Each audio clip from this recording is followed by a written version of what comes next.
Chapter 1.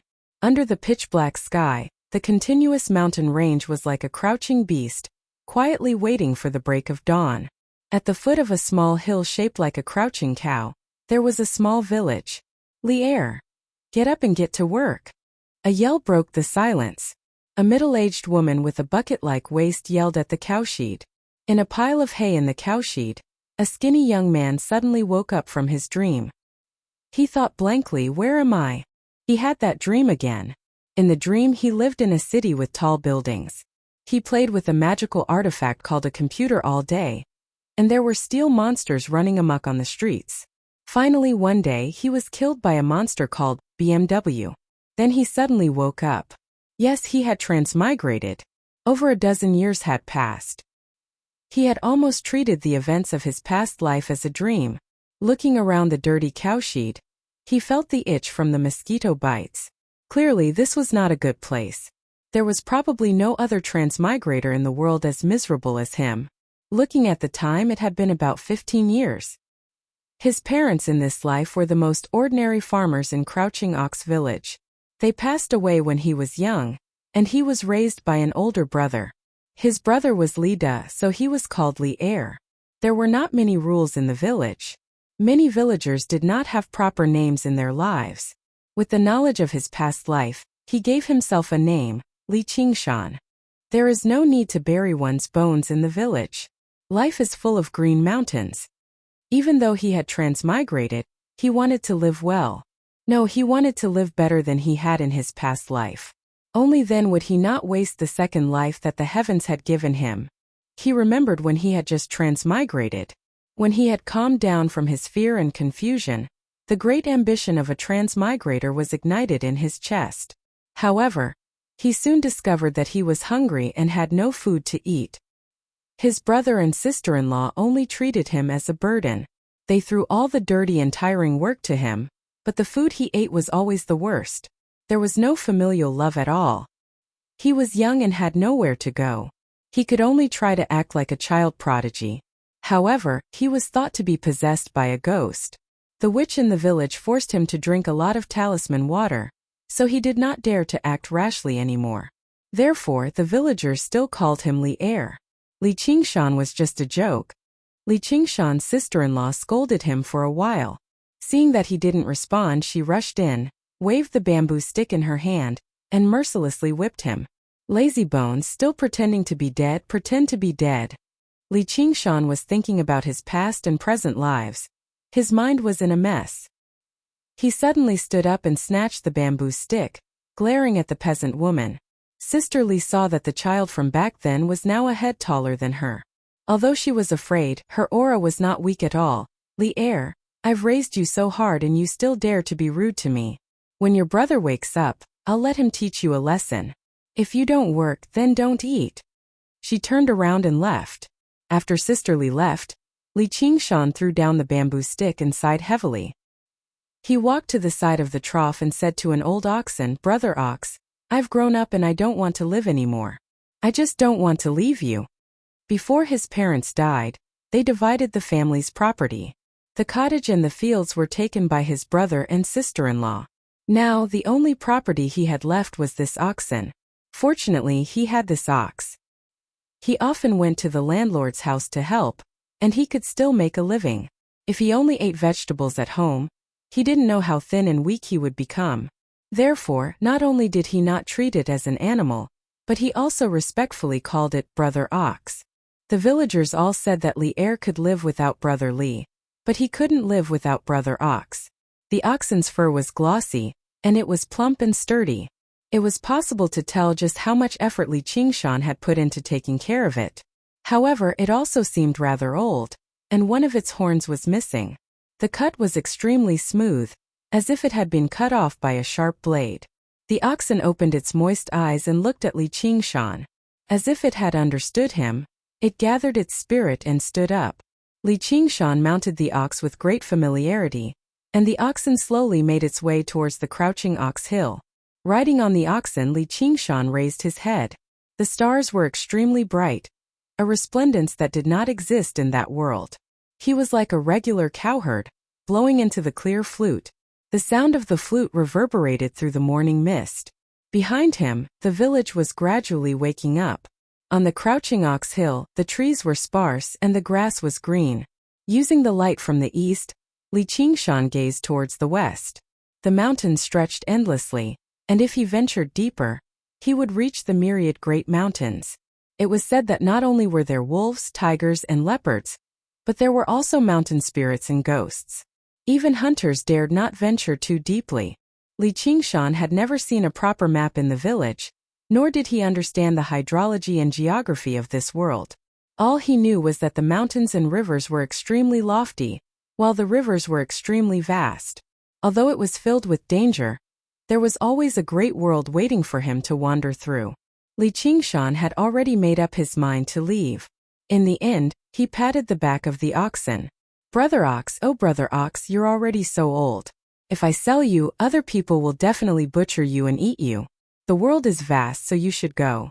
There are many wolves, tigers, and leopards in the mountains, so you have to be careful."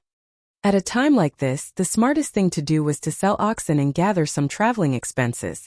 That way, he would have some protection when he arrived in Qingyang City, just in case he starved to death on the streets. However, he refused to do that. Any farmer would laugh if they heard such a childish approach, but this was what he persisted with. "Since you call me big brother, how can I bear to leave you? Even if you can accompany me for a long time, there will still be a time when we part." Li Qingshan replied instinctively, but his voice gradually trailed off. He widened his eyes and stared at Oxen. All he felt was a chill run down his spine. He took a step back. "Demon," Oxen said, "don't be afraid. I won't harm you." After all, they had known each other for so many years, so Li Qingshan was not too afraid.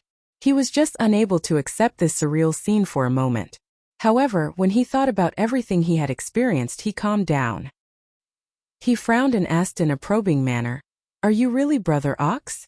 Seeing how he had calmed down so quickly, Oxen nodded in approval.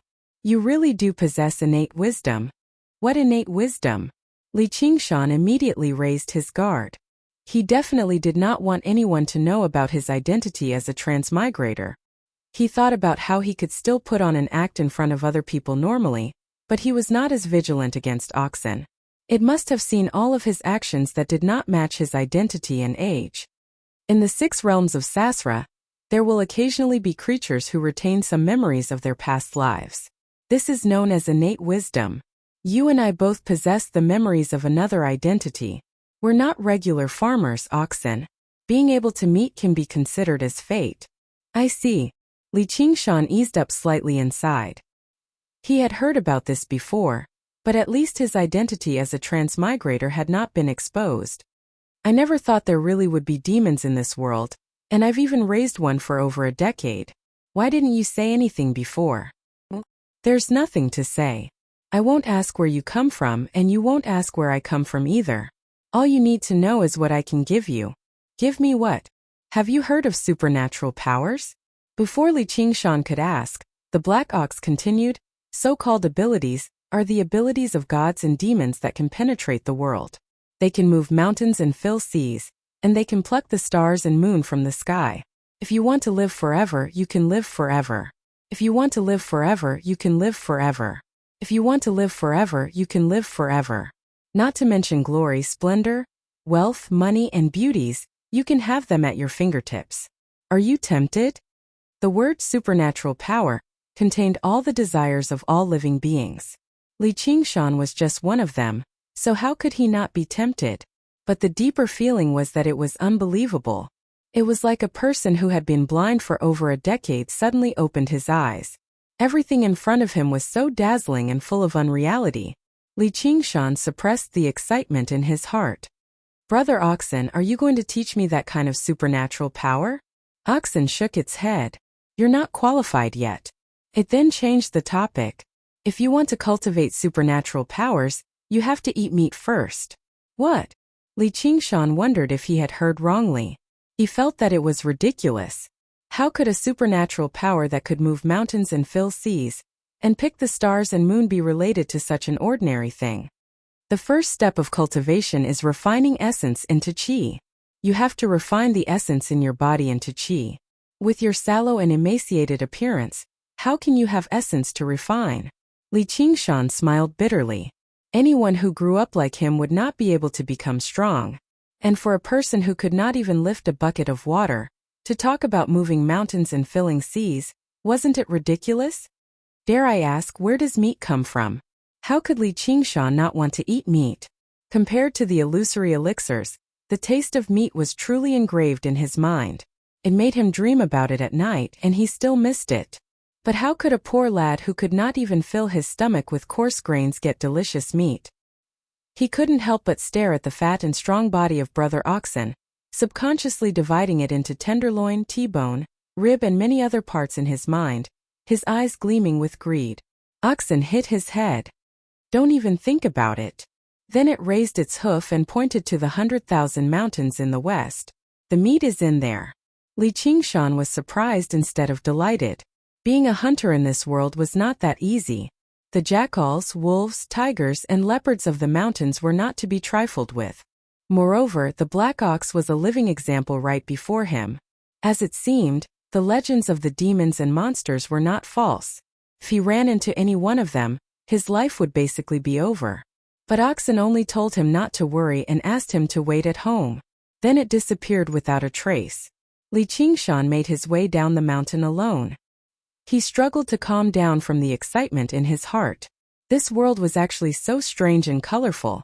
If he could really become an immortal and travel through the mountains, it would not be a waste of the name he had given himself. When Li Qingshan returned home, his elder brother Li had already gone to the fields. Only his sister-in-law was leaning against the door and eating melon seeds. She rolled her eyes a few times when she saw him. Ordinary women and men who went out to work in the fields would either run the household chores or weave cloth to earn some money.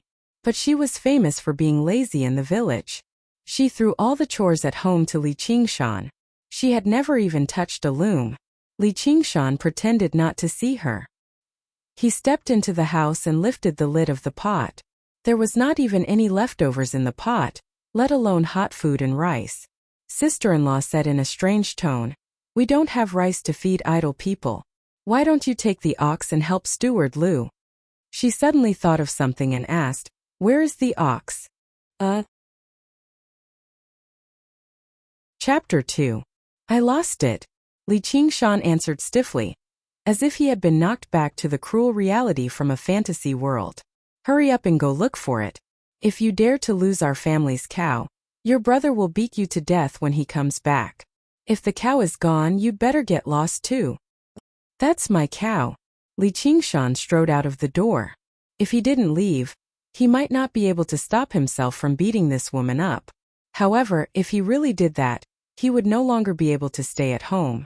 He would no longer be able to take shelter under the eaves of others. It wasn't until dusk that he returned to the cowshed, exhausted. His bright eyes looked around the empty cowshed, and then dimmed again. Apart from herding the cows and cleaning up, Li Qingshan's daily work was to bring the cows to the landlord's house in the village to help out and earn some money to supplement his family's expenses. Today, without the cow, he could only do the same work as the other long-term workers. Even adults would find it hard to do that kind of work, let alone a young man like him who hadn't even eaten breakfast. Compared to the exhaustion of his body, the insults and curses from the farm manager were nothing more than a trivial matter. He fell head first into the haystack and didn't want to think about anything else. However, his stomach started to growl again. It was conceivable that in such an environment, any interest would be worn down to the point where only the most basic physical needs were left. Li Qingshan was in a daze when he heard a bang. It was the sound of something heavy falling on the ground. He opened his eyes and saw a strange face with a pair of long white tusks. He couldn't help but jump in fright. When he woke up, he saw that it was a wild boar. It had just died and it was still warm. Oxen was lying in front of the trough, smiling at him. He could already vaguely make out the expression on Oxen's face. Night fell. In the village house, Mrs. Li was complaining to Brother Li. "That little bastard is too inhumane. He even lost such a big cow. No, he must have secretly sold it. No, we must separate from the family. If we continue living like this, we will be in trouble." Elder Brother Li was in his 30s. He was tall and strong. and he was famous for being tyrannical in the village. However, he was extremely respectful towards his wife. But after we split up, those few acres of good land were given to him in front of the elders in the village. They used the reason that Li Qingshan was too young to farm as an excuse to occupy this piece of land. They didn't want to return it now, but if they officially separated from the family, they would have to return it. Hasn't Steward Liu always wanted this piece of land? We might as well sell it to them. If that little bastard has the guts, he can go ask him for it. But what if he doesn't want to? Starve him for 3 days, aren't you worried that he won't agree? While the two were discussing, Mrs. Li suddenly sniffed and said, "Do you smell something? Smells so good. It seems like someone's cooking meat. It's not New Year's Day, why are they cooking meat? Seems it's nearby." The two followed the smell and came to the cowshed. They saw a pot in the cowshed with firewood burning under it. The soup in the pot was boiling and a fragrant smell spread. The fire swayed in the darkness, casting Li Qingshan's shadow on the wall. Mrs. Li swallowed her saliva and said, "You little bastard, where did you steal the meat?" She was not only lazy but also greedy. Looking at the pot of meat soup, she even forgot that Li Qingshan had offended her. She went forward and picked up the spoon to stir it. However, elder brother Li's eyes were sharp. He saw what Li Qingshan was sitting on and exclaimed, "Wild boar." Wild boars could be said to be extremely dangerous in the mountains. Its skin was rough and thick, and it was difficult to be injured by swords. Ordinary hunters would retreat when they saw it, let alone capture it. When I was looking for a cow, I picked it up at the foot of the mountain. It was injured, probably because it was chased by hunters and had nowhere else to go. Li Qingshan made up an excuse. The existence of oxen must be kept a secret. Otherwise, if the news of the demon cow spread, who knew when the heavenly palace would come to find them? Elder brother Li was skeptical, but he also laughed and said, "Brother, you are a fool with a fool's luck. When I bring this pig to the market, I can definitely sell it for a good price and save it for your wife." At the same time, he also saw the oxen in the cowshed. He thought that there was no need to rush to separate from him. The cow could still do some farm work. Li Qingshan watched as the sister-in-law stirred in the pot as if all she wanted to do was try a piece. His good mood from cooking the meat was immediately destroyed. With a smack, he smacked the sister-in-law's hand away. "Don't touch it." Sister-in-law Li covered her hand and stepped back. She wailed, "Look at your brother. I told you that he bullied a woman when you weren't at home. You didn't believe me. Now he's doing it in front of you." "Bullied you?" Li Qingshan only felt a wave of nausea. "If your surname was Pan, I wouldn't have suffered a loss." Elder brother Li's face suddenly became gloomy. "Is this how you act as an uncle?" Li Qingshan lowered his head and said, "I have my own plans for this meat. I am not young anymore. It is time for us to separate." This was something he had been thinking about when he was cooking the meat. He was no longer willing to bow his head under the eaves of this house. Elder brother Li did not expect that before he could say anything, Li Qingshan would bring it up first. He was stunned for a moment and then became angry. He was a stupid farmer and could not hold back his anger. He clenched his fists and stepped forward, wanting to beat up Li Qingshan and drag this wild boar away first. Li Qingshan saw that elder brother Li's momentum was not right. He also stood up. His face was grim, but his heart felt a little weak. His bones were not fully grown yet. He had been tired for a day and had not eaten anything. How could he fight against a grown man? He glanced at Oxen from the corner of his eyes, but Oxen only watched this scene as if it was watching a show. It had no intention of helping.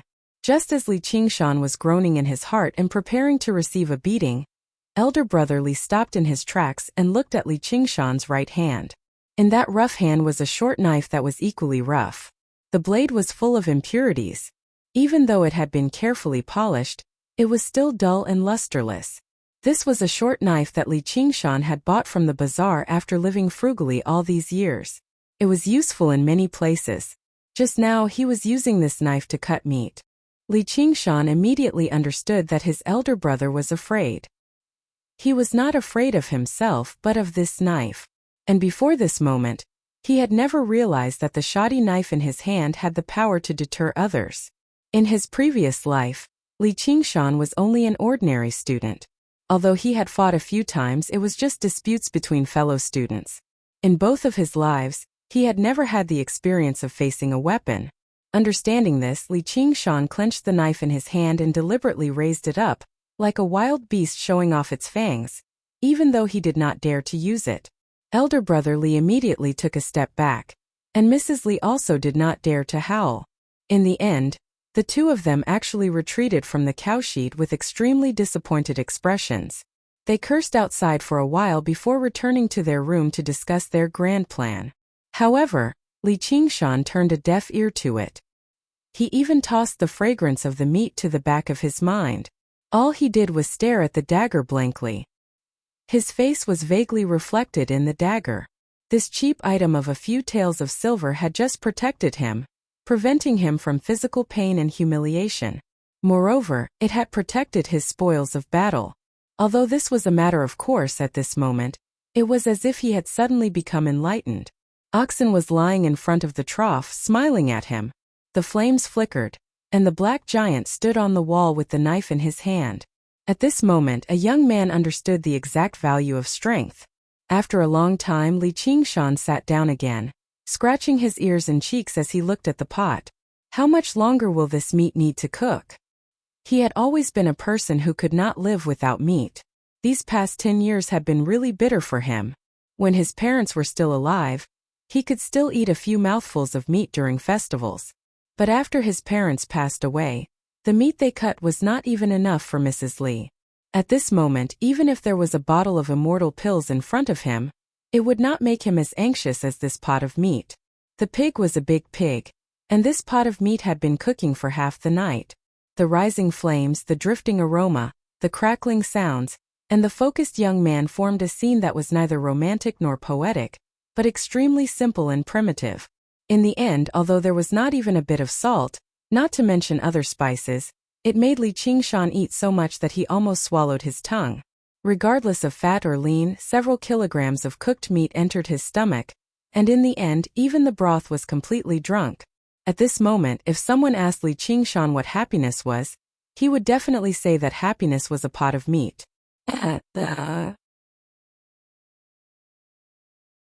Chapter 3. Li Qingshan lay down on the pile of hay in satisfaction. He stretched out his limbs and fell asleep before he knew it. That night, he did not dream of his past life again. In the hut near the cowshed, the elder Li and his wife tossed and turned restlessly due to the smell of meat. They only fell asleep in the middle of the night as well. The next morning, right after the rooster crowed 3 times, a short, plump man in emerald green silk robes arrived at the fields. He was none other than the largest landlord in the tiny crouching ox village, Old Master Lu, who was also the caretaker Lu that the elder Li's wife mentioned. Because he had once served as a caretaker for a large clan in the city, he received the blessing of the clan when he grew old, allowing him to return to his hometown in glory. However, he still wanted to be referred to as caretaker Lu so that he could display his completely different status from these bumpkins and distinguish himself from regular bumpkin landlords. And because most of the land in the village had been annexed by him through various methods, he gained the elegant name of Half-Village Lu. If Half-Village Lu had any ambitions, it would obviously be to become Lu Chuansuan. However, he could not rush this. Using the words he had heard from the mister in the city, it was to take it slow. He believed he would definitely be able to fulfill this wish within his lifetime.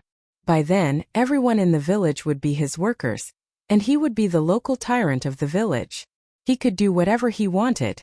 However, caretaker Lu was rather displeased right now. He saw that there were not a lot of workers working on his land.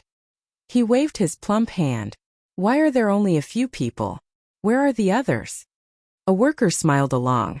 Caretaker Lu, they've all gone to help Li Air build a house. Li Air? Which Li Air? That cowherd. Of course I know. Where did he get the money from? That kid got lucky. He picked up a huge wild boar for free. As long as anyone in the village is willing to help him build a house, they'll be given a large piece of pork. It's right below the Crouching Ox Hill. It's very popular right now. Then why aren't you going? I've fallen out with him, the worker said awkwardly. He was extremely reluctant. That was meat. How could he eat it normally? Caretaker Lu fiddled with his mustache. Let's go and have a look too. As soon as he woke up, Li Qingshan began to work on the separation of the family. The most important thing was to build a decent house for himself. He couldn't live under someone else's roof anymore. In the past, he did not have such an ability, but with this big wild boar, many things were easily solved. With a slight call, many people came to help, and he could say that he had seen the magic of pork in this world. The scenery below the crouching ox hill was picturesque. If this were his past life, a place like this would either be a tourist attraction or a residential area for wealthy people. Why would he have the right to occupy it? Moreover, this place was far away from the village, so it was convenient for him to keep secrets. He could communicate with oxen without worry. Li Qingshan stood among the crowd and gave out commands. He was in an indescribably good mood, and he somewhat understood what oxen meant by eating meat. It wasn't just to strengthen one's body. If it was a person without food and clothing, he would spend all day in order to fill his stomach. How would he have the mood to do other things, let alone see his true nature? Caretaker Lu stood in the distance and glanced over. He muttered to himself, in other words, the brothers are going to split up. However, he just happened to see the eldestly couple watching from afar as well. Not only were they unhappy when they saw their brother move to a new house, but they even ground their teeth in resentment. As a result, he came up with a plan and walked over with a smile. In less than a dozen days, a new house was completed.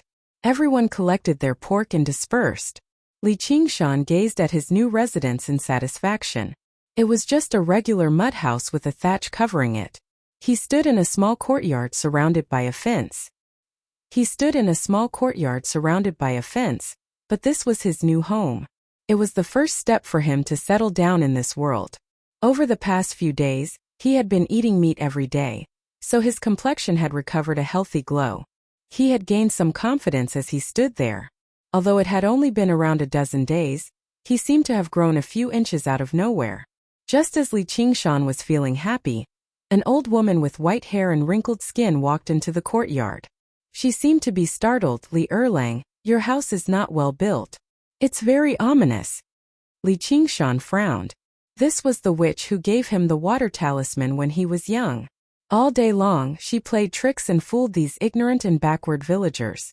He never had a good impression of her. However, she had great prestige in the village. If there were any weddings or funerals in the village, they would ask her for divination. Of course, during the divination there was no lack of offerings to worship the gods. Li Qingshan did not dare to be negligent. He bowed and said, "Why are you here?" The witch did not even look at him. She looked around the house and said, "There's yin qi and evil spirits here. Luckily, I'm prepared."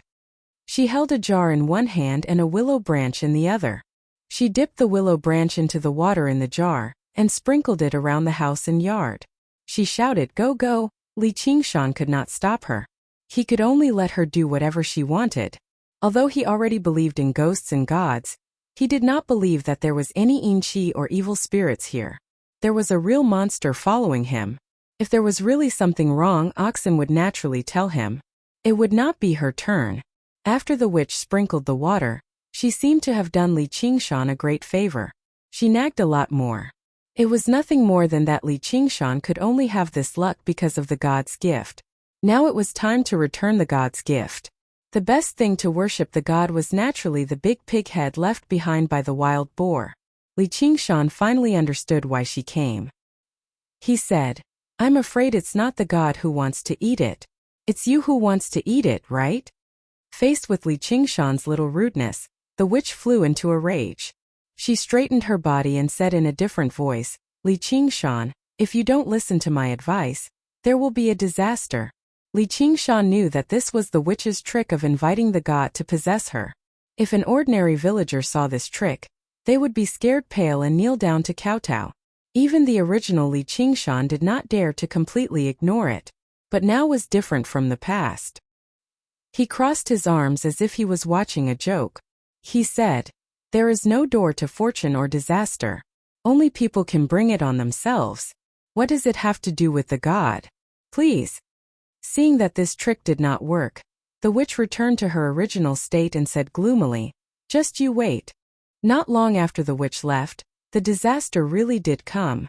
A villager came to invite Li Qingshan to the ancestral hall. Although the village was small, there were many rules. The separation of the family from his brother should have been done in the ancestral hall in front of the village elders. However, he should have been the one to bring it up first. Did his brother beat him to it? Li Qingshan felt rather uneasy, but Oxen was nowhere to be seen, so he could only brace himself. The so-called ancestral hall was just a small house with a very deep doorway, but it was a rare brick building in the village. Inside, the ancestral tablets of the ancestors of the Li and Lu families were enshrined. In the pitch-black house, a few old people stood to the left and right.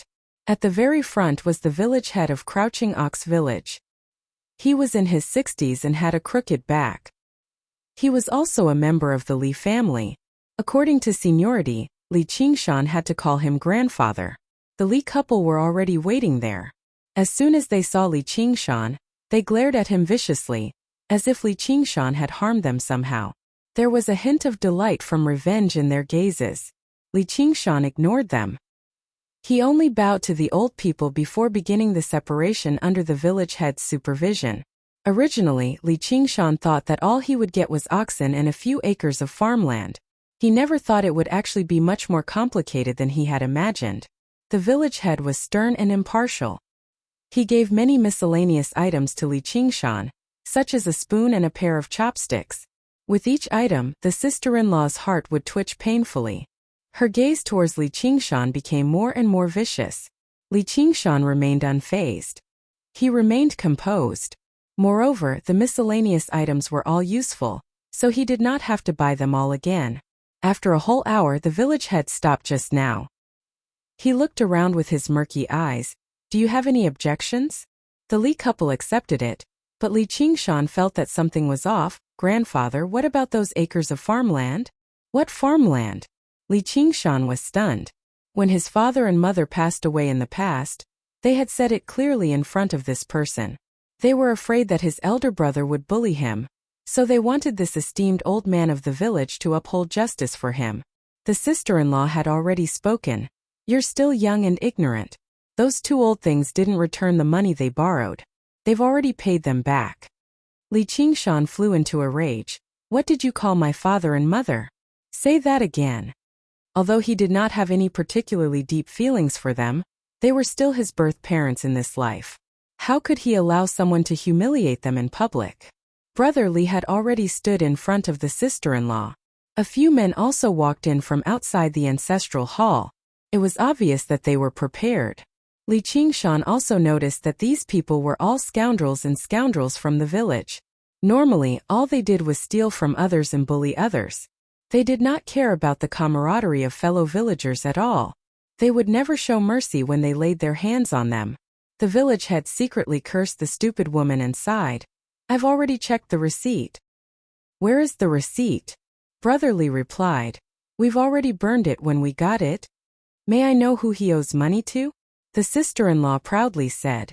The village's steward Lu. If you have the guts, go and ask for it. See if steward Lu doesn't skin you alive. What's the matter? I'm just bullying an ungrateful little bastard like you. Those acres of farmland were all fertile farmland. They were sold for some money. It could be considered as making up for not being able to eat pork. She made up her mind that once she got home, she would buy a chicken to eat. Li Qingshan was so angry that his whole body trembled. His nails pierced into his palms. Based on his 2 lives' worth of experience, how could he not know the inside story? Farmers regarded the land as their lifeblood. How could they casually compensate other people? His parents also dug in the soil for food all their lives. How could they possibly borrow money from other people? This was clearly an alliance to bully him. After losing the land, if he wanted to eat and live, he could only go to Steward Lu's farm and work as a long-term worker. Even if he was angry, he would have to endure it. What a good plan. At home, Li Qingshan was treated coldly by his brother and sister-in-law. It was only because of his poor food and clothing. He could still accept it.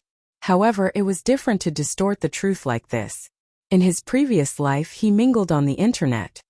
He thought that he had seen all the dark sides of society and was angry because of it. However, when this kind of thing happened to him, he found it hard to bear. If he agreed, it would mean that he accepted the village's distribution. He would not have a chance to appeal.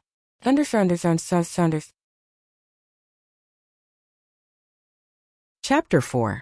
The atmosphere in the ancestral hall froze for a moment. The village head's face sank. What, Li Erlang, are you dissatisfied with my arrangements? The ruffians and scoundrels had already begun to rub their palms together. The favous-headed man in the lead even held a chopping knife in his hand. The other elders either closed their eyes or tried to persuade him.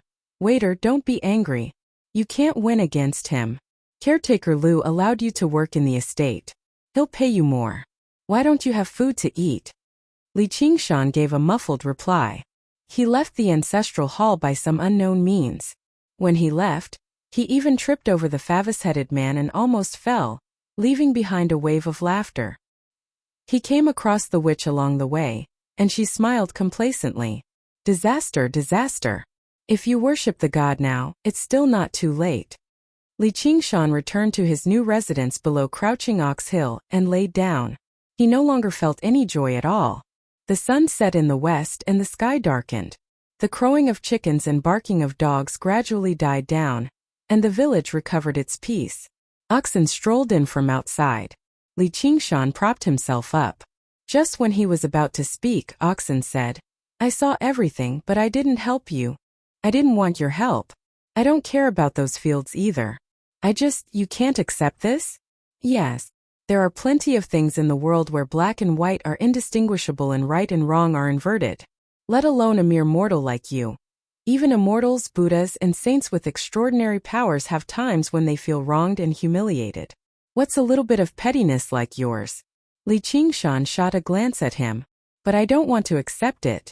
Suddenly he thought of the dagger again.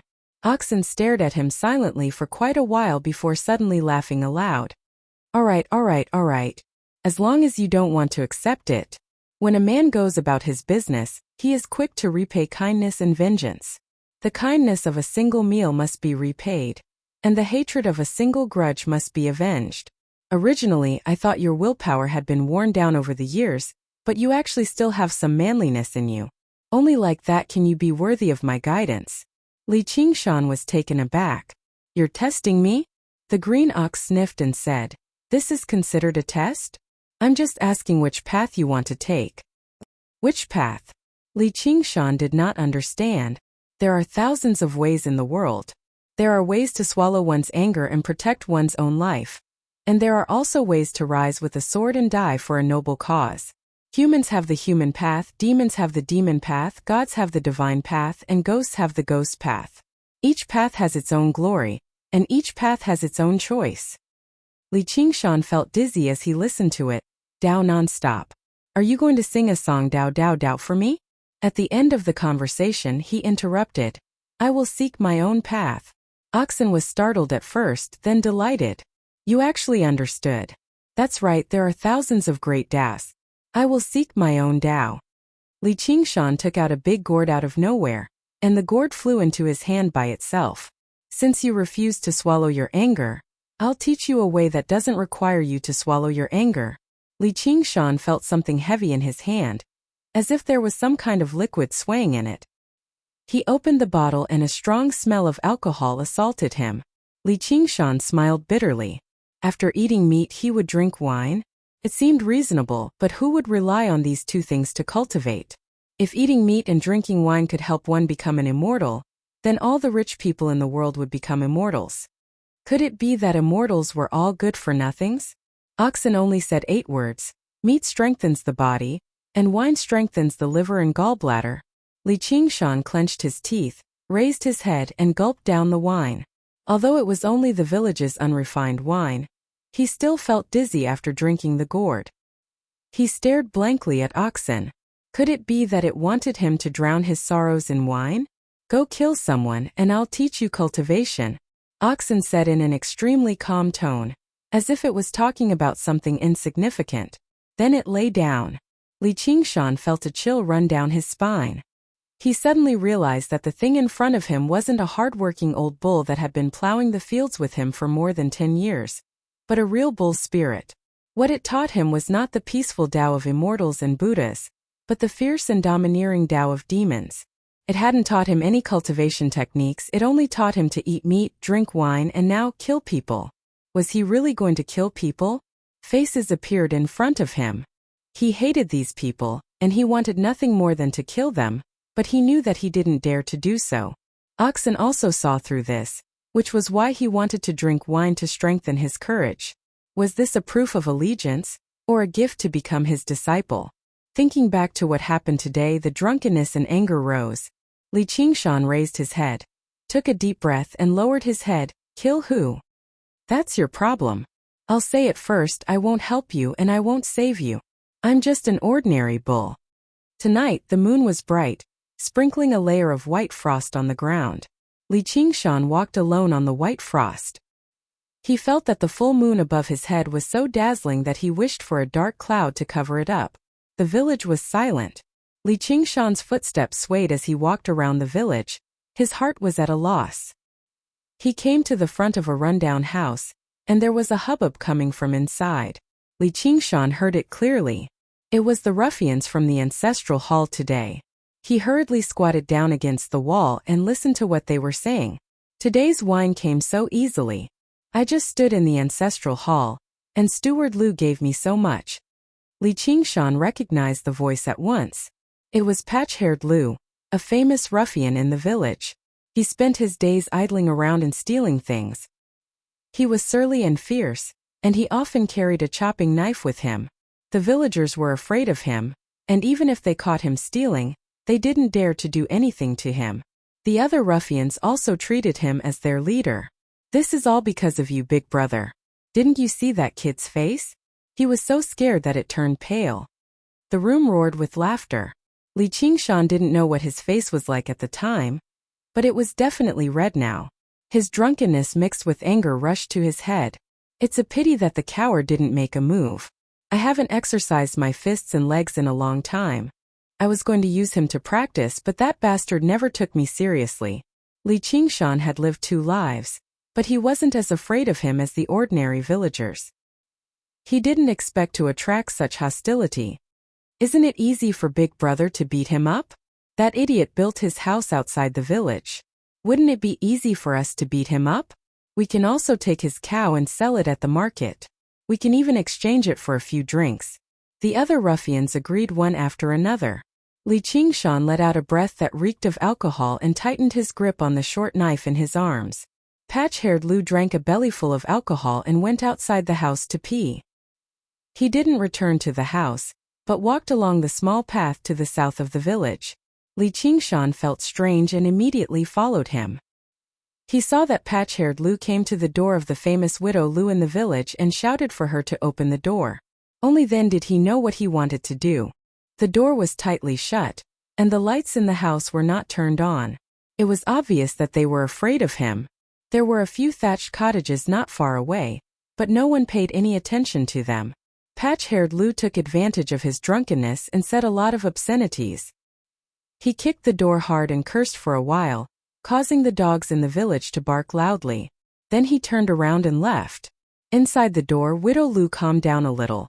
She peeked outside through the crack in the door and saw that patch-haired Lu had indeed gone far away. Only then did she relax. Suddenly, her eyes flashed and she saw a figure following behind patch-haired Lu. The night was dark, so she couldn't see the figure's clothes and appearance clearly. She thought it was his attendant, and she faintly felt that something was wrong. Li Qingshan followed patch-haired Lu to a desolate place. He made up his mind, shouted, and pounced on him. Patch-haired Lu turned around in shock and saw a dull short knife stabbing at him. He immediately sobered up and wanted to run away to resist, but his hands and feet were weak. He usually only used a knife to scare the common people and fought in a few group fights. He had never experienced a real life and death fight. Although the other party was only a youth, his decisiveness and murderous aura made him look like a fierce beast in the mountains. Without any obstruction, the knife entered his body. Li Qingshan didn't expect that the usually arrogant patch-haired Lu would be so weak. Looking at the frightened and pleading look on patch-haired Lu's face, he seemed to be even more drunk. His eyes faintly glowed red, and his brain seemed to stop working. Only his hands kept moving. The blade and blood-red light danced about in the darkness. By the time Li Qingshan had calmed down, patch-haired Lu had already collapsed in a pool of blood. He was as dead as he could be. The heavy smell of blood also gave off a chilly smell in the moonlit night. Li Qingshan forcefully composed himself and turned around to leave. He rushed to the stream below Crouching Ox Hill in a single breath. Just now he stopped. Illuminated by the water, he could not help but leap in fright. Is this still me? The water reflected a bloodied youth. He pursed his lips and widened his eyes, still radiating with killing intent that had yet to disperse. It was extremely terrifying. Li Qingshan cupped the icy cold stream water and washed away the blood on his body. Only then did he return to the hut. He ignored Oxen who lay beside him and collapsed on the bed. Only now did his hands begin to tremble, and he suddenly became covered in cold sweat, drenching his clothes. He had completely sobered up. Oxen asked with a smile, "Aren't you going to run?" It was as if it was not the one who had told Li Qingshan to kill people. Li Qingshan said, "Do I still need to run if I'm going to kill something like that?" He had not chosen patch-haired Lu out of a moment of impulse. This bastard was utterly wicked in the village. No one would stand up for him, and if the people did not report him, the officials would not investigate him. As long as he did not leave behind any overly obvious evidence, the death of someone like him would probably end up unresolved. The praise in Oxen's eyes deepened. It was very easy to find an ignorant person who would kill in a fit of rage, but it was very difficult to know who to kill and who not to kill, as well as how to protect oneself while killing. Even if the composure before him was an act, it was enough to demonstrate his willpower. Li Qingshan's trembling hands could not fool it, but in its eyes not only were there no shame in killing people, but there were also people who were vicious and looked down on killing people everywhere. However, it was truly impressive that he could suppress his nervousness and fear until now to erupt. After quite a while, Oxen asked, "How do you feel?" "So scary. So satisfying." These were Li Qingshan's heartfelt words. After the fear, he actually felt an indescribable sense of contentment. Most of the pent-up anger in his chest had dissipated. He recalled the feeling when he watched Water Margin, Instructor Lin at the Wind Snow Mountain Holy Temple, and Wu Erlang's blood splattered on the lover's brothel. Oxen chuckled. "Go to sleep. There are many things to do tomorrow." Li Qingshan's heart skipped a beat, and he revealed a joyful expression. "You mean?" Chapter 5. Oxen didn't reply and closed his eyes. Li Qingshan lay flat on his bed. Although his face remained calm, his heart was surging uncontrollably. He didn't fall asleep even when it was late at night. But once the taut string in his heart relaxed, he felt even more tired than after a day of farm work, so he immediately fell asleep. That night, he dreamed that he was enemies with millions of people. He killed until a mountain of corpses covered the sun and a sea of blood and stars sank. When he woke up, the dream faded like the tide. The sun shone brightly in the room and it was already high in the sky. Patch-haired Lu's death was like a drop of cold water in a pot of boiling oil. It set off a huge uproar in the village. This fellow had done all kinds of evil in the village. Now that he was finally dead, the ordinary villagers all clapped their hands and cheered, saying that it was retribution. But then they guessed who did it. Although there were many people who had grudges against patch-haired Lu, there weren't many who dared to take revenge. There were no secrets in a small village. The villagers thought about it and thought about what happened in the ancestral hall yesterday. But that person didn't come to see the big show, which confirmed their guess. Li Erlang killed someone. He usually doesn't make a sound, but he actually has such courage. I'm afraid he's already escaped. Amidst the quiet discussion, the faces of the eldest Li couple were deathly pale. Steward Lu and village chief Li's faces were as dark as water. The ruffians were so scared that their legs turned to jelly. If they had gone out last night, would they be lying here right now? Someone cried out in surprise, "Li Erlang is here." The crowd automatically opened up a path. Under the watchful eyes of the crowd, Li Qingshan walked with large strides to the side of patch-haired Lu's corpse. He didn't feel it last night because of the dusky sky, but today he also felt that the death was horrifying. But he didn't show it on his face. He only said, "It's good that he died."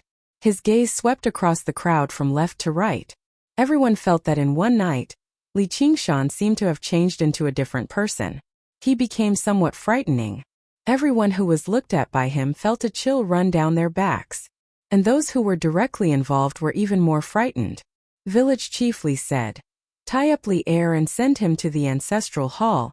Crouching Ox Village was just too remote. It was basically an autonomous village. If there was anything, the elders in the village would discuss and resolve it. Even if it was a murder case, they would have to capture the person first and send him to the government. It was impossible to count on the bosses of the government to travel several dozen kilometers to a place like this to capture the person.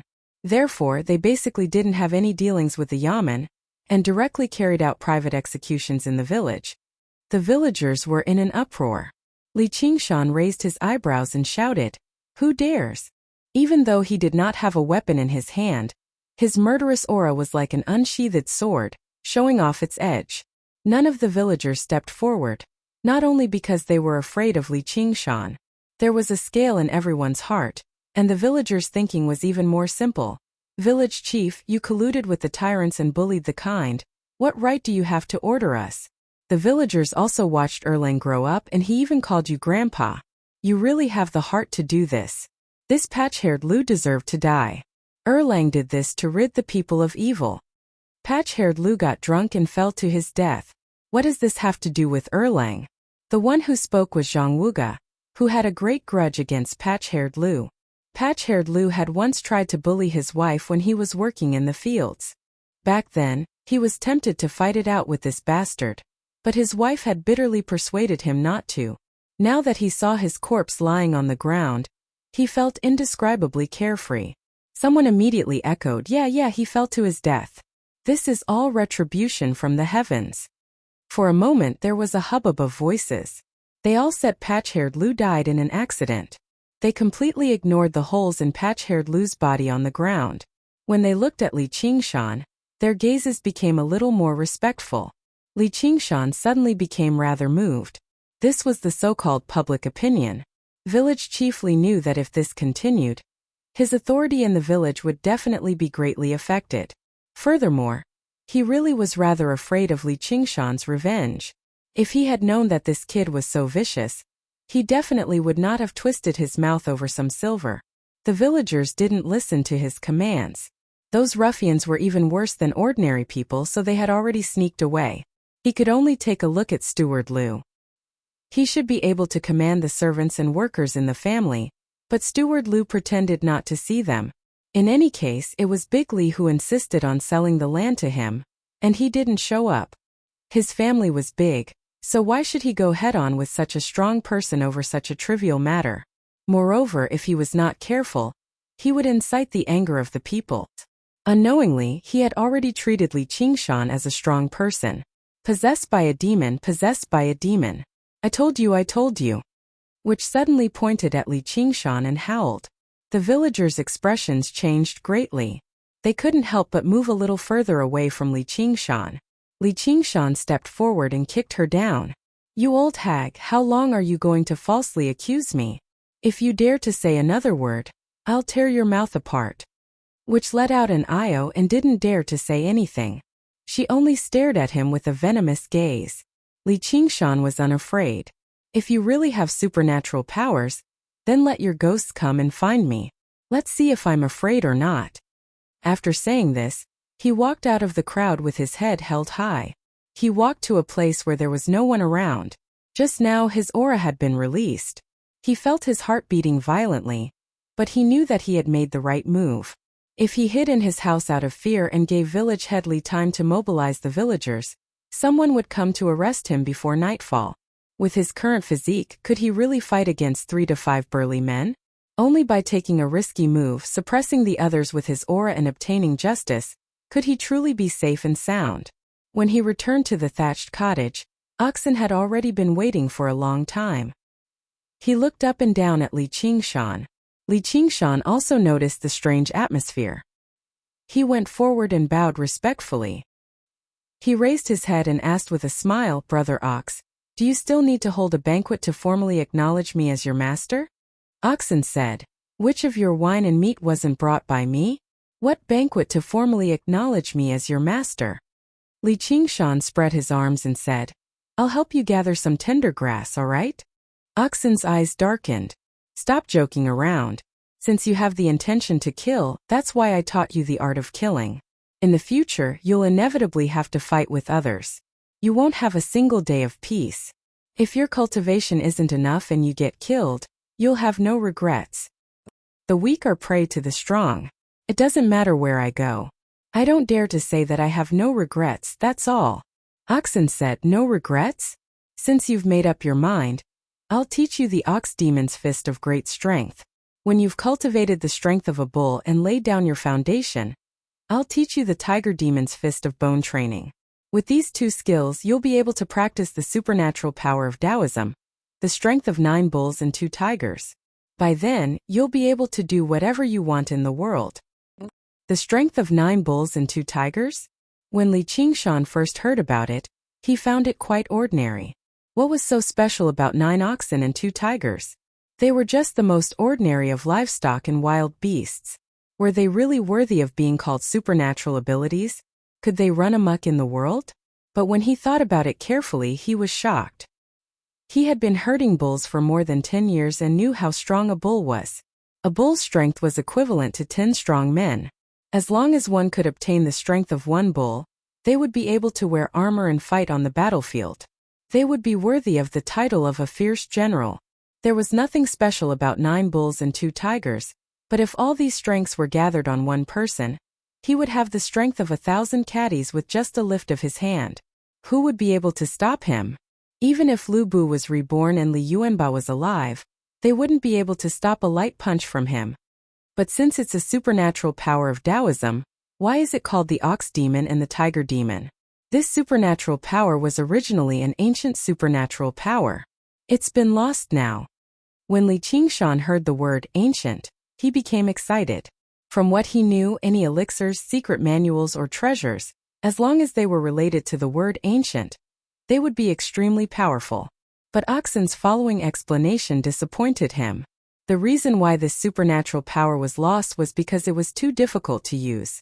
It was replaced by other supernatural powers created by the geniuses of later generations. In short, it was eliminated. The ancient sages were indeed powerful, but the later generations might not necessarily be inferior to the predecessors. Moreover, they were standing on the shoulders of the predecessors. The cultivators of the current era value the cultivation of qi, and look down on the cultivation of the body. They even refer to the body as a smelly bag. This kind of supernatural power that pursues brute force naturally won't be taken seriously. Hey, you don't have to be too disappointed. This supernatural power that I'm teaching you is no longer the original version. It was modified by a powerful figure of the demon race. That's why it's called the ox demon and the tiger demon. The ox demon cultivates the body, while the tiger demon cultivates the bones. As the saying goes, when the Tao rises 1 foot, the devil rises 10. Its power is also much stronger. Are there any drawbacks to cultivating this supernatural power with my human body? I don't know. Because no one has tried it before, I might go berserk and become a demon. Oxen said it casually, but Li Qingshan could only smile bitterly. It was fine if he cultivated an ancient supernatural power that had been lost for a long time. At most, he would become a weirdo and be laughed at by other cultivators. However, cultivating a supernatural power that had been modified by the hands of a demon could turn him into a monster. He might even be slain by the demons. But now was not the time for him to be picky. Li Qingshan thought for a moment and took a deep breath. Brother Ox, please teach me this supernatural power. If someone could understand his desire to change his fate, they would understand that he would accept even the devil's help. Oxen explained the essence of the ox demon's fist of great strength to him in detail. Li Qingshan immediately started practicing. He moved his body and moved his limbs. Under the dazzling sunlight, an old ox and a young man sat in the shade of the trees. The old ox lay down leisurely and gave pointers. The young man's expression was solemn as he listened attentively. Although Oxen could not practice it himself, every word he said would hit the nail on the head. This made Li Qingshan suddenly see the light and gained a deeper understanding of the ox demon's fist of great strength. He practiced with more vigor. Although Oxen spoke carelessly, he was very satisfied with his disciple's comprehension. As expected of a person who had unlocked his innate wisdom, this kind of person would not live in the wilderness for long. It was unfortunate that he was born in a village deep in the mountains. His fate was really not good. He was like a dragon swimming in shallow water and a tiger falling into the plains. Otherwise, he would have stood out in any prosperous city, whether it was in martial arts or literature. He would have become a hero and would not have to suffer the anger of a few foolish villagers. Chapter 6. Oxen had seen many so-called geniuses, each of them gifted with extraordinary talent and godlike luck, but only a few of them were able to achieve anything in the end. On the contrary, many ordinary people who were originally unknown became famous and walked to the peak of the cultivation path. Over the past few years it had purposefully watched on coldly from the sidelines, allowing Li Qingshan to go through hardships and trials. Only at the crucial moment would it speak up.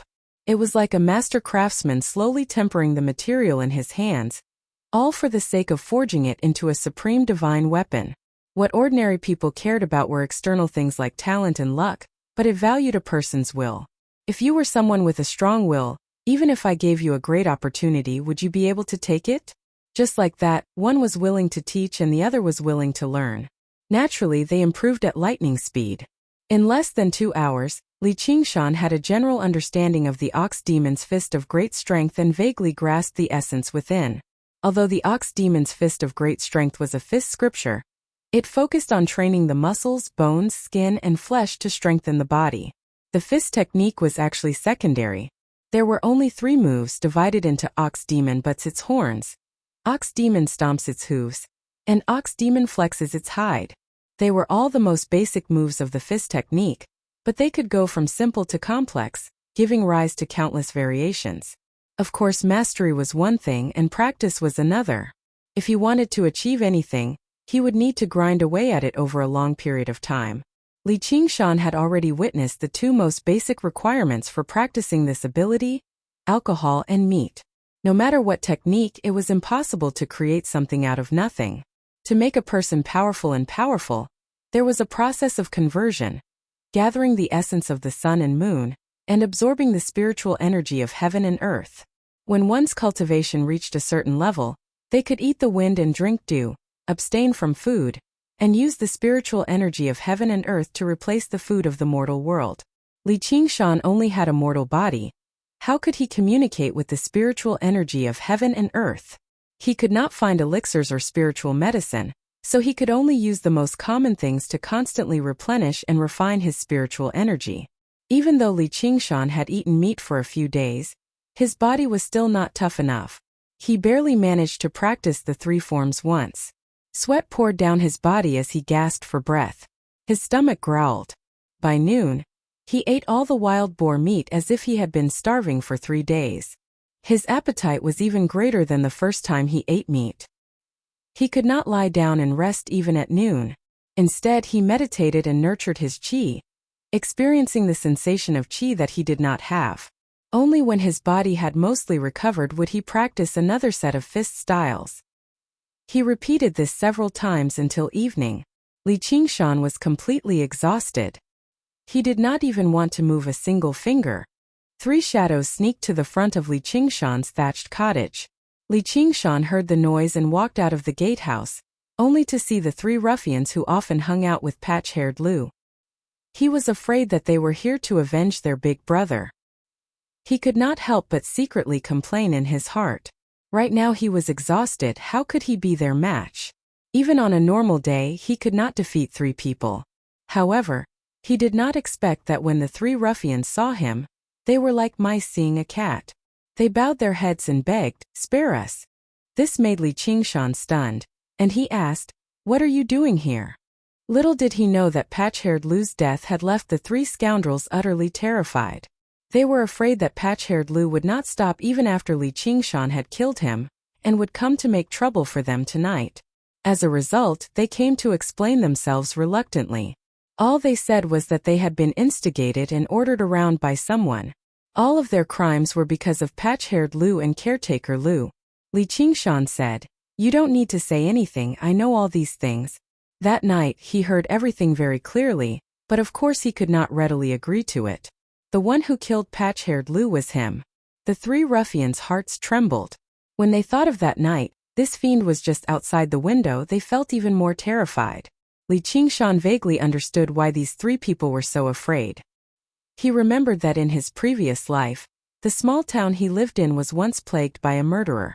All kinds of rumors were flying everywhere, scaring people to the point that no one dared to go out at night. Thus, he was given this kind of halo of a murderer. Evil people were also divided into different levels. The three ruffians were only small evil scoundrels who stole chickens and dogs. In front of a big evil scoundrel like him, they could only bow their heads and listen obediently. His expression did not change, but his heart was somewhat strange. He had not yet mastered any magical powers, but because of some changes in his mind, his status in the village had undergone a tremendous change. And these changes were all caused by oxen. Perhaps this could be considered turning something rotten into something magical. Li Qingshan did not pay attention to them. He forced himself to practice Ox Demon's Fist of Great Strength one more time. This time there were 3 people present, so he practiced especially attentively. He knew that right now he was only bluffing.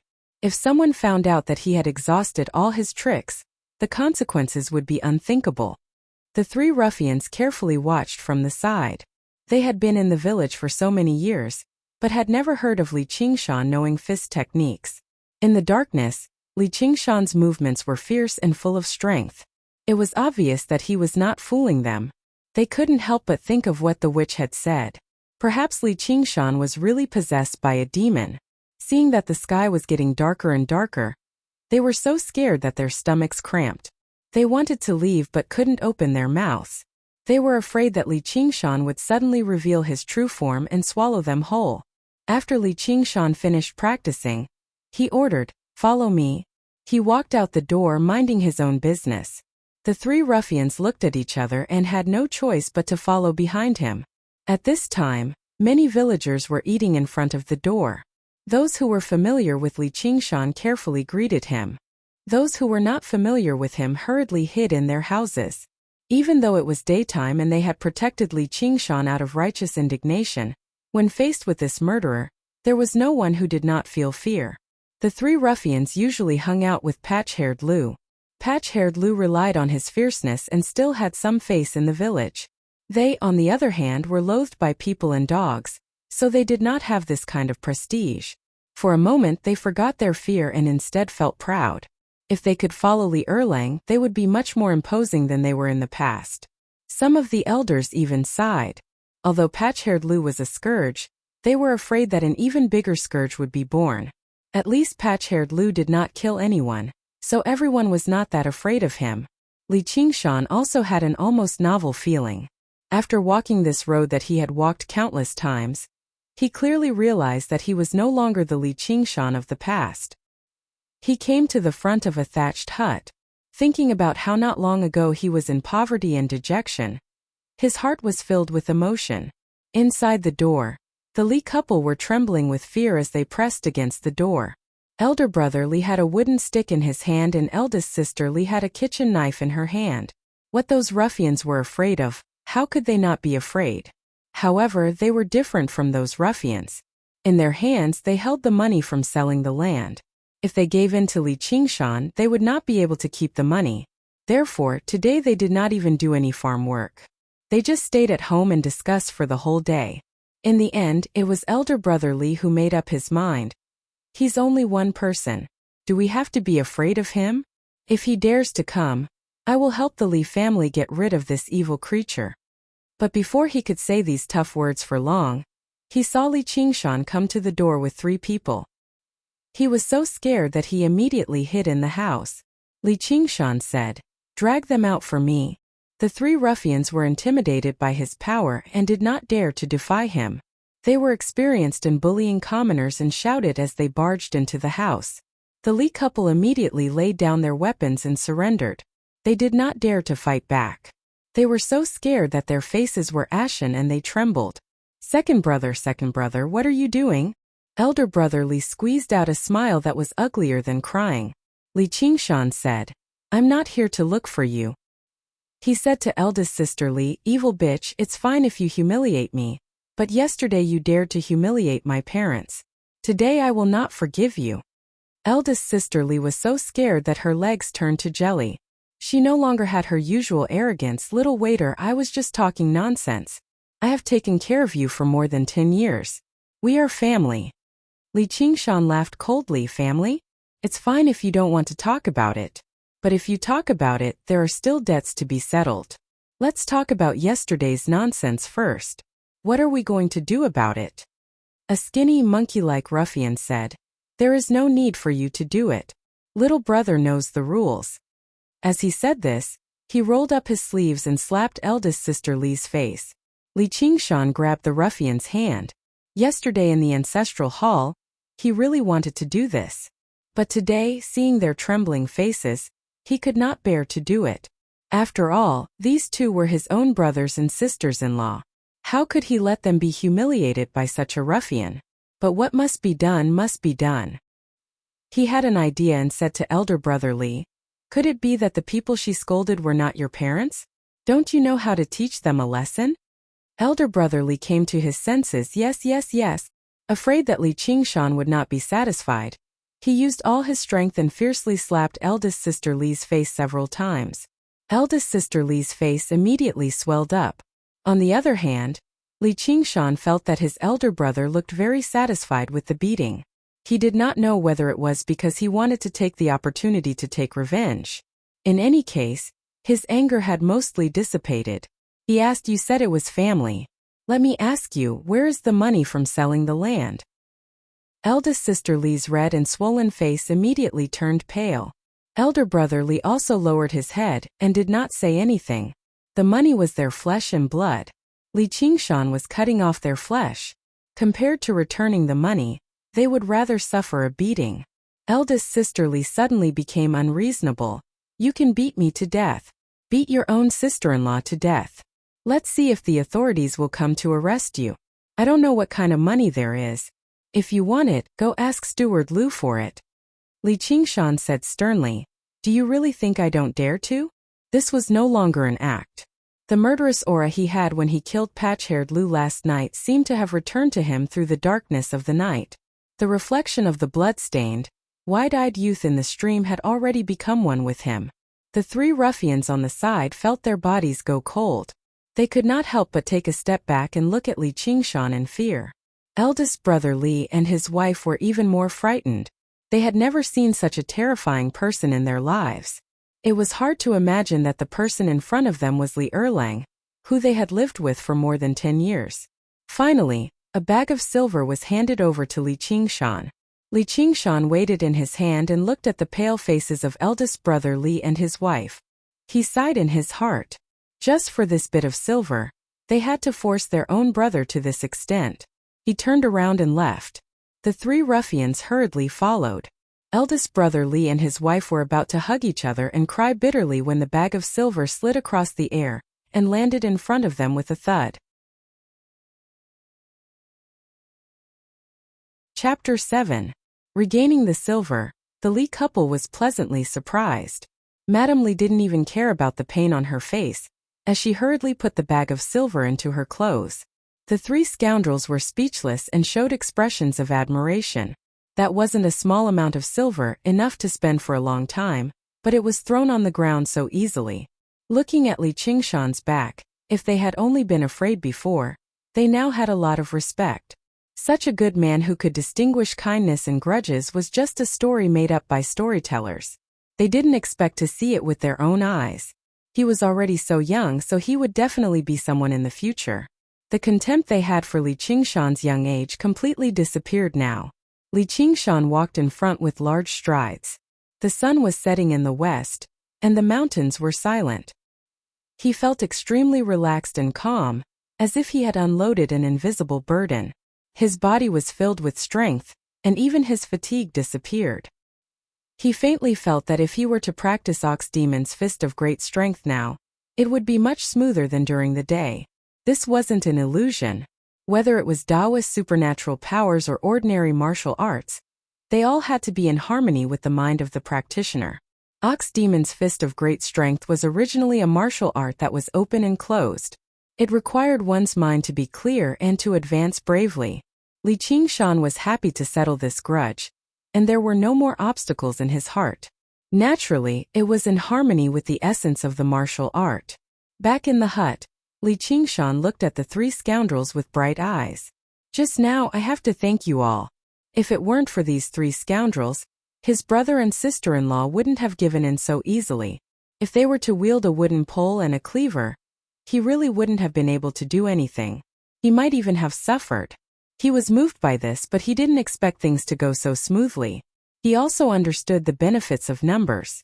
Ox Demon King still needed 6 sworn brothers, let alone him. Of course, these 3 scoundrels weren't fit to be his brothers. The 3 scoundrels hurriedly said, "Big brother, what are you saying? You are a magnanimous person and didn't bother with us. We can't even thank you enough." Patch-haired Lu didn't know what was good for him and deserved to die. "We followed him and offended him in the past." Li Qingshan waved his hand and interrupted, "Let bygones be bygones." Receiving this promise from him, the 3 ruffians felt their hearts relax. Their thoughts became active. One after another they began to flatter him. When they were talking about their love, they almost wanted to plant grass as incense and become sworn brothers with him. In his previous life, Li Qingshan had never been flattered and praised like this.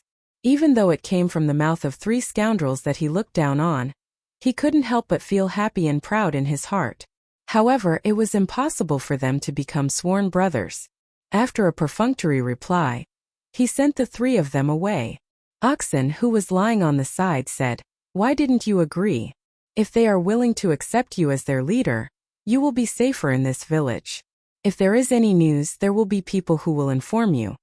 In a small village, manpower was what mattered most. Most of the time, if a family had more brothers and more sons, other people wouldn't dare to bully them, and they could even bully others. Li Qingshan said boldly, "Even if the people I, Li Qingshan, want to befriend aren't heroes who can roam the world, they are still men of steel who value friendship and righteousness. How can I associate with such people?" His voice was so loud that a few crows were startled and flew up, hovering around the treetops. Oxen was silent. Looking at Li Qingshan's high-spirited appearance, he fell into deep thought. Li Qingshan felt embarrassed and rubbed the back of his head. "Brother Ox, you must laugh at me for boasting, but this is what I think in my heart, and I'm only saying it for you to hear." Out of nowhere, Oxen took out a gourd of wine and tossed it to Li Qingshan. "If you don't even dare to say a few big words, then you might as well go back to farming. What other big words do you have? Tell me." Li Qingshan skillfully removed the cork and raised his head to gulp down a few mouthfuls of wine. He casually wiped his mouth and grinned. "I want to travel all over the world, taste all the delicacies in the world, drink all the good wine in the world, cultivate the most powerful divine arts, fight the strongest enemies, and sleep with the most beautiful women. Only then will my life not be in vain. Brother Ox, do you think this dream of mine can come true?" "Definitely." "All right, I'll take your auspicious words." The young man's great dream echoed through the tiny courtyard. Perhaps even he did not take it seriously right now, but a spark had already landed in his heart, about to ignite a prairie fire. Taking advantage of the alcohol, Li Qingshan practiced the 3 forms of the Ox Demon's Fist of Great Strength again. In his half-drunk state, he had no idea whether his movements were right or wrong. He only swung his fists and kicked as he liked. Meanwhile, Oxen only drank on one side and said nothing. Li Qingshan collapsed on the ground, drunk. The next day, the news of Li Qingshan returning the land money to his brother and sister-in-law spread through the village very quickly through the mouths of the 3 ruffians. Some people were filled with admiration towards his choice, praising him for his extraordinary spirit. There were also people who mocked him. Without land, what would he eat? Wouldn't he still have to work for caretaker Lu? I'd like to see if he still had any spirit by then. However, they were not too bold to say it out loud. Li Erlang's name had already begun to establish itself in the Crouching Ox village. Caretaker Lu was both happy and worried about this. He was obviously happy that Li Erlang would no longer bother with him over this piece of land, but he was worried that Li Erlang was someone who could clearly distinguish between kindness and grudges. Perhaps he was just holding back his hatred right now, only looking for an opportunity to take revenge. After all, patch-haired Lu had been ordered around by him in the past. If Li Erlang came looking for him right now, it would be for the best. He had thousands of ways to deal with him, but he could not be on guard day and night. Sure enough, it was better to bully an old man than to bully a poor young man. Caretaker Lu pondered in the hall. A hunchbacked old man arrived before the gatehouse under the support of a young man, but he was stopped by the guards at the gate. Caretaker Lu immediately went up to receive him. He smiled with his chubby face. "Great Village Headley, what brings you here?" Village Headley said sternly, "I don't know when you set up guards here. May I ask what you're guarding against?" Caretaker Lu smiled awkwardly. His clan was a landlord, but it was still a small village in the mountains after all. It obviously could not be as well connected as the large clans in the city. There was only an old gatekeeper, so why would there be anyone guarding the gate normally? Although he had done everything he could to annex the land in the village, it was still mostly through legitimate transactions. Even if he bullied people, he would bully those who could not fight back. He did not have that many enemies. The person he had to guard against right now was obviously Li Qingshan. In his eyes, this kid was originally someone who could not fight back, but his reaction in the end had taken him by surprise. The two of them went into the house to talk. Village Headley did not beat around the bush, saying, "Caretaker Lu, you're someone who has seen the world. Tell me, how should we deal with this Li Erlang?" His eyes were bloodshot. The villagers were afraid of Li Qingshan, and he was afraid too. The older people got, the more afraid they were of death. Last night, he lay on the bed, tossing and turning, unable to sleep. Whenever there was any movement, he would immediately sit up. He was afraid that Li Qingshan would sneak in and take his old life, so he almost did not sleep the whole night. He got up early in the morning and made up his mind that if he did not get rid of this worry in his heart, he would not be able to live, so he came to Caretaker Lu. Caretaker Lu spread his hands and said, "How should we deal with him? The villagers all respect him as a good man. Besides, there's no proof that patch-haired Lu was killed by him." "How could it not be killed by him? It's almost written on his face," said the young man beside Village Headley. He was Village Headley's son Li Hu. He was also a tyrant in the village, but now his prestige was weakened by Li Qingshan, so he was very dissatisfied. "Even if it's written on his face, you won't recognize it." Caretaker Lu glared at him. "You're just a kid, and you dare to be rude in front of me." He looked at Village Headley and softened his tone. "Do you know what he did last night?" Chapter 8. Steward Lu said, "But he has to eat." Lu Hu said, "Then who doesn't have to eat?" As the saying goes, old people become shrewd. Village Chief Li's eyes lit up. "You mean, if he wants to eat, he has to work? Who in this village can afford to hire him? If he works under me, we will be at the mercy of us." Steward Lu looked at the admiring expression of Village Chief Li and his son and felt proud. Food is the most important thing for people. Food doesn't fall from the sky but grows from the ground. Controlling the land is equivalent to controlling the lifeblood of the people. If they don't eat for 3 days, even a strong man will become a soft-footed shrimp. Steward Lu had already thought of a countermeasure. There was no need to kill him. He just needed to knock him down and see what his attitude was. If he could be used, it would not be a bad thing. Li Qingshan woke up from his dream, so he had no idea about these schemes. All he saw was a deer lying in the courtyard. He sniggered, but he did not even thank the black ox.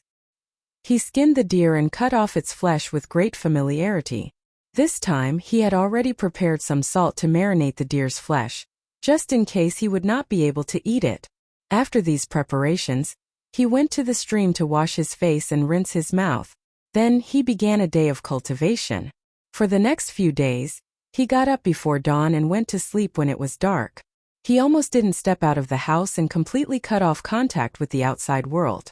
Every day, he practiced until he was exhausted, but he didn't feel it was hard and boring. He worked hard for his dream.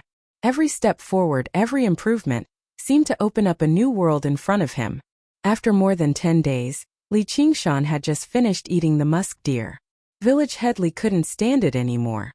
He hadn't had a good night's sleep these days. Every night, He had to let his 2 sons stay by his bedside to barely sleep.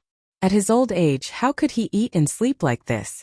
Seeing that he was about to get seriously ill, he quickly came to discuss it with Steward Lu. Steward Lu also waited anxiously. Every day, he sent servants to watch outside Li Qingshan's hut. The first servant reported that Li Qingshan drank and ate meat every day, and even practiced martial arts. He didn't believe it at first, but after a few servants said so, no one dared to try again. The theory that the witch was possessed by a demon surfaced in their minds again. Li Qingshan's courtyard seemed to be shrouded in a layer of mystery and terror. In some people's eyes, Li Qingshan's diligent practice of martial arts was to prepare for revenge. Seeing that village chief Li was on the verge of tears, Steward Lu furrowed his brows and made up his mind. Invite him to the banquet. If he dares to come, then he's a real man. If he doesn't, then he's just a pretentious coward. An invitation card was delivered into Li Qingshan's hands. He fiddled around with the large, red invitation card. In a small village like this, people would usually invite people for weddings and funerals. Very few people would issue an invitation like this, so he could not help but find it rather novel. He muttered to himself, this was a banquet that would never be good. If he went, he might just be walking into a trap. He had only practiced his supernatural power for about 10 days. Although he had gained a lot, it was still difficult for 2 fists to fight against 4 hands. But if he didn't go, then the prestige he had painstakingly built up would go down the drain. When other people mentioned him, Li Qingshan, they would definitely say that he didn't even dare to attend a banquet, which would tarnish his reputation. If he showed weakness now, the attacks would be endless. This move of Steward Lu's was truly a deep scheme, forcing him into a dilemma. Oxen said, "Are you going? I just ran out of food. Since someone is treating me, why not? Guan Yunchang is going alone. Do you think I'm afraid of eating this village wine?" Li Qingshan laughed, his chest full of heroic spirit. Who is Guan Yunchang? He's a hero I've heard of. Li Qingshan stood up, gathered his strength in his arms, and used ox demon butts its horns. At the same time he breathed out, and the faint sound of a cow's mooing came from his lungs. It was as if a large water buffalo was waving its horns, preparing to fight the enemy. Oxen nodded in satisfaction.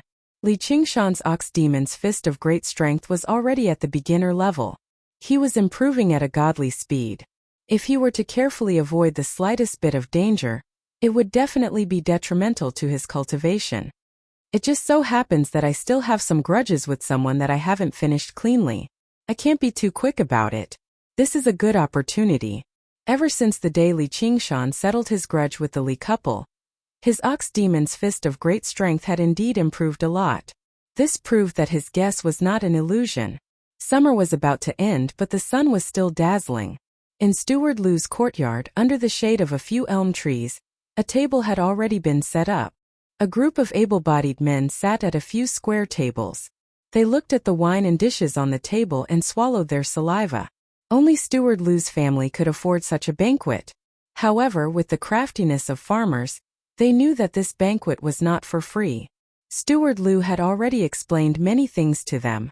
Something about smashing a cup as a signal? In any case, they didn't really understand. They only knew that if Steward Lu turned hostile, they would have to use their fists.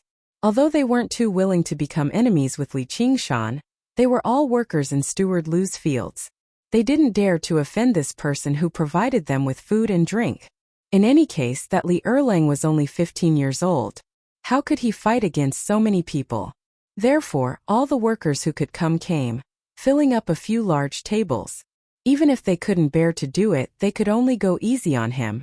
They wanted Erlang to kneel and apologize to Steward Lu so that he would suffer less. The cicadas chirped weakly above their heads. Everyone was a little impatient from waiting. They could only look at the good wine and food, but they couldn't eat it. This was quite a test for them. The sound of discussion drowned out the cicadas chirping. It's about time. He's afraid and doesn't dare to come. Let's hurry up and eat. If it were you, you wouldn't be afraid. It's right that he doesn't come. Only a fool would come. Steward Lu acted as if he didn't hear them. He only smiled slightly and thought, it's good that he knows fear. He's just a kid after all. He's here. A young worker was sweating profusely. He jogged into the courtyard. "Li Erlang is here." Everyone in the courtyard seemed to be strangled at the same time. They couldn't make a sound. The chirping of the cicadas seemed to become louder in an instant. Li Qingshan stood in front of the Lu residence's gate. He was also very nervous. Everything was easier said than done. The Lu residence's green bricks and white walls in front of him was like a small dragon's pool and tiger's den. If he wasn't careful, he might lose his life inside. He wanted to retreat. He thought of the saying, "For a gentleman to take revenge, 10 years is not too late." With his current speed of improvement, as long as he was given time 1 year, no half a year, or even 3 months, he would be able to master the demon ox fists of great strength to a certain level. Then, he wouldn't have to be afraid of anyone in this courtyard. He suddenly became spirited. He asked himself, "Li Qingshan, oh Li Qingshan, could it be that everything you said before was just bullshit?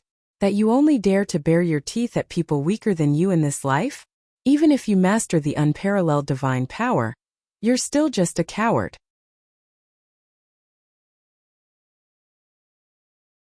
Chapter 9. The door closed behind him. Li Qingshan looked around and did not seem to notice the tense atmosphere in the courtyard at all. He made his way over to caretaker Lu's table by himself. It faced the hall and was set up under the largest elm tree in the center of the courtyard. It was the main seat, and all the people who sat there were influential figures in the village. To the left and right of caretaker Lu were village head Li and the witch. They were the 3 people with the greatest authority in the village. There were also a few old people in the village. The only young people were village head Li's 2 sons, Li Qingshan and Li Bao. They were both tall and sturdy, and they stared at Li Qingshan covetously. Caretaker Lu's eyes narrowed slightly. It had only been a dozen or so days, but Li Qingshan seemed to have become a different person. He was unable to describe the exact changes, but in short, he was very different from before. He possessed an additional bearing. Village head Li's face was dignified, and his gaze was hostile. As for the witch, she was completely filled with resentment. If ordinary villagers offended any one of the 3, they would not be able to continue living in the village. They could only lower their heads and give in. Not to mention that they had offended all 3 of them at the same time. However, Li Qingshan would never give in. There were still many rules for eating in the village. From the position to the way they sat, there were many things to pay attention to. Li Qingshan saw how all the other tables were packed, and only this table was relatively free. As a result, he sat down openly and said, "Why aren't you eating? Are you all waiting for me?" No one answered him. Li Hu and Li Bao squeezed over from the left and right, placing their hands on Li Qingshan's shoulders and pressing down hard. Li Qingshan was still young, and he stood tall and straight, no less than the 2 of them. However, he was skinny, nowhere close to their sturdy waists. In the past, just one of them would have been enough to subdue Li Qingshan easily. Even now, Li Qingshan could only handle one of them at a time. It would be difficult to say if there were 2. Li Qingshan frowned and grabbed their wrists, bending them down. At the same time, he used the transformation of ox demon, flexing its hide, like a large water buffalo stretching its muscles and bones, leaning to the left and right. Li Hu and Li Bao only felt a sharp pain in their wrists. After being knocked by Li Qingshan, they immediately lost their balance and fell from their chairs. The 2 of them flew into a rage out of humiliation. Ignoring the dust all over their bodies, they stood up. Steward Lu originally wanted to say a few polite words to test Li Qingshan's sincerity and see if he had any intention of giving in. He didn't expect Li Hu and Li Bao to be so impulsive. He couldn't care less about scolding them anymore. He was about to smash the cup in his hand and order the workers to do it. Clang! A short knife was nailed to the table. The movements of the few people were also nailed. The blade of the knife shone dimly under the mottled sunlight. Li Hu and Li Bao immediately didn't dare to step forward. They were the sons of the village chief. They were pampered and noble. They could bully good people with their strong bodies, but it wasn't worth it to fight with their lives on the line. Li Qingshan held the short knife in one hand and stepped on the long chair with the other. He leaned forward and looked at Steward Lu with a chuckle. "Steward Lu, this isn't the way to treat a guest. Even if you have any grudges to settle, You might as well wait until you're full. Don't spoil this table full of food and wine. When he said this, he didn't feel nervous anymore. Before Steward Lu could speak, the workers at the surrounding tables all agreed. To them, the most important thing was, of course, eating. If they were to fight, who knew how many dishes and wine would be spilled? They didn't believe that the stingy Steward Lu would prepare another table for them. That's right, Steward Lu. We haven't eaten this morning. We're so hungry that our chests are sticking to our backs. How can we have the strength to fight? I didn't even eat last night. If I don't eat now, I won't be able to. As he spoke, he gulped down a mouthful of saliva.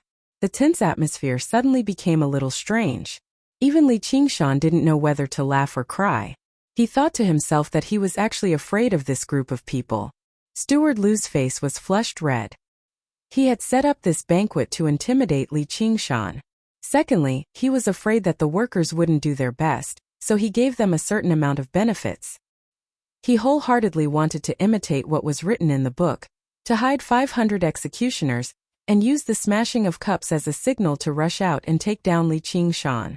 However, he forgot that his subordinates weren't death warriors or family warriors, but a group of real farmers. Li Qingshan looked at Steward Lu with a smile. What a coincidence. I also didn't eat anything last night, so I won't stand on ceremony now. He grabbed a roasted chicken and started eating. Ever since he started practicing the ox demon's fist of great strength, his appetite had become extremely shocking. He only took 10 days to finish a 50-kilogram musk deer, and the green ox did not even have the time to catch new prey. A roasted chicken disappeared into his mouth in the blink of an eye. He took the lead, but the workers didn't care anymore. They all picked up their chopsticks and buried their heads in the food. For a moment, only the sound of eating and chewing could be heard in the courtyard. Village Chief Li was angry and afraid. His whole body trembled as he glared at Steward Lu. Aren't you very smart? Quickly think of a way. Steward Lu didn't have any good ideas, so he glared back. If he let the workers do it, and the workers couldn't bear to part with the food in their mouths, what would happen if Li Qingshan pounced on him and stabbed him first? Your two sons usually look fierce, why are they so soft now? At this table, just Steward Lu and the group of old fellows combined wouldn't even be able to withstand a single kick from Li Qingshan. It was as if they were suddenly thrown onto an isolated island. They had no choice but to face the fierce Li Qingshan alone. All of them were trembling with fear. When an ordinary man gets angry, blood splatters 5 steps away. Li Qingshan acted as if there was no one else around him. He picked up the wine pot and poured himself a drink. The village wine was bland to begin with, so drinking it like this was tasteless. He shouted, "Change to a bigger bowl." But no one answered. Li Qingshan was displeased. Huh. Steward Lu hurriedly ordered someone to bring a bigger bowl.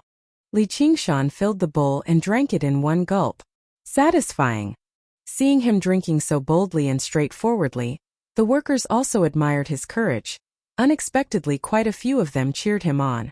Li Qingshan had eaten a lot of greasy food these days. When the wine washed over him, he felt extremely refreshed. He didn't stop and drank 3 bowls in a row. When the 3rd bowl of wine went down his stomach, the courtyard was filled with loud cheers. It was as if they weren't invited by Steward Lu, but by Li Qingshan. Li Qingshan burped and cupped his hands. Everyone eat and drink well. Don't forget about Steward Lu's kindness. Whatever grievances you have, you can settle them after the meal. Anyway, even if you're on your way to the afterlife, you can't be a hungry ghost. Then he glared at the people at the main table. Why aren't you eating? Now that he was drunk, his killing intent rose. If these people kept looking for trouble, Crouching Ox Village wouldn't be safe. He might even fall into their trap at any time. If he killed a few of them and stole some of their belongings, none of the villagers would dare to stop him. Originally, Li Qingshan had only taken the risk to attend the banquet. He was even bluffing a little. In the end, he saw through Steward Lu and the others bluffing. In an instant, he turned from guest to host. His thoughts were also very different. He couldn't help but think of Uncle Lei Feng's words. Difficulties are like springs. If you're weak, they'll be strong. He then thought of what Taizu had said. Imperialists are all paper tigers. Yep, the landlord class is also a paper tiger. Although Steward Lu's schemes were a little clumsy, He had read many people. As soon as he saw Li Qingshan's expression, he knew that he was ready to kill. He could no longer maintain his pretense of shrewdness, and a thin layer of sweat appeared on his forehead. The old people in the village were terrified. They didn't want to die from hunger either.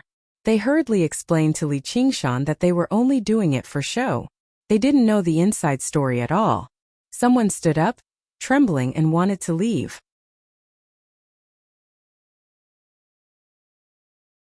Chapter 10. The elders trembled as they sat back on their chairs. Li Qingshan buried himself in eating and drinking. He had only been eating deer meat for the past few days. He was annoyed by it and wanted to change his diet. The table full of food and wine was swept clean by him. He rubbed his bulging stomach. The people in this courtyard are my elders. Some of them watched me grow up. But there are people who don't care about this and bully me just for a few acres of land. If you don't give me an explanation today, I will give you an explanation. Even if I lose my life, I won't regret it. As Li Qingshan spoke, he pulled out his knife. Steward Lu, village head Li, don't you think so? Steward Lu was determined not to suffer such a loss. He gave in and said, Erlang, if you want to plant those acres of land, you can take it back. Li Qingshan said, I don't want those acres of land. You bought them with money. I don't want to take advantage of you. I just want justice. You can do whatever you want in the village. Don't forget that the gods are watching. Justice exists in people's hearts. As he spoke, his voice became stern. Steward Lu was embarrassed and couldn't say anything. Village head Li reacted. This is our fault. We listened to your brother. That's not my brother. Li Qingshan coldly interrupted. Li Da and the others were talking nonsense. They were blinded by lard. That's why they did such a stupid thing. I couldn't sleep for the past few days.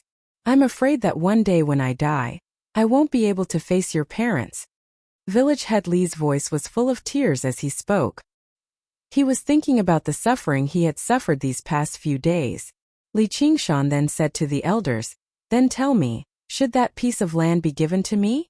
Yes, yes. At this moment no one dared to say no. Li Qingshan got what he wanted. He raised his head and laughed. So there is justice in this world. His laughter suddenly stopped. He lowered his head and his expression changed.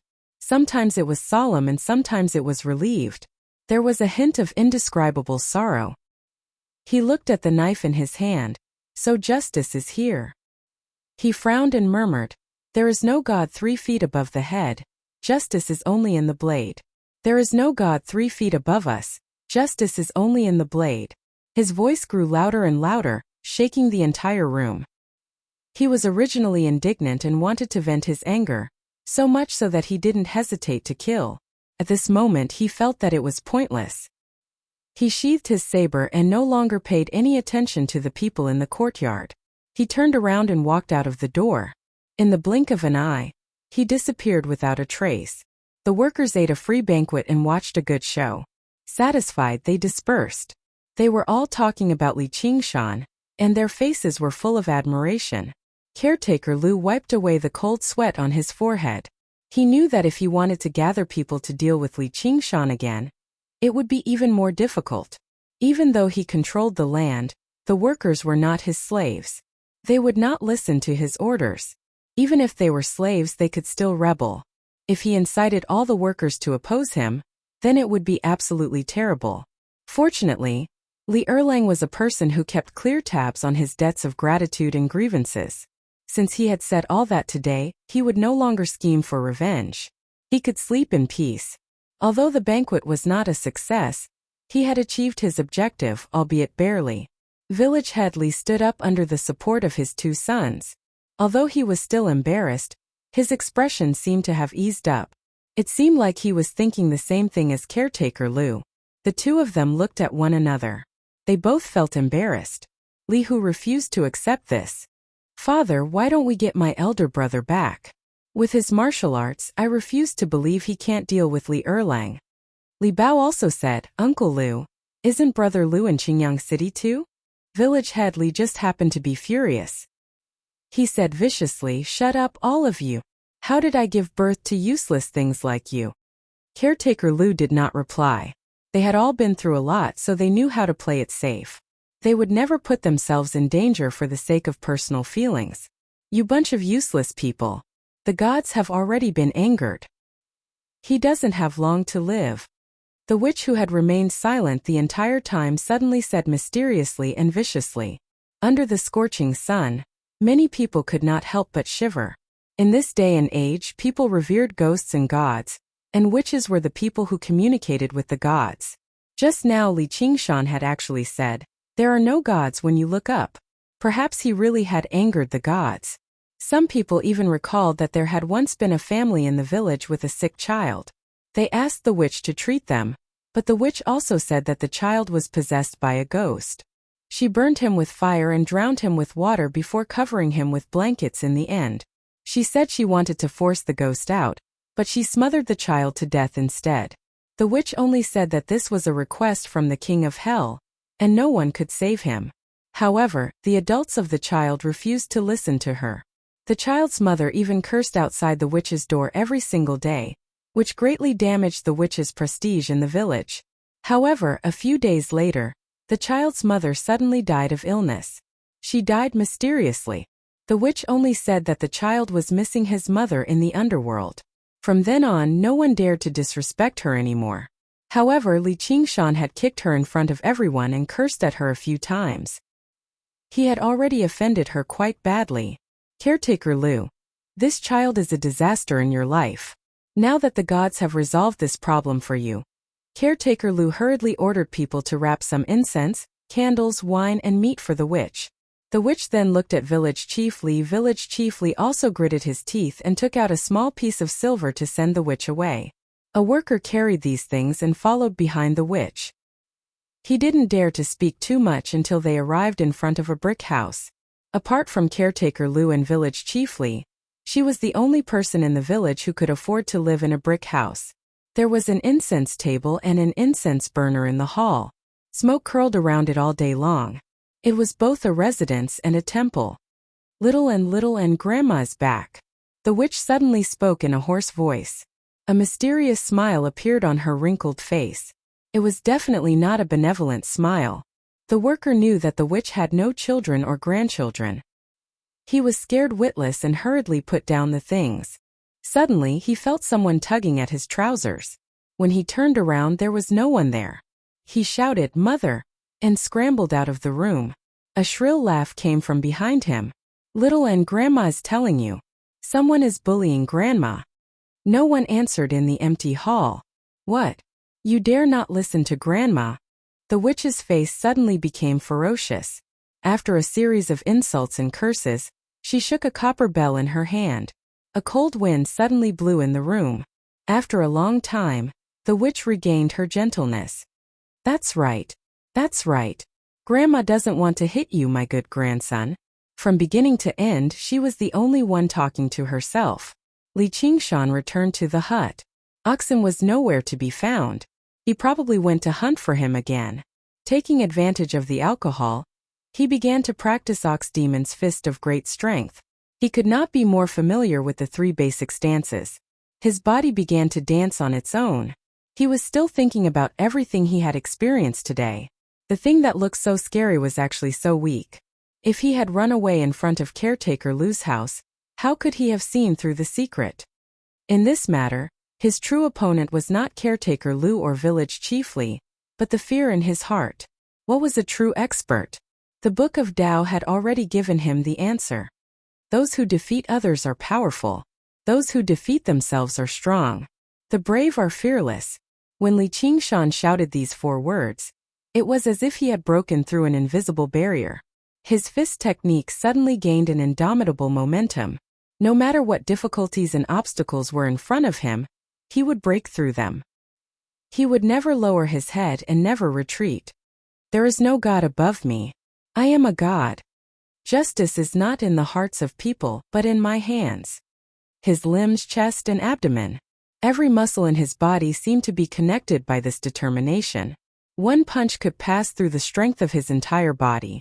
He had a feeling that even if he did not use a weapon, he would still be able to defeat Li Hu and Li Bao in a direct confrontation.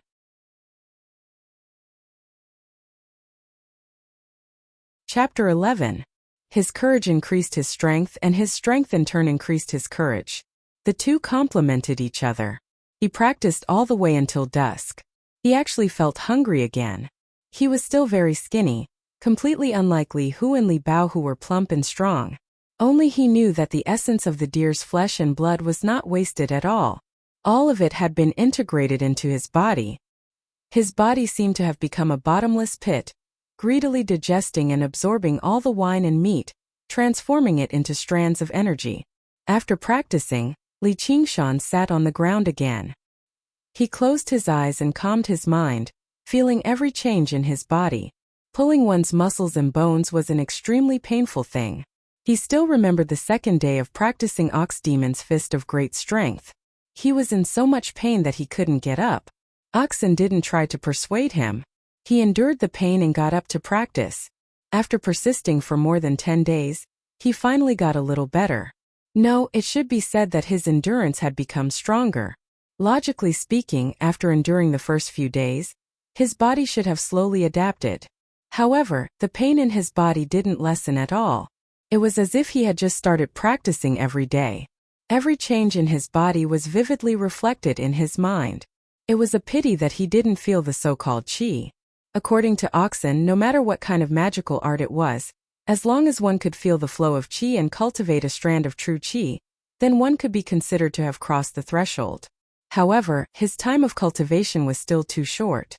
At this moment, he suddenly felt a strand of coldness at the back of his neck, like a gust of cold wind.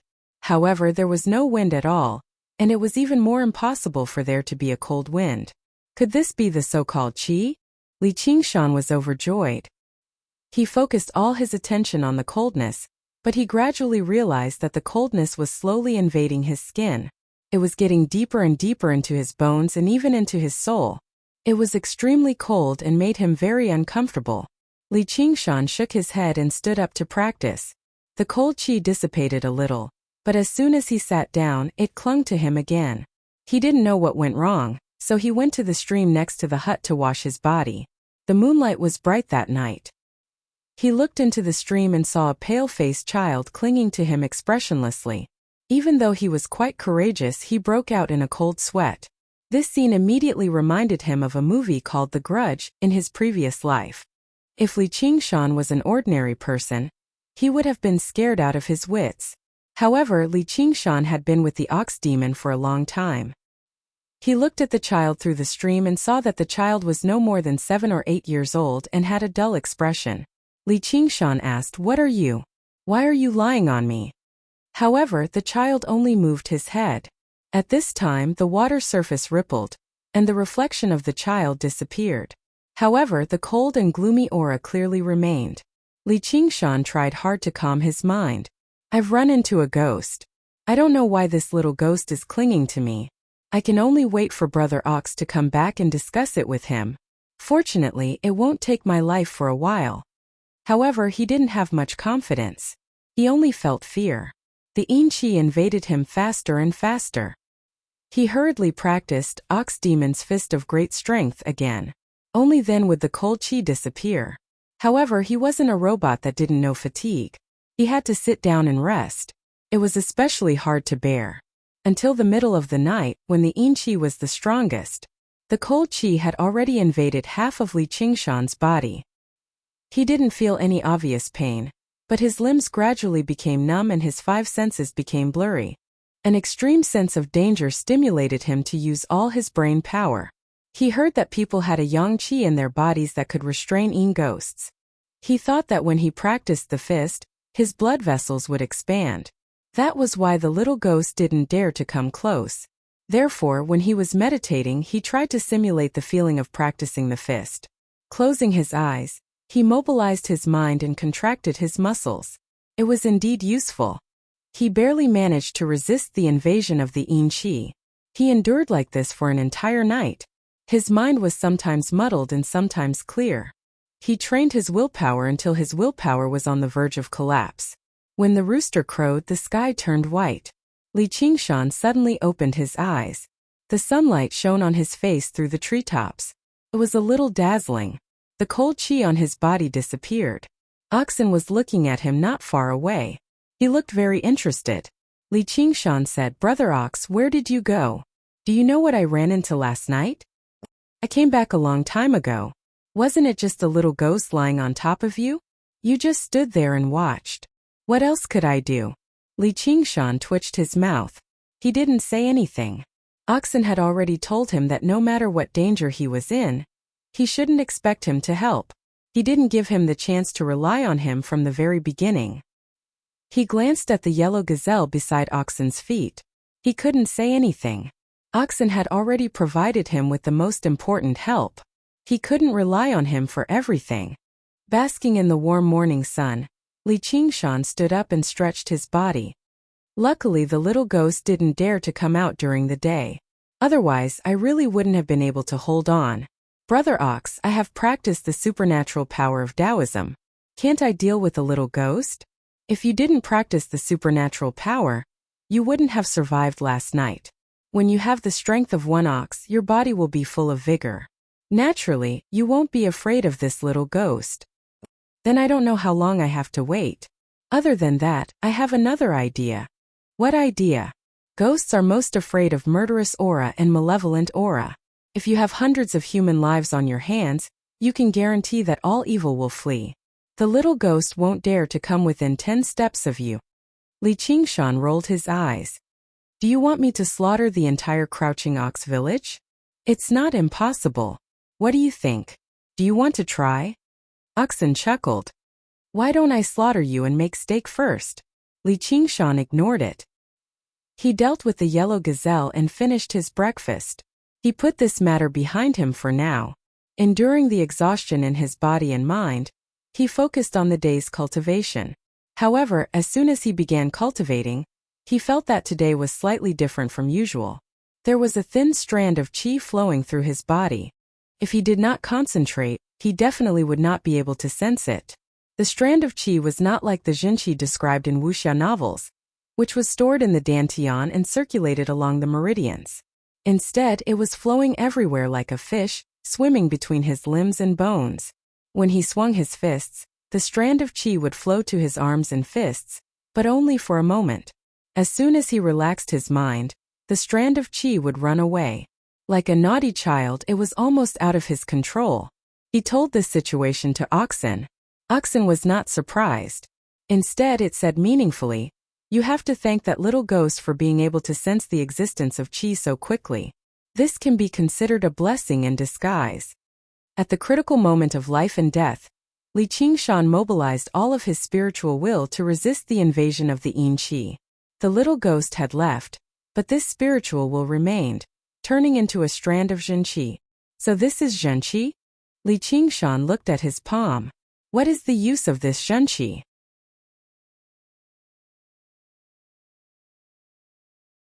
Chapter 12. Li Qingshan felt that Oxen's words were not entirely truthful, as if he was hiding something. However, in his joy, he had no time to think too much about it. He immediately began to practice and feel the effects of the jinqi. As expected, after a short while he felt the knack of it. Today, his practice of Ox Demon's Fist of Great Strength was smoother and easier than it had ever been before. It was like an old machine that had been lubricated, giving him an indescribable sense of joy. Furthermore, the speed at which he could recover his qi was much faster. This seemed like a small matter, but when normal people fought against their enemies, they often didn't dare to attack with all their strength. Because if an attack with all their strength was dodged by the enemy, their body would inevitably stiffen for a moment, leaving behind a huge opening. He didn't have to worry about this. In the time it took for others to throw one punch, he could throw 3 punches with all his strength. Even if they were of equal strength, they still wouldn't be his match. Li Qingshan's heart couldn't help but be overjoyed when he finally got a sliver of results after more than 10 days of hard work. He felt that he was one step closer to his goal. However, when he thought of the dangers and hardships of the previous night, his expression turned cold. "But I do want to know who gave me this blessing," Oxen said in a seemingly casual manner. "There is no door to fortune or disaster. Only people can bring it upon themselves." However, Li Qingshan's heart lit up. These were the words he said when Witch came to ask for the pig's head. The little ghost definitely didn't come to bother him for no reason. After thinking about it carefully, he immediately had some ideas. He was born and raised in this small mountain village, so he knew a little about some of the important things that happened in the village. In this remote little village, there weren't many things that could be considered important to begin with. One of them was a few years ago, when a family in the village broke up due to an illness of a child. Li Qingshan was also a child at the time, so he still recognized the child named Xiao Mao. He never expected that the child would die because of this. It was also because of this example that Li Qingshan obediently returned to his original state after drinking the talisman water. He didn't dare to reveal any of his shocking abilities, and at the same time he extremely hated witch. Xiao Mao's mother's death was very strange. She died suddenly in one night and there was no reason for it. Li Qingshan originally thought that it was because she couldn't bear the pain of losing her son, but now it seemed that she was invaded by Yin Qi. He suddenly stood up and a cold light flashed in his eyes. So that's how it is. I can't let her go. Oxen said. Then let's go kill her. It's not that simple. Li Qingshan sat cross-legged and lowered his head in deep thought. The witch was not someone whom patch-haired Lu could compare with. Not only did she have a lot of prestige in the village, she also had a bit of fame in the surrounding villages. There were often outsiders who came to pray to the witch for divination. If he killed her, he would have no choice but to go far away. He might even report it to the government and be put on a wanted list. Moreover, he had no evidence now, so he couldn't insist that she was the one who did it. Most importantly, since she could order the little demon around, it was still unknown if she had any other tricks up her sleeve. Oxen didn't interrupt from the side, but he was very approving in his heart. If Li Qingshan relied on yesterday's prestige and went to fight and kill the witch in a hot-blooded manner, then it would be a waste of his painstaking efforts. Nothing in this world was perfect. It was hard for brave people to be rash and careless, while intelligent people were often hesitant and lacked a bit of decisiveness and courage. The 4 words sword, courage and zither heart were the hardest to come by. Li Qingshan made up his mind and went to the village. Oh, it's Erlang. Have you eaten? If not, come to my house. At the entrance of the village, an old man was waving a hoe in the vegetable garden. As soon as he saw Li Qingshan, he warmly greeted him. What happened in the Lu family's courtyard yesterday had already spread throughout the village. The originally unknown Li family's Erlang had now become a celebrity in the village. Regardless of age, they all had a bit more respect for this youth. Li Qingshan responded to them one by one. He passed through more than half of the village and came to a small courtyard with a few willow trees planted in front of the door. A small old man in tattered clothes was leaning against the tree. He was drunk early in the morning and had the air of a hermit master. Li Qingshan knew in his heart that this wasn't some hermit master, but an ordinary farmer. He was also Xiao Mao's father. His name was Li Fuguwei. In reality, he wasn't even 40 years old, but he looked to be in his 50s or 60s. Ever since his wife and son died, he didn't do much farm work. All day long, he drank to drown his sorrows and acted like a lunatic. Seeing Li Qingshan approach, Li Fuguwei said vaguely, "Come drink, drink." The stench of alcohol hit him in the face. Li Qingshan frowned. He grabbed Li Fuguwei and dragged him into the empty room. Without saying anything, he scooped up a ladle of water and poured it into his mouth first, choking Li Fuguwei to the point of coughing. He leaned against the door and began vomiting. Li Qingshan looked around the thatched house. It was tattered everywhere and spider webs hung all over the window. It could really be called a house with only 4 walls. Li Fuguwei's family was also famous in the village. The land they owned was second only to Steward Lu's family. He was worthy of the name his parents gave him and his family lived a happy life. Who would have thought that the world was fickle? An unexpected disaster would lead to such an end. Li Qingshan couldn't help but sigh. The little happiness of mortals was really too fragile. But he was determined and ambitious. He couldn't bear to see people become dispirited and degenerate, so he didn't hold back. Li Fuguwei said angrily, What are you doing? Uncle Li, are you awake?" Li Fuguwei saw Li Qingshan's hostile gaze and shivered. It was not like he was blind or deaf. He knew exactly what Li Qingshan had been doing in the village during the past few days. He was a true malefic. What's the matter? Do you know how Xiao Mao's mother died? Li Qingshan went straight to the point. I don't know anything. Li Fugui was so scared that his face turned pale. He didn't care about anything else and walked out. Li Qingshan grabbed his skinny wrist. Is this how you treat your wife and son? Li Fugui's body froze. Erlang, it's not that I don't want to tell you, but it's trouble that you can't afford to provoke. Don't throw away your life in vain. I don't want to cause trouble, but trouble has already come to me. If I live like you, it's better to throw away my life in vain. You just need to tell me what happened that year. Li Fugui was shocked. What trouble has already come to me? After hesitating for a while, he let out a long sigh and began to narrate. After Xiao Mao's mother cursed in front of the witch's door, she went home and slept. The next day she couldn't get up. Her body became cold and blue. That night many strange things happened and I also saw what? A child. Li Qingshan was finally sure that the murderer was the witch. Moreover, the witch also told Li Fugui that Xiao Mao not only missed his mother, but also his father in the underworld.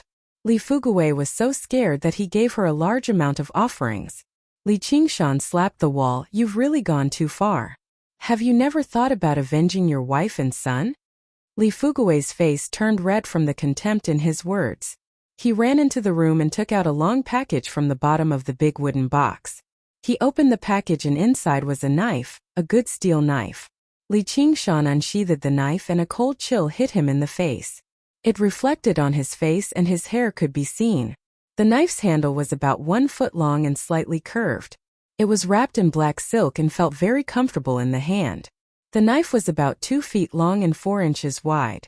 It was much better than the knife in Li Qingshan's hand, which was only 1 foot long and was a poorly made knife.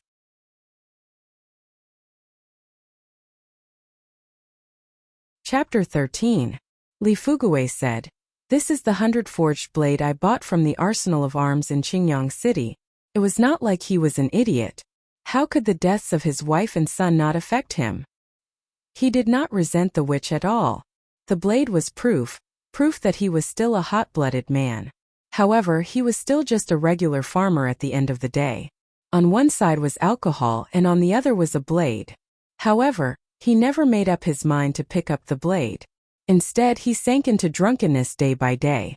In the end, he discovered that he did not even have the strength to hold the blade anymore. However, he had always kept the blade. He did not exchange it for a good meal of alcohol. Li Fugui thought about the past and sobbed. I'm afraid to sell this blade, nor can I sell it. If I sell it, I'll have nothing left. Li Qingshan's mind was in turmoil, but his expression did not change. He silently sheathed the blade. If you trust me, then this blade is mine. I'll definitely give you an explanation. Li Fugui turned around and waved his hand. Li Qingshan made his way out of the door. He sped along the way, tempted to go up to the witch and cut her down. He returned to the thatched hut and practiced his fist techniques for a while before calming down. What kind of ability is it to control ghosts? How does it compare to my strength of 9 oxen and 2 tigers? The powerful ones can make a myriad of ghosts bow down to them, becoming the ghost emperor of an entire region and making friends with gods and demons.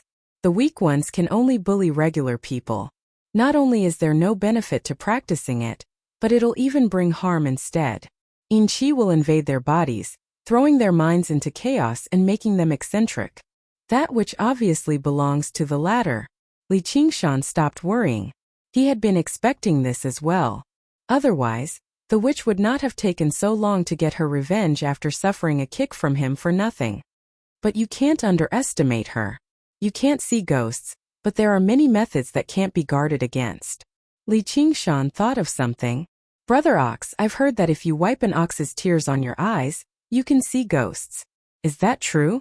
Don't even think about it. This old ox has never cried before. Men don't cry easily, but they don't cry until they're heartbroken. Brother Ox, don't you have times when you're heartbroken? Oxen turned his head away and ignored him. Li Qingshan knew that Brother Ox truly had a stubborn temper, so he stopped trying to persuade him. Over the past few days, the two of them had communicated quite a lot. He could vaguely sense the Black Ox's thoughts. He did not want Li Qingshan to rely on him. He wanted to walk his own path, and he had to bear the consequences of his own actions. At dusk, Oxen suddenly handed a small bottle to Li Qingshan. He did not explain anything and made his way out. He made his way up the crouching ox hill and gazed at the myriad mountains under the setting sun. Li Qingshan opened the small bottle and took a look. There was a transparent light blue liquid inside. His heart skipped a beat, and he smiled resplendently. He thanked the black ox before dipping some wormwood into the liquid and carefully dripping it into his eyes. In the beginning he did not feel anything, but afterwards, he felt his eyes become hotter and hotter, so hot that they swelled. If it were not for the arduous cultivation he had undergone in the past few days, he almost could not help but cry out in pain. In the smoky tiled house, a group of foreigners who had come to seek divination watched a talisman fly through the air in shock before suddenly bursting into flames. Moreover, it was blue flames. They could not see a pale-faced child holding up the talisman with great difficulty. They only lowered their heads and handed all the money to the witch in fear and trepidation before backing away. The witch stowed the money away carefully. Suddenly her face twisted. "What's going on? Why isn't Li Er dead yet?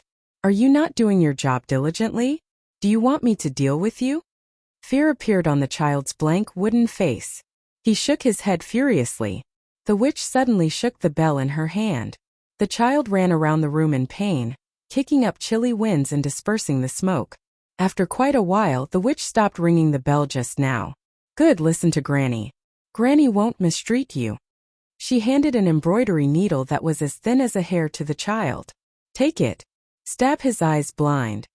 The child grasped the embroidery needle with difficulty and flew towards Crouching Ox Hill with the night wind. Under the night sky, Li Qingshan continued to meditate in the courtyard with his eyes closed. The child walked over and raised the embroidery needle in his hand, slowly stabbing it towards Li Qingshan's eyes. In the eyes of regular people, there was only a needle flying through the air by itself, let alone the fact that the embroidery needle was extremely thin.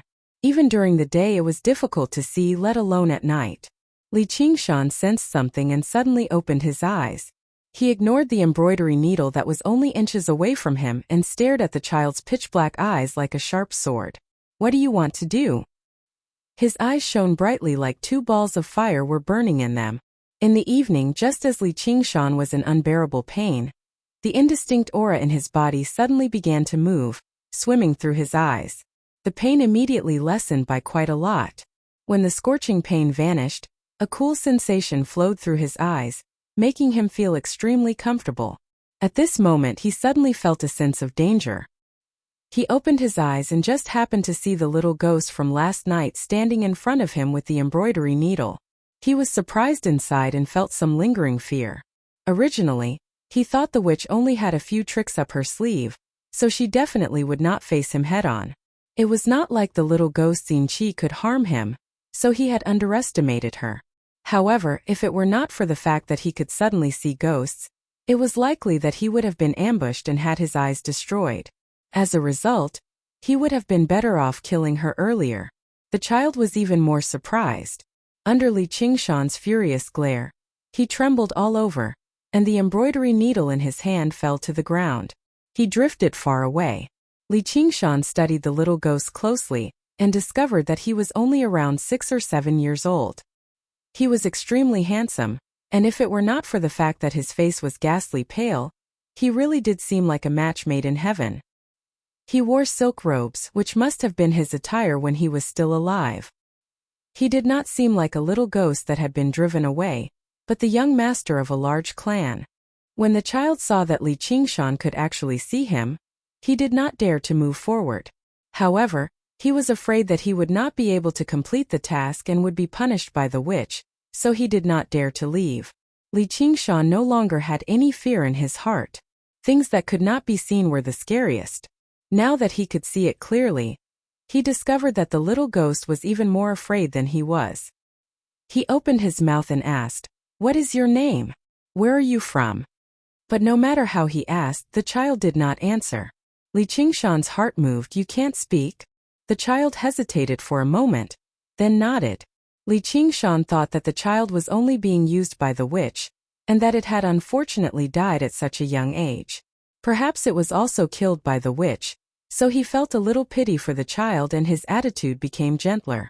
You were so close to me yesterday, why are you hiding now? Come closer, I have something to ask you. The child saw that his expression had become less frightening, and like a timid little beast, he walked a few steps closer.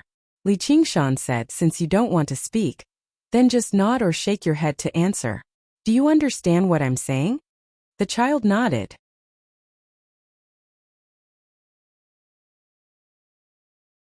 Chapter 14. Li Qingshan asked many questions, and the child answered all of them as if he didn't know how to lie. He nodded or shook his head, but he could only answer simple questions. If it was a complicated question, he would be stunned. When he was asked his name and where he came from, he would shake his head vigorously. When he was asked what other tricks the witch had up her sleeve, he would just stand there in a daze.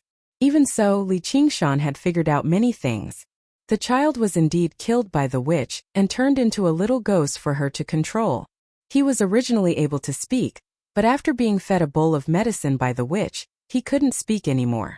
Li Qingshan guessed that the witch kidnapped this child and poisoned him to make him mute in fear that he would speak nonsense on the road. And whenever he mentioned the witch, the child's face would be filled with fear. Li Qingshan said softly, "Don't worry, I won't hurt you. I'll kill that old witch and set you free." Unknowingly, the child walked closer to Li Qingshan and raised his head. His little face had a more intimate expression. Li Qingshan revealed a comforting smile and wanted to pat his head, but his hand passed through his body and he froze. The child's expression immediately dimmed. He lowered his head and cried silently. Li Qingshan suddenly felt sorrow. He looked up to the sky and let out a long howl. Why were there so many injustices in the world? Wasn't it more cruel than any demon or ghost? The child was startled and looked at Li Qingshan in surprise. Under the moonlight, the determined young man's eyes were actually a little watery. Li Qingshan said in a self-deprecating manner, "Men really don't cry easily. It's just that I haven't been hurt yet. I've made a fool of myself." The child stood on his tiptoes and reached out to touch Li Qingshan's face. He took a tear and carefully held it in his palm, looking a little heavy. "Don't hold it." Li Qingshan's face turned red. He suddenly understood Oxen's dilemma.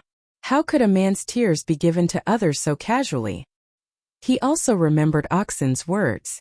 Weak ghosts had no substance. Only when they cultivated to a certain level could they gradually turn nothingness into reality and pick up solid things. This child was so weak that he could only pick up extremely light things. The child just lowered his head and looked at the transparent liquid in his palm. Li Qingshan was helpless. He looked around and felt a little strange. Why did the sky turn dark so late today? Although the scenery around the hut was a little dim, it was still clearly visible. But when he looked up at the moon, he suddenly understood that it was not that the sky had darkened, but that his eyes had brightened. Not only could he see things in the night, but it was as if a layer of dust had been wiped off the window. Everything felt incomparably clear. Li Qingshan muttered to himself, "Brother Niu is indeed a monster. His tears actually have such a magical effect. It's getting late. I'm going to bed. Because of you, I didn't have a good rest yesterday. I still have things to do tomorrow. I have to rest up." Li Qingshan went back to his room to sleep. The child was squatting in front of the door. Under the moonlight, his figure looked translucent, just like the teardrop in his hand. Li Qingshan slept very soundly and only woke up when the sky was bright. He felt very comfortable. The child had already left. He probably didn't dare to move around during the day. He washed up and casually practiced Ox Demon's fist of great strength. Then he picked up the thick steel knife he got from Li Fugui. After thinking for a while, he picked up a few pieces of mutton and went out. 3 ruffians were sitting opposite each other with distressed expressions. After Patch-Haired Lu's death, their small group lost their backbone. Their days in the village became even more difficult. They were like rats crossing the street, and everyone wanted to beat them up. They wanted to learn Patch-Haired Lu's rudeness or Li Qingshan's fierceness, but how could they learn? Suddenly, even eating became a problem, let alone eating meat and wine. They could only work as helpers in Steward Lu's house and barely make a living. How could they compare to the carefree life they had before? At this time, Li Qingshan suddenly came. The three ruffians hurriedly went to greet him. They saw that his expression was grave and stern. He held a knife in one hand and meat in the other. He naturally exuded a powerful aura. No one dared to look down on him because of his age. The three ruffians also softened their voices and praised Li Qingshan's actions the day before. Li Qingshan ignored their flattery and put down the meat in his hand. "There's one more thing I need to trouble you guys with. This meat is your reward, along with a piece from last time." "How could we do that?" "Erlang, just say the word and we'll go through a mountain of blades and a sea of fire." The three ruffians said this as they hurriedly caught the mutton. Just like last time, Li Qingshan said, "Follow me." He turned around and left. Only this time he wasn't bluffing anymore. It was an unquestionable order. The three ruffians didn't dare to hesitate and blindly followed behind him. Li Qingshan first borrowed a hoe and shovel from a nearby farmer's house before going to Li Fugui's house. At this time it was almost noon. The villagers had finished their morning farm work, and it was time to pack up and go home for lunch. They saw Li Erlang, who was really famous in the village, bringing three ruffians to borrow tools. They didn't know what they were going to do, so they curiously followed behind. This shocked almost all the villagers. When they saw him coming to Li Fugui's house, they thought, "Is he going to teach that drunkard a lesson this time? How did that drunkard offend him?" But in their hearts they all felt a little ashamed. Relying on their numbers to bully a pitiful and impoverished person, and shouting at the village head and steward in the Lu residence were completely different actions. One was not afraid of violence and the other was bullying the weak. But the three ruffians were very happy. "I knew this old drunkard was not a good person." They even patted their chest and volunteered. "I'll drag him out now." They hadn't been so proud for a long time. This time they were going to use Li Fugui to show their power, and beat him up in front of everyone. Li Qingshan glared at them and shouted, "Are you coming?" Just when everyone was feeling strange, Li Fugui ran out of the house, gritted his teeth and said, "Coming." He looked surprisingly sober, which made the villagers feel strange. Usually Li Fugui looked drunk, but they didn't know that after Li Qingshan left, he didn't drink a sip of wine. He thought about it day and night, but they didn't expect that on the next day, Li Qingshan would come looking for him. At this moment the villagers were even more baffled, and their interest was piqued. Li Qingshan nodded and walked in front with his head held high. He led a group of people to the front of the witch's green brick house. They saw that the door was closed, and obviously she was alarmed. He ordered the three ruffians, "Break it down." The three ruffians immediately became timid. There was no one in the village who wasn't afraid of this witch. Even when patch-haired Lu was here, they didn't dare to offend her. And this green brick house, which had the function of a temple, was even more mysterious and sacred. They didn't know how many times they had heard about the strange things that happened in this house. When the other villagers saw that he was actually looking for trouble with the witch, they also burst into an uproar. Someone advised, "Erlang, don't mess around." Someone also threatened, "You will suffer retribution for being disrespectful to God." This was an extreme believer in the witch. If it weren't for the fact that he was afraid of the knife in Li Qingshan's hand, he might have come up to reason with him. Without saying a word, Li Qingshan kicked the wooden door open with a bang. The door bar, which was as thick as an arm, broke with a loud sound, shocking the villagers. Li Qingshan turned around and ordered the three ruffians, "Guard outside. Don't let anyone in." The three ruffians braced themselves and answered. At least they didn't need to go in. Li Qingshan crossed the threshold and strode into the courtyard.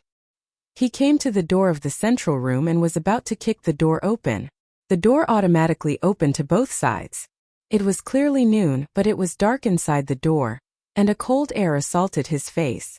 The witch was wearing a brightly colored witch robe and sitting on the altar. She said in a strange voice, "Li Erlang, do you know your crimes?"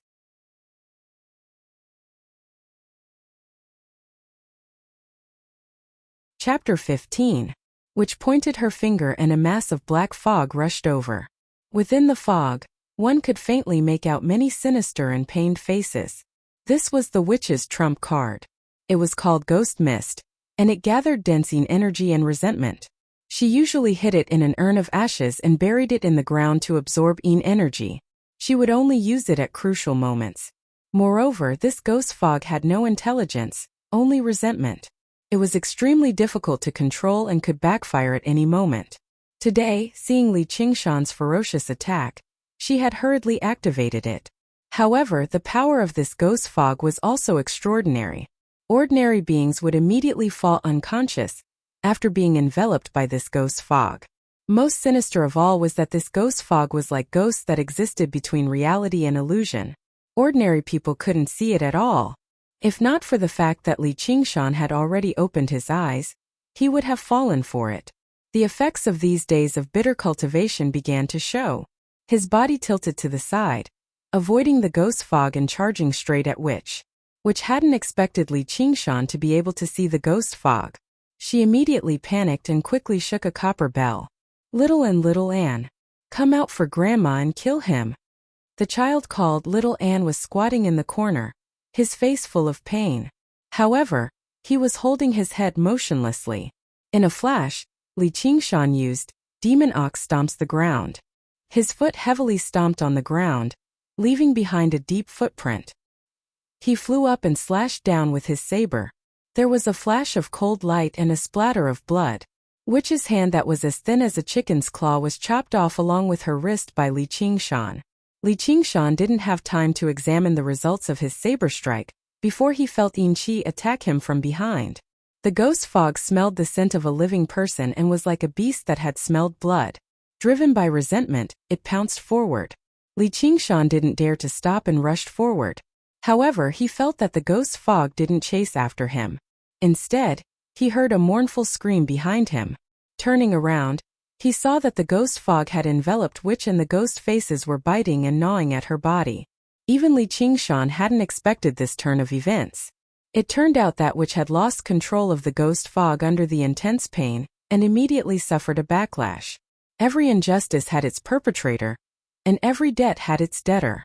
In the end, the witch, the instigator of all this, reaped what she sowed. Her entire body twisted as her flesh withered at a visible rate. Li Qingshan was delighted as he watched on. He laughed aloud. Originally, there was a trace of pity and sympathy in his heart, but he suppressed it forcefully because he felt that it was shameful. In the face of the innocent and suffering children, he was willing to sing a long song and shed a tear. Towards such a person who was worse than a beast, he had to erase all of his sympathy and laugh heartily towards the sky. The outer wall of the house was originally filled with people looking into the house. When the villagers became curious, the three ruffians couldn't stop them at all. They could only let them do as they pleased and occupied the best viewing seats at the front door. Seeing Li Qingshan step through the door, he flew up and chopped off Witch's hand. Then Witch fell to the ground and howled in pain. As she howled in pain, Li Qingshan's laughter was like that of a madman, frightening everyone. Many people were so frightened that they fell off the wall. The three ruffians also fell to the ground with weak legs. Thinking back to how they had mocked and cursed him in the past, they felt incomparable regret. Such a person wasn't someone they could afford to provoke. Li Qingshan saw the ghost fog gradually dissipate. Once the resentment within was released, it stopped. Witch was lying on the ground on her last breath. She hadn't died yet, but it was clear that she wasn't far from death. He guessed that she must have cultivated some kind of cultivation method to be able to hold on. Witch stretched out her remaining chicken claw towards the child in the corner. She seemed to be pleading and resentful as she called out, "Little Anne, Little Anne." Little Anne looked at her in a daze and fear. Li Qingshan said, "I'll send you on your way." The thick steel knife in his hand stabbed downwards. Steward Lu and village chief Li rushed over when they heard the news. They didn't even have the time to shout something like "spare her life" before Witch died. They looked at each other and broke out in a cold sweat. They remembered that Witch had said arrogantly a few days ago that Li Qingshan didn't have long to live. Today she had lost her life. They were even more thankful that they didn't force Li Qingshan that day. Otherwise, who knew what the result would be? This was Li Qingshan's second time killing someone. Compared to the first time when he was panicking in the dark, this time in broad daylight he was very calm. He had improved so much that even he was a little surprised. He thought to himself, could it be that the ox demon's fist of great strength has aroused the demonic nature in my heart? Or is this my true nature? In the modern society of his previous life, many people couldn't express their true nature. They could only go with the flow and live according to the times. Not to mention adults in their 30s or 40s, even youths had lost their passion and ambition. He was just one of the many people, no different from a normal person, but after going through the cycle of life and death, it actually aroused the heroic spirit in his chest. He didn't want to live a mediocre life anymore. But he was suppressed by the hard life in this small mountain village for 15 years. Finally, he had this opportunity. Once his heroic spirit was released, he really was like a crazy demon and refused to restrain himself. Li Qingshan stopped smiling and turned his head to say, "Don't panic, you two. This old woman asked for it. She deserves it. I still need you to uphold justice. You broke into a house and killed someone in broad daylight, and you still want us to uphold justice?" These words only swirled in the hearts of the two. Naturally, no one dared to say it out loud. Suddenly, one day, he rushed out of the crowd and came in front of Li Qingshan. He kowtowed 3 times and raised his head. "I killed her. It has nothing to do with Erlang. This old witch destroyed my family. Xiao Mao, father has avenged you." After he finished speaking, he cried and laughed. It was Li Fuguwei. This big stone that had been pressing on his chest for many years was suddenly lifted. He felt that even if he died, he could die in peace. No one in the village knew what happened to Li Fuguwei. They couldn't help but be silent. Only Steward Lu showed an embarrassed and fearful expression. It was because Li Fuguwei encountered this accident that he used alcohol to drown his sorrows and sold his family's fertile farmland. That was how he was able to achieve the illustrious name of Half-Village Lu. If Li Qingshan suspected him of colluding with the witch, then wouldn't it be terrible? Li Qingshan said, "I will take responsibility for my own actions. I don't need you to take the blame. Please come with me." He called the 3 ruffians and a few prestigious elders in the village to come to the witch's backyard. Li Qingshan turned his head and nodded to the eaves. The others followed his gaze, but there was nothing. Little An was hiding in the shadows, pointing to an empty space. Under Li Qingshan's order, the 3 ruffians began to dig the ground. Under Li Qingshan's gaze, they did their best and didn't dare to be lazy. In a short while, they had dug a big hole and dug out a skeleton. Li Qingshan went down to collect the skeleton. He looked back at the eaves and ordered, "Continue to dig." This wasn't Little An's skeleton. Under Little An's guidance, Li Qingshan had the people dig in a few more places. A few more skeletons were dug out. The surrounding people were shocked. How could there be so many skeletons buried in the witch's backyard? And every one of them seemed to be the skeleton of a child. Li Qingshan was also shocked. His expression became more and more serious. He knew that these were the victims of the witch's witchcraft. The ghost fog full of resentment he saw must have come from this place. He only hated that the old hag had died so quickly. At this time there was a ding sound as if they had touched something. They carefully opened it and found a tightly sealed porcelain jar. Without waiting for Li Qingshan to stop them, the 3 ruffians rushed to open the jar. A small cloud of black gas rushed out. As if afraid of sunlight, it went straight into the mouth and nose of one of the ruffians.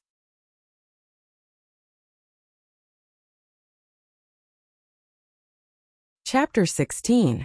The other 2 ruffians were so scared that their faces turned deathly pale. They were unable to move, but the contents of the porcelain jar blinded their eyes. The porcelain jar was filled with sparkling silver. They had never seen so much money in their entire lives. Even Steward Lu and the few old men who were on the verge of death revealed expressions of eagerness. Li Qingshan pushed them away. They were about to fly into a rage. No matter how timid they were, for the sake of wealth, their hearts would beat faster and they would become fierce. However, when they saw that it was Li Qingshan, they didn't dare to make a move. Li Qingshan didn't care about what they were thinking. He took out the porcelain jar and put it to the side. Under the jar, a small skeleton appeared. The flesh and blood on the skeleton had long been stripped away, revealing a grayish-white color. It was unknown how long it had been buried. Little An finally nodded. Li Qingshan sighed softly. He looked around and poured out all the silver in the jar, placing the white skeleton inside. The silver ingots rolled to the ground and formed a small hill. At this moment, everyone's eyes were fixed on it. They didn't even care about the skeleton anymore. Steward Lu was someone who had seen the world. He estimated that there were at least a few hundred taels of silver. Even he would be jealous, let alone the others. In a small mountain village like this, it was really a huge sum of money. Li Qingshan didn't expect that which had collected so much silver over the years. As the saying goes, wealth moves people's hearts. He wasn't an immortal who didn't eat the food of mortals. He was also tempted by this wealth. After all, he would need money for many things in the future. In terms of eating meat, he didn't want to always rely on oxen. Since oxen wanted him, he would show it. He also wanted to change his diet. Perhaps he could go to the market and buy a few jars of good wine. However, he also understood the principle of people die for wealth, and birds die for food. If he took all the silver away, these people would be afraid of his power and wouldn't dare to say anything. However, they would definitely resent him and bury a lot of seeds of disaster, even the death of which might not be able to appease them. Village Chief Li, you are the most respected person in this village. What should we do with the silver? Tell me. Li Qingshan wiped the blood off his thick steel knife and sheathed it.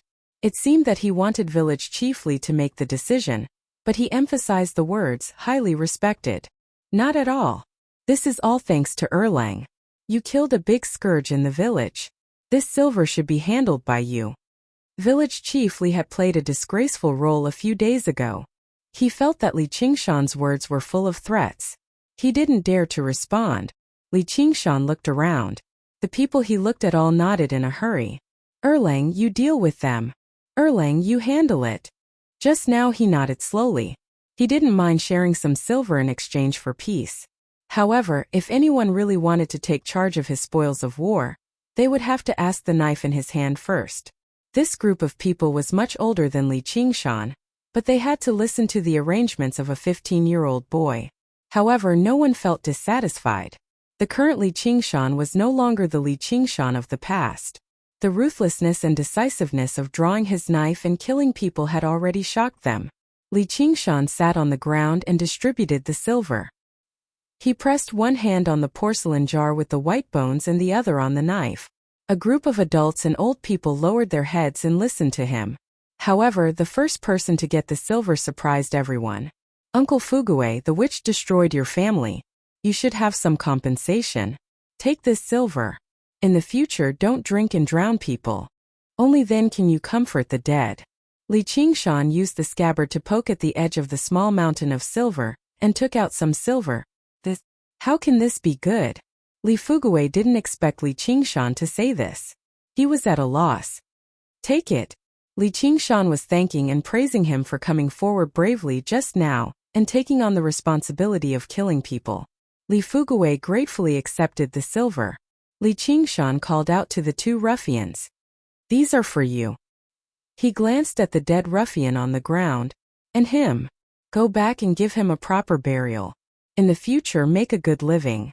Don't do dirty things like stealing chickens and dogs. Otherwise, I'm afraid there will be a disaster like this. The two scoundrels were both surprised and overjoyed. They stowed the silver away.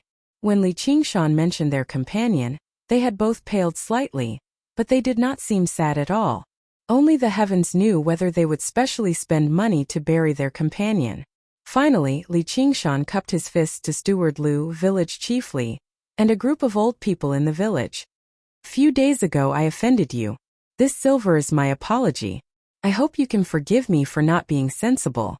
However, if there is anyone who doesn't respect the old and bullies the weak. Although he said this, there was no sign of apology on his face. As he spoke, his tone became even more stern. We won't. These people said repeatedly. Li Qingshan nodded and took out a pile of silver for them to distribute. What about the other people in the village? Village Chief Li got his share of the silver and looked at the pile of silver that was left. Since Li Fugue, the victim, could get a share of the compensation, then there were many more victims in the village. It could be said that every family had given an offering to the witch. Li Qingshan glanced at him. Does anyone have any objections? Although he sympathized with the villagers who had been deceived, he didn't plan to pay for their stupidity. If he hadn't killed the witch quickly, these people might have been intimidated by the witch to deal with him. Moreover, it was absolutely unfair to divide the money. In the end, not only would he not get any benefits, but he would also become the target of everyone's resentment. Village Chief Li also saw through this, so he came to trip up the youngster who was in the limelight. To put it bluntly, the interests of the villagers had nothing to do with him. Instead, it was the person in front of him who was increasingly threatening his authority in the village. Maybe in a few years when he really grew up, he wouldn't even be able to keep his position as village chief.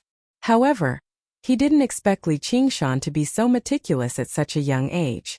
The glance that seemed to see through his thoughts made him even more frightened, and he didn't dare to say anything more. Li Qingshan wrapped up the remaining silver and said, "Then please go and explain to the villagers. If anyone dares to spread rumors and spread it to my ears, humph." The group of people nodded. With the sword and knife in front of them, they had all received benefits, so who would dare to spread rumors? With Village Chief Li leading the way, he came to the door and explained to the villagers, greatly praising Li Qingshan's demeanor of eliminating evil for the people. Originally, there were still some loyal followers of the witch who were not convinced. However, when the skeletons were carried out one by one, everyone's mouths were shut up. How could a person who had so many skeletons buried in the backyard be a good person? Moreover, who would be willing to offend a strong and ruthless person like Li Qingshan, as well as a group of virtuous and respectable old people for a dead person? Li Qingshan didn't show himself. Instead, he picked up the copper bell in the witch's hand, and could faintly feel its spirituality that was different from ordinary utensils. He asked Little End, "Is this what she used to control you?" Little End nodded and looked at the copper bell nervously.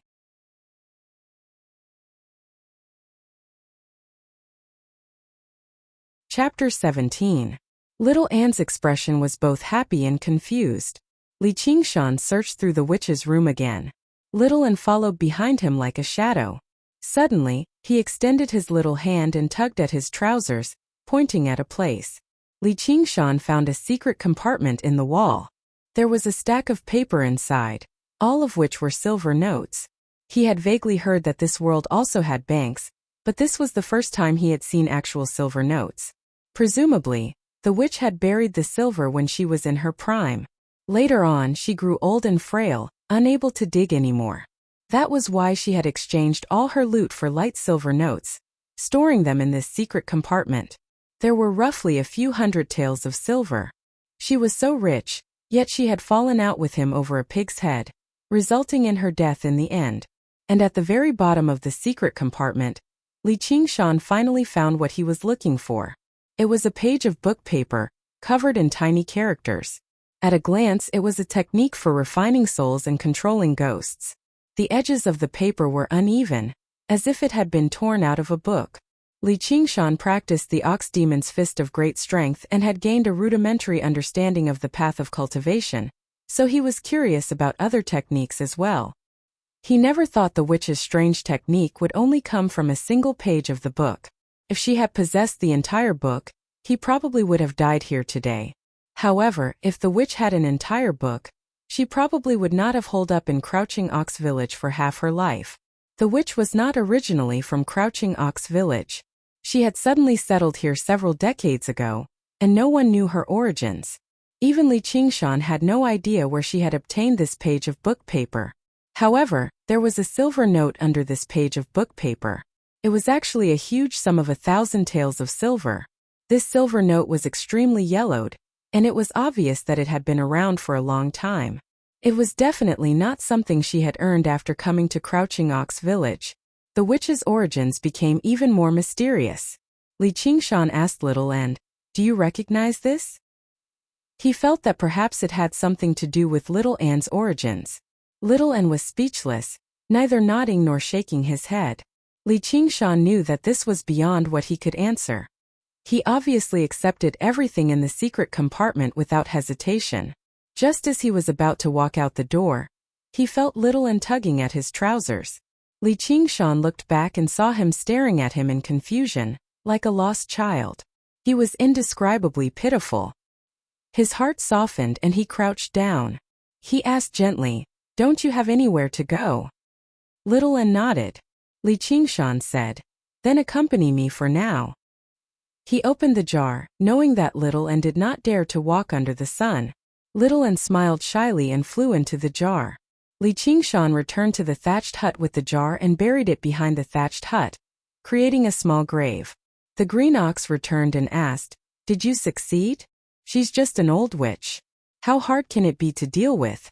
Then, he showed him the spoils of this trip and showed the page of the book to the green ox. He asked, "Is this also a divine ability?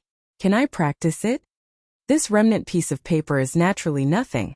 But this piece of paper came from a supernatural power called the Dark Een Ghost Control Art.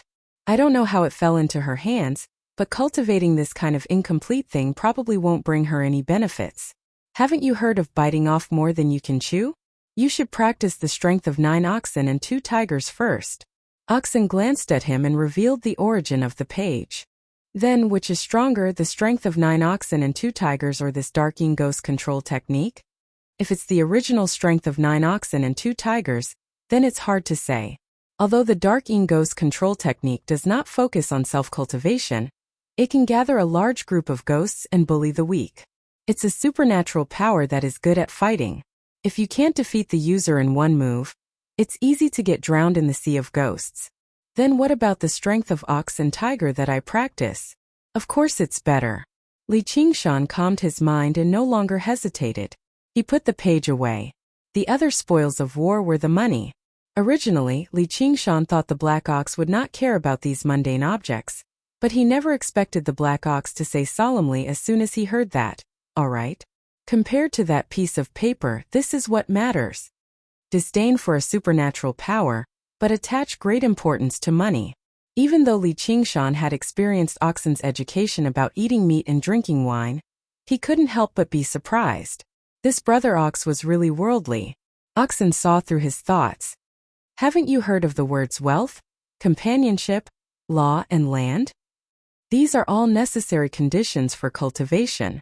Wealth is still the first. Li Qingshan nodded. No matter what I do, I need a financial foundation. If Oxen didn't provide him with food, he wouldn't be able to practice even if he had the secret manual. But I don't think I need to spend too much money. 1,000 taels of silver was a huge sum.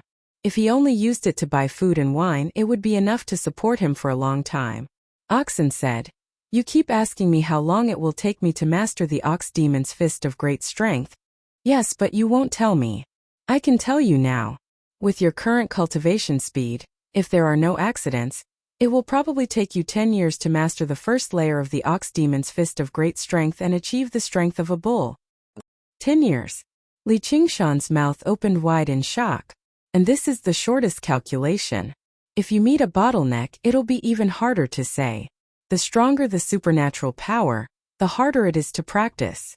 Do you really think Taoist supernatural power is a country bumpkin? Do you think you can master it easily and become invincible? Wake up. As if a bucket of cold water had been poured on Li Qingshan's head.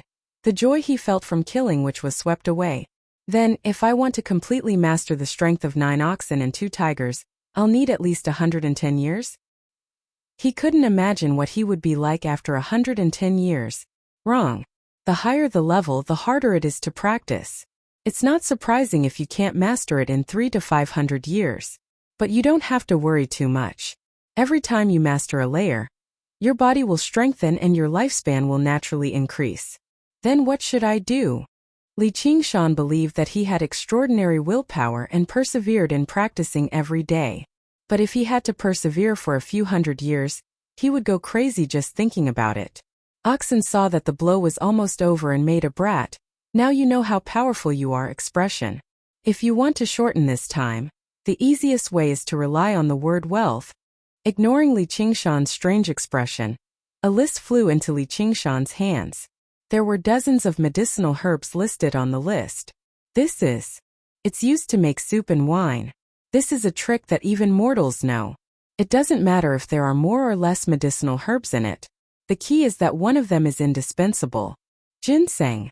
Li Qingshan already saw the medicinal herb at the top of the list. This was probably the most common and easily found spiritual medicine in the world. It was known as the king of herbs and could greatly replenish one's vitality. In Chinese medicine, there was a kind of soul return soup. When a person was about to die, they could recover some of their spirit and make a will. In reality, it was ginseng soup.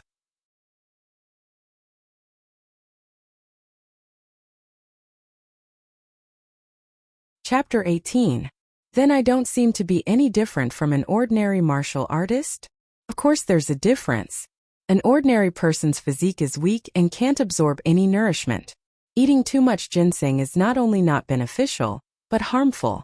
I didn't tell you in the beginning because your body is still weak, so it's useless to tell you. These days you've been slowly recuperating, and you've cultivated a trace of essence qi. Now you've reached the requirement. I was planning to ask you to find a way to raise money. Now you can save some trouble, but I'm afraid the money won't last long.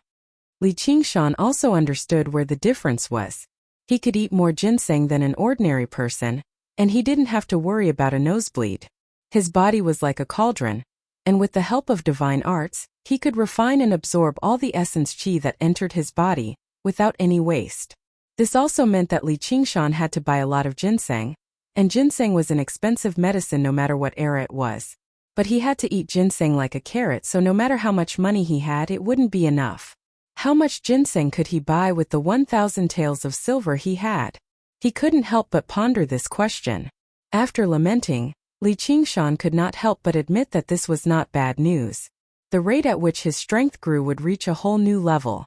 In order to pursue a breakthrough in strength, ordinary people would have to search for rare elixirs, and even if they took them, there might not be any effect.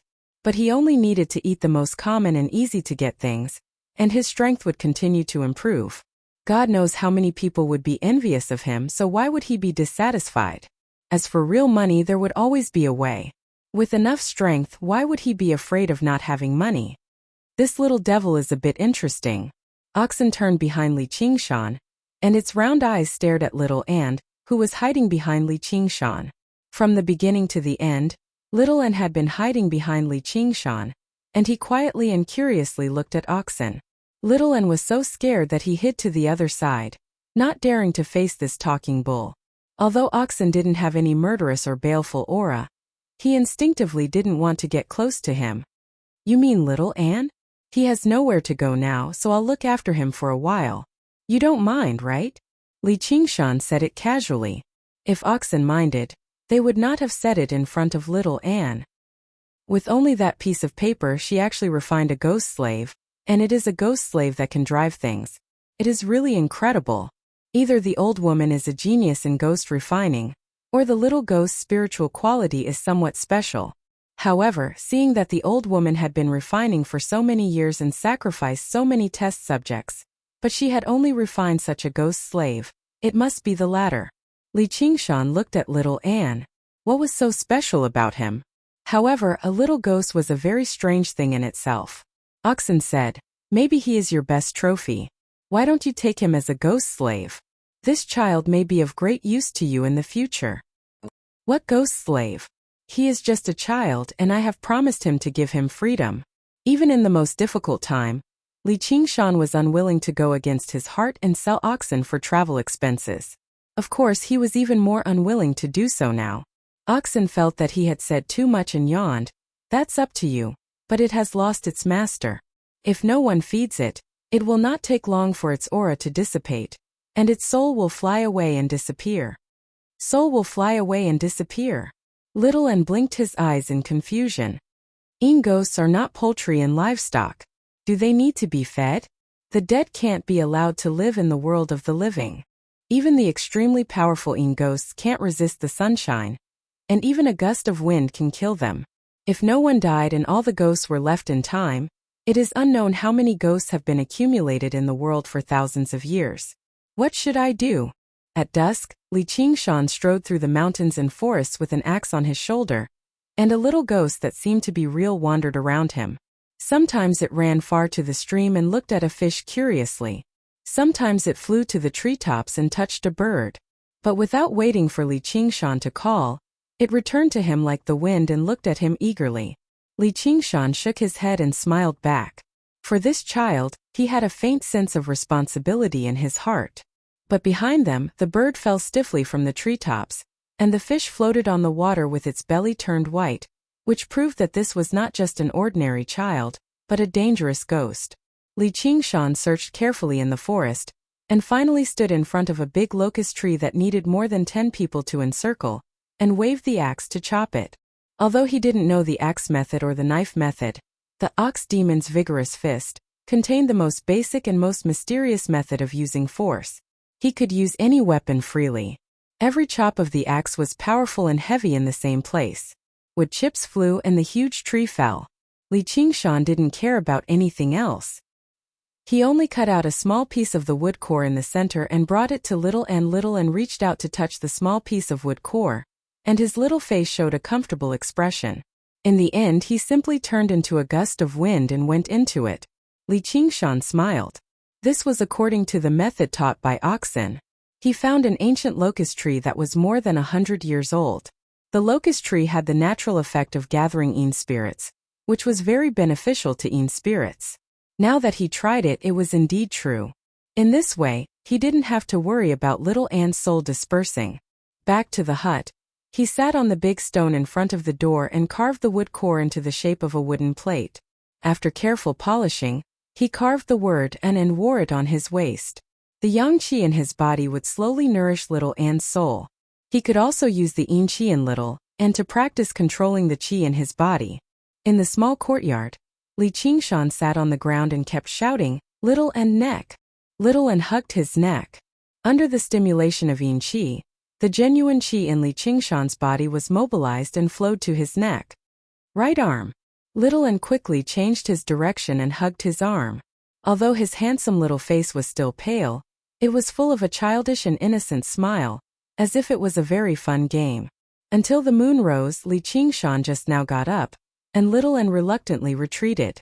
With the help of Little Anne, the genuine qi in Li Qingshan's body was tamed a lot, and Little Anne's eyes were a little more lively, not as dull as they were at first. Li Qingshan thought about it. This was probably not just due to the nourishment of yang qi. No matter how clever a child was, if they were taken away from their parents and watched over, abused, or beaten as they pleased, they would probably become so dull. And when he regained his freedom and life slightly returned to normal, the spiritual qi in his heart began to sprout. Little Anne looked at Li Qingshan expectantly. Although he still couldn't speak, his eyes clearly said, "Play again." "Well, this is not a game. That's all for today. We'll talk about it tomorrow night." Little Anne nodded obediently. He would never act like a spoiled child, but he couldn't hide his disappointment. Li Qingshan couldn't do anything about it. "All right, let's play again." Little Anne smiled shyly, but immediately pricked up his ears.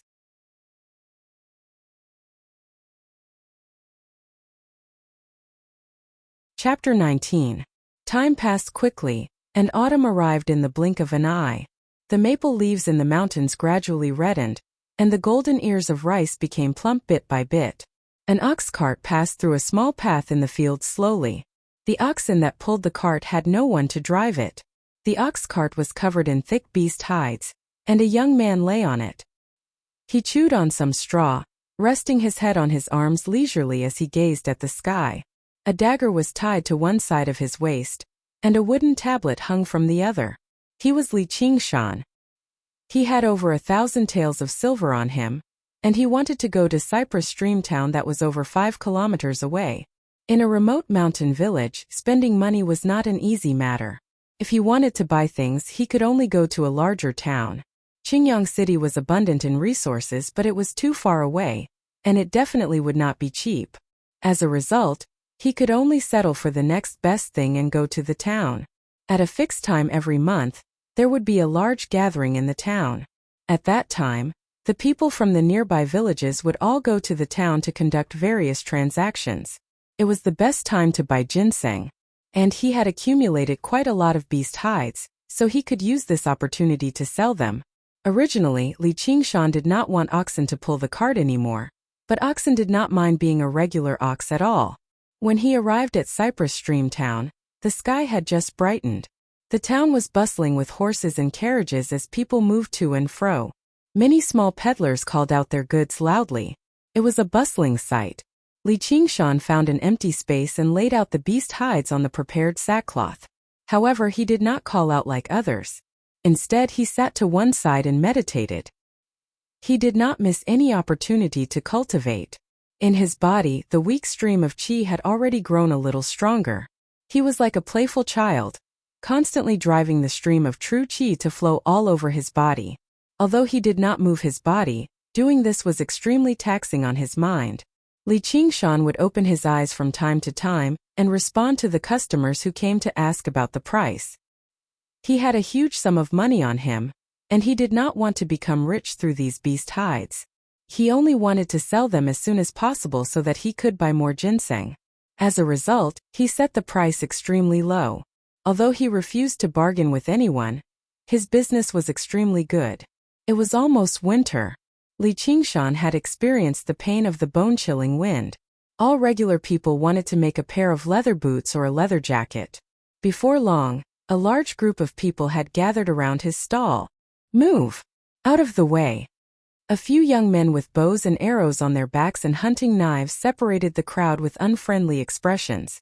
They surrounded the stall and cast their shadows on Li Qingshan's body, casting Li Qingshan's shadow. Li Qingshan opened his eyes and asked, "What can I do for you?" His eyesight was no longer the same as before. He could tell at a glance that these people were not easy to deal with. Although they weren't very old and didn't have a particularly fierce expression on their faces, they had a sharp murderous aura around them. If patch-haired Lu was a barking mangy dog, then they were ferocious mountain guard dogs. Any one of them could easily kill patch-haired Lu. A short and vigorous young man with a short beard questioned, "Where did you get these beast skins?" His companions stretched out their hands to play with the beast skins and discovered that it was just as the rumors said. There were no arrow holes or any signs of damage on these beast skins. They were all rare high-quality hides, but they were sold at a much lower price than normal beast skins. If you want to buy, then buy. If not, then leave. Don't block the sun. Li Qingshan was too lazy to make up a lie to explain to strangers. He closed his eyes and continued to cultivate. The surrounding people had already spread out in a circle, but they did not leave. Instead, more and more people gathered. All kinds of discussions could be clearly heard. "Aren't these the hunters from Drawn Rain's village? How dare they look down on the people from Drawn Rain's village? How many lives do they have?" Drawn Rain's village. Li Qingshan's heart skipped a beat. Even with his lack of knowledge, he had heard about this place like thunder.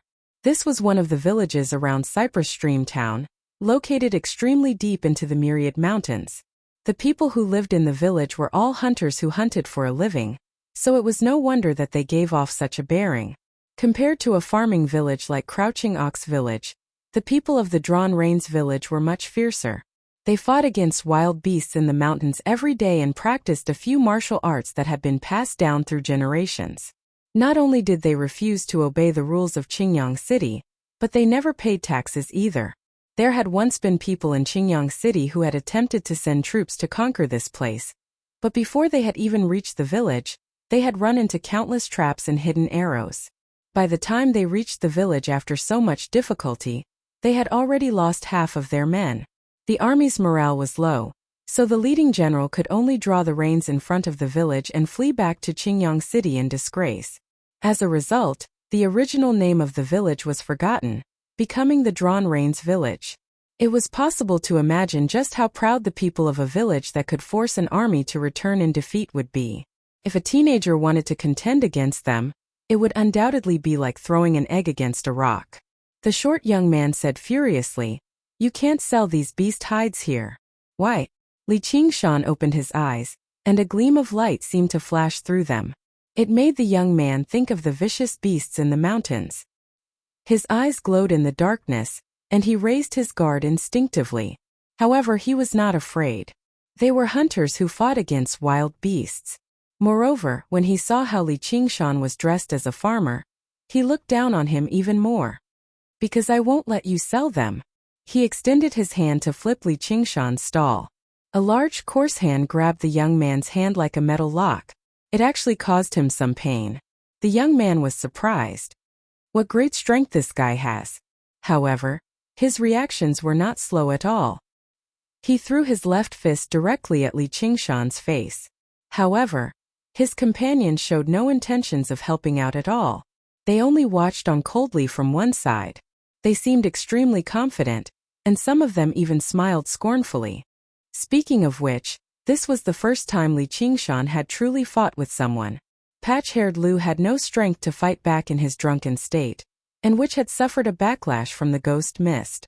The fist tore through the air, not giving anyone time to think at all. However, this was the effect of many days of cultivation. Li Qingshan subconsciously tilted his head to avoid it. His right foot stepped on the ground, and his body leaned forward. With his spine as the center, all the muscles in his body trembled, and as one, an Iron Mountain Lean smashed towards the young man with great force. Iron Mountain Lean was an extremely common move in fist techniques. Demon Ox's fist of great strength also had it, and it combined 3 of the moves at the same time. Demon Ox stomps on the ground. It stood firmly on its heels and exerted force from the ground. Demon Ox activates its hide. It had a tough body and could not be activated. Demon Ox butts its horns. It used its body as a horn to smash forward. All of its movements were done in one go. Oxen lay in the back and nodded in satisfaction. However, the young man turned pale with fright. It was as if a charging bull had charged at him. He felt a pain in his chest and was sent flying. He fell into the crowd, and all the muscles and bones in his body felt like they were about to fall apart. The discussions in the surrounding crowd stopped abruptly. The young man's companions were also stunned for a moment, and then they attacked in anger. Li Qingshan's expression became more and more serious. One-on-one and one-on-many were 2 completely different things. Unless the difference in strength was too great, it would be difficult for 2 fists to fight against 4 hands. If a strong bull was surrounded by a pack of vicious hunting dogs, it would only end up with pieces of flesh torn off and dying.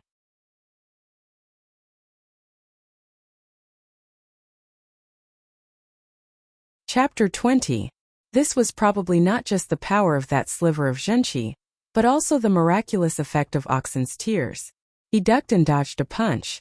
Ox demon butts its horns. His fist struck out and knocked down another young hunter. But at the same time, a hunter had already circled behind him and punched fiercely at Li Qingshan's back.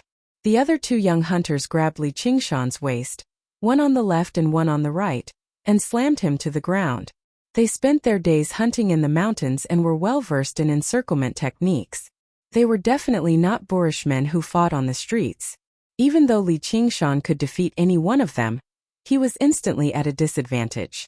Seeing that it was too late to block, Li Qingshan focused all of his mental thoughts on his back. That sliver of zhenqi flowed with his heart. The muscles on his back twisted together, and a small bulge could be faintly seen. A heavy punch landed on Li Qingshan's back, but it was like hitting tough leather. All of the power dissipated as that bulge of muscle flattened.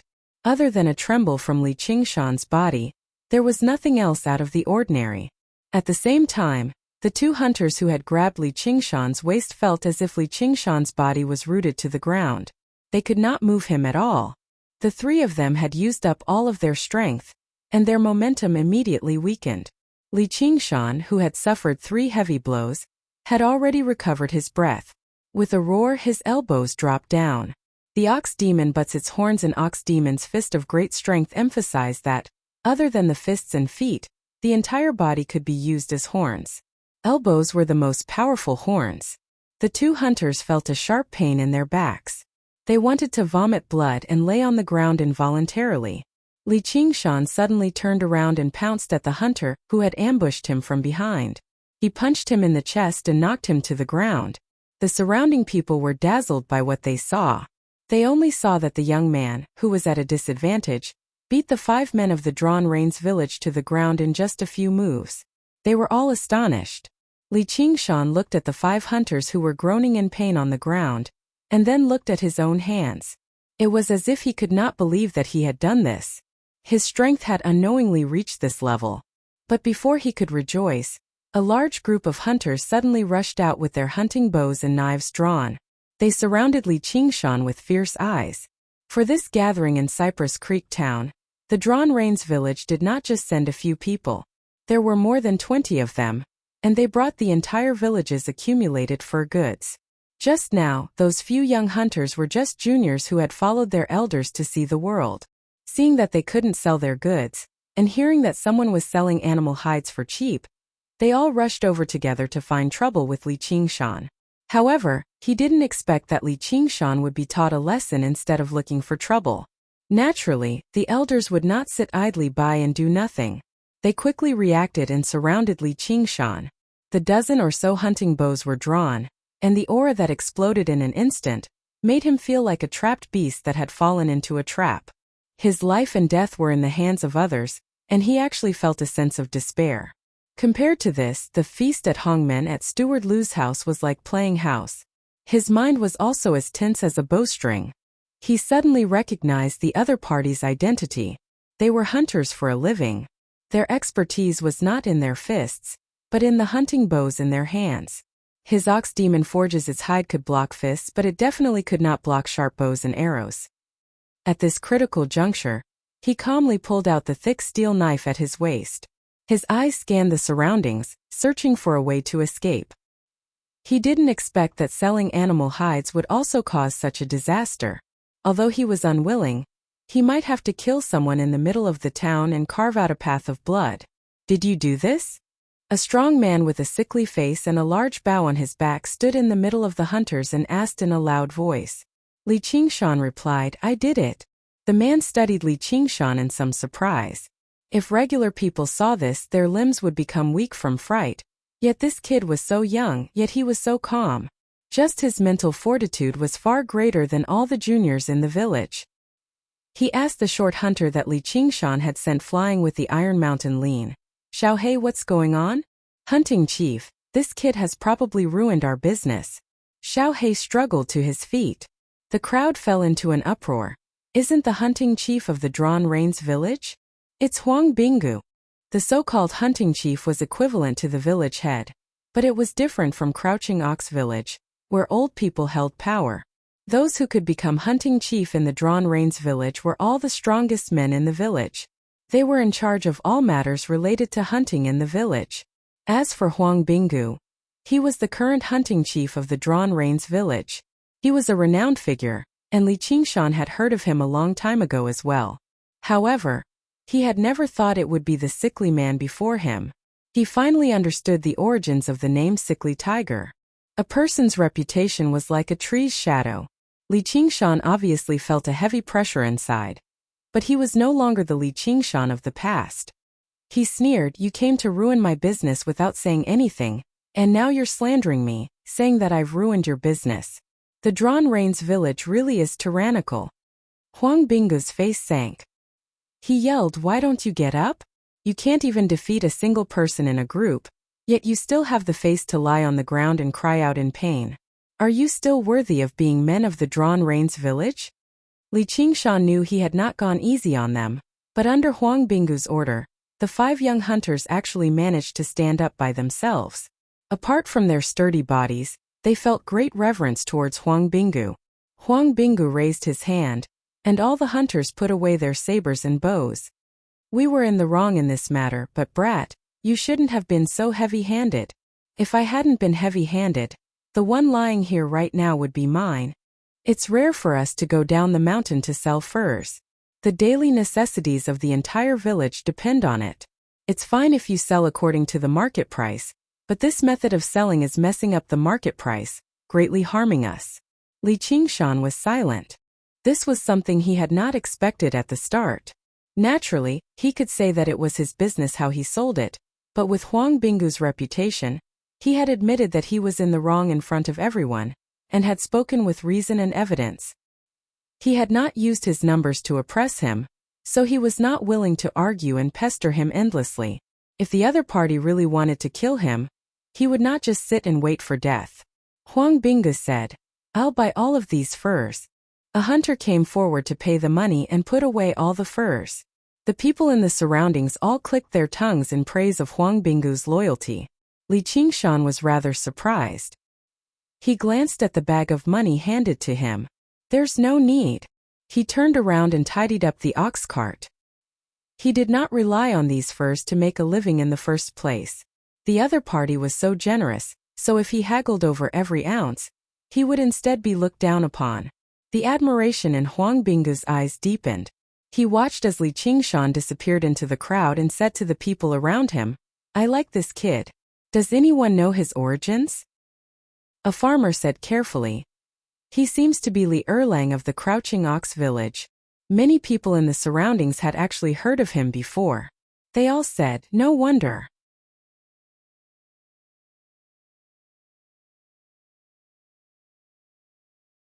Chapter 21. Li Qingshan went to the best restaurant in town and bought a dozen jars of good wine to fill the ox cart. He then followed the list given by Oxen and went to the medicine shop to buy most of the medicinal ingredients. However, the most important ginseng could not be bought from the medicine shop. In the largest inn of Cypress Creek town, a group of people wearing bamboo hats and carrying medicine baskets on their backs were silently drinking tea. Even in the inn, they refused to take off the bamboo hats and medicine baskets on their backs. From time to time, the shopkeepers of the big medicine shops would come to the inn and open the baskets to see what was inside. They would then hide their hands in their sleeves and bargain with them. If they succeeded, they would take away a bag of ginseng of different sizes. They were ginseng foragers from Ginseng King Village. Like Drawn Rain's village, they were both located deep in the mountains. However, they made a living by gathering mountain ginseng. If one wanted to buy ginseng, they would naturally buy it for the lowest price. Li Qingshan stopped the ox cart in front of the inn and looked around. He strode to a corner and said to the ginseng foragers, "I want to buy ginseng." The ginseng foragers saw that he was young and his clothes were shabby. They all looked at him with disdain, and no one responded. Li Qingshan frowned and took out the remaining 1,000 taels of silver in his pocket and placed it on the table. "I want to buy ginseng." This time, all the ginseng foragers raised their heads in shock. They did not expect Li Qingshan to take out so much silver. They looked at each other and finally someone said, "How much do you want to buy?" Li Qingshan had already understood the price of ginseng. In the end, they agreed on a price and left with a large bag of ginseng. The ginseng foragers whispered, "Should we get rid of this brat? It's more important to find the spiritual ginseng. That's a treasure worth tens of thousands of taels of gold. Even mortals can prolong their lives if they eat it. If martial artists eat it, they can immediately become first-rate experts. They can even break through the obstacles and reach the innate stage. Although the spiritual ginseng is good, there's only one. We still have to deal with that sickly man from Drawn Rain's village. I don't think I have the luck to get it. A bird in the hand is better than 100 in the forest. Those who are willing to do this, follow me." 7 or 8 people stood up, grabbed the sabers at their waists and left. Not far away from the door, a person was hiding behind a pillar. When he saw this scene, he quietly left. Li Qingshan drove the ox cart forward alone on the mountain path, chatting with oxen from time to time. Little and also poked his head out from the locust tree, sitting on the beam of the cart and listening to their conversation. When they reached a narrow valley, Oxen suddenly stopped and turned around to look at Li Qingshan. "Here comes your trouble." As soon as he finished speaking, 7 or 8 figures appeared on both sides of the valley. With his eyesight, Li Qingshan asked, "You are people from the Ginseng King village?" The group of people had knives in their hands. It was obvious that they wanted to kill and rob. "I've still underestimated the viciousness of the human heart." He could only sigh in his heart. It wasn't that he didn't understand the principle of not flaunting one's wealth, which was why he immediately drove the ox cart back to the village after buying the ginseng. He didn't want to stay for another night. However, he didn't expect that this group of people would be so daring to kill him in broad daylight. It was rumored that these people who climbed the cliffs every day to gather spiritual herbs and ginseng were extremely valiant. Moreover, they were all skilled in martial arts. Their bodies were as light as birds and as agile as monkeys.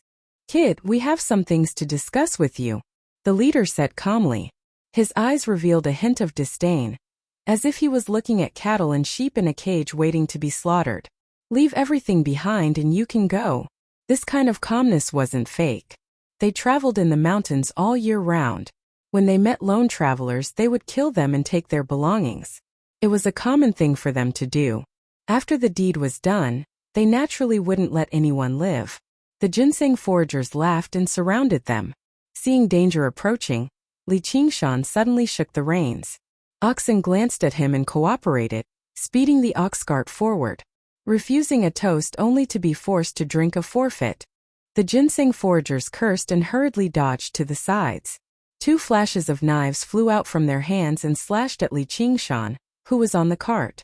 Oxen swung its head, and its remaining horn drew a strange arc in the air. The leader of the ginseng foragers saw the horn coming at him, but he couldn't dodge it. The horn pierced through his stomach and nailed him to the cliff wall. The ginseng forager's eyes were still wide open, and blood gushed out of his mouth. He couldn't believe that with his martial arts skills, he would die to a cow's horn. At the same time, Li Qingshan somersaulted and landed on the ground.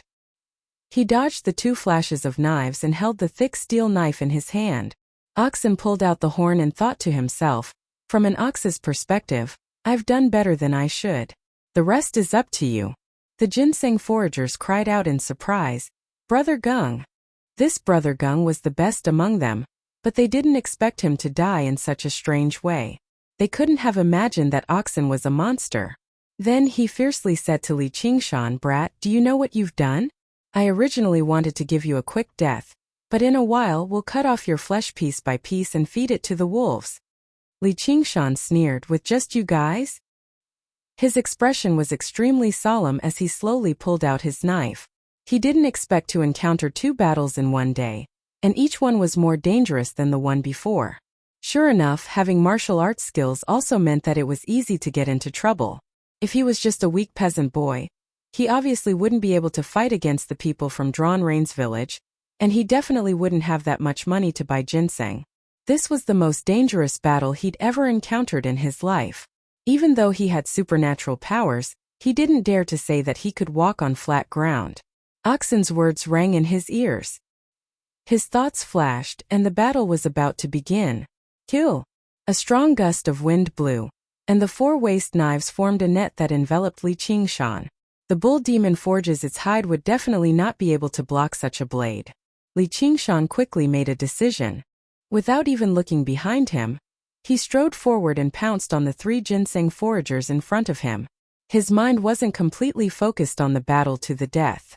Instead, he kept thinking about the corner of Oxen just now. Oxen definitely wouldn't help him fend off the enemy.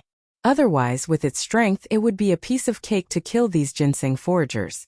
There was a deep meaning behind that corner. At the juncture of life and death, his comprehension and spirituality were all forced out. His eyes suddenly lit up. The bull demon but's its horns required every part of its body to be a horn, and the weapon was just an extension of the body. The straight, thick steel knife in his hand suddenly seemed to have a mind of its own, and it went around a waist knife that was blocking. With a pew-pew sound, a ginseng forager's neck sprayed out a mist of blood, and he fell to the ground on his back. Experienced! This kid knows martial arts. A series of shouts rang out, and the ginseng foragers looked at Li Qingshan. Their expressions were no longer as casual as they were just now. Li Qingshan's arms also had two new wounds. Thanks to the toughness of the bull demon forges its hide, they hadn't been cut open. Instead, the ferocity in his heart was aroused, and his eyes burned with fire. Come! A group of people was hiding in the dense forest on the side of the valley. They were only about 100 feet away, and it was broad daylight. No one in the valley noticed them. Only Oxen glanced in his direction.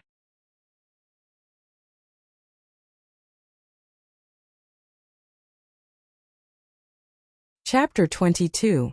At this moment, Li Qingshan's steel knife had taken another person's life. Although he had also been stabbed in the back, the cut was not deep and the wound had shrunk, so not much blood had flowed out. At the same time, a knife stabbed into his lower abdomen. He gripped the knife tightly and raised his hand, chopping off a terrified head. His ferocious aura was intimidating. Xiao He had not been convinced at first. He had thought that Li Qingshan had won by launching a sneak attack, so he had been looking for an opportunity to get back at them.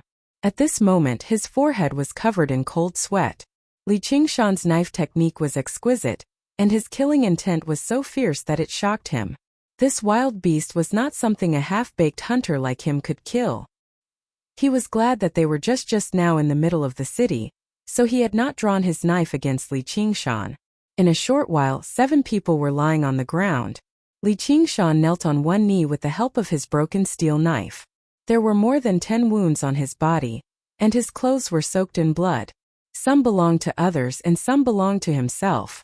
There was only one ginseng forager left, and his face was filled with fear and madness. Even though he had committed many murders and robberies, he had always bullied the kind.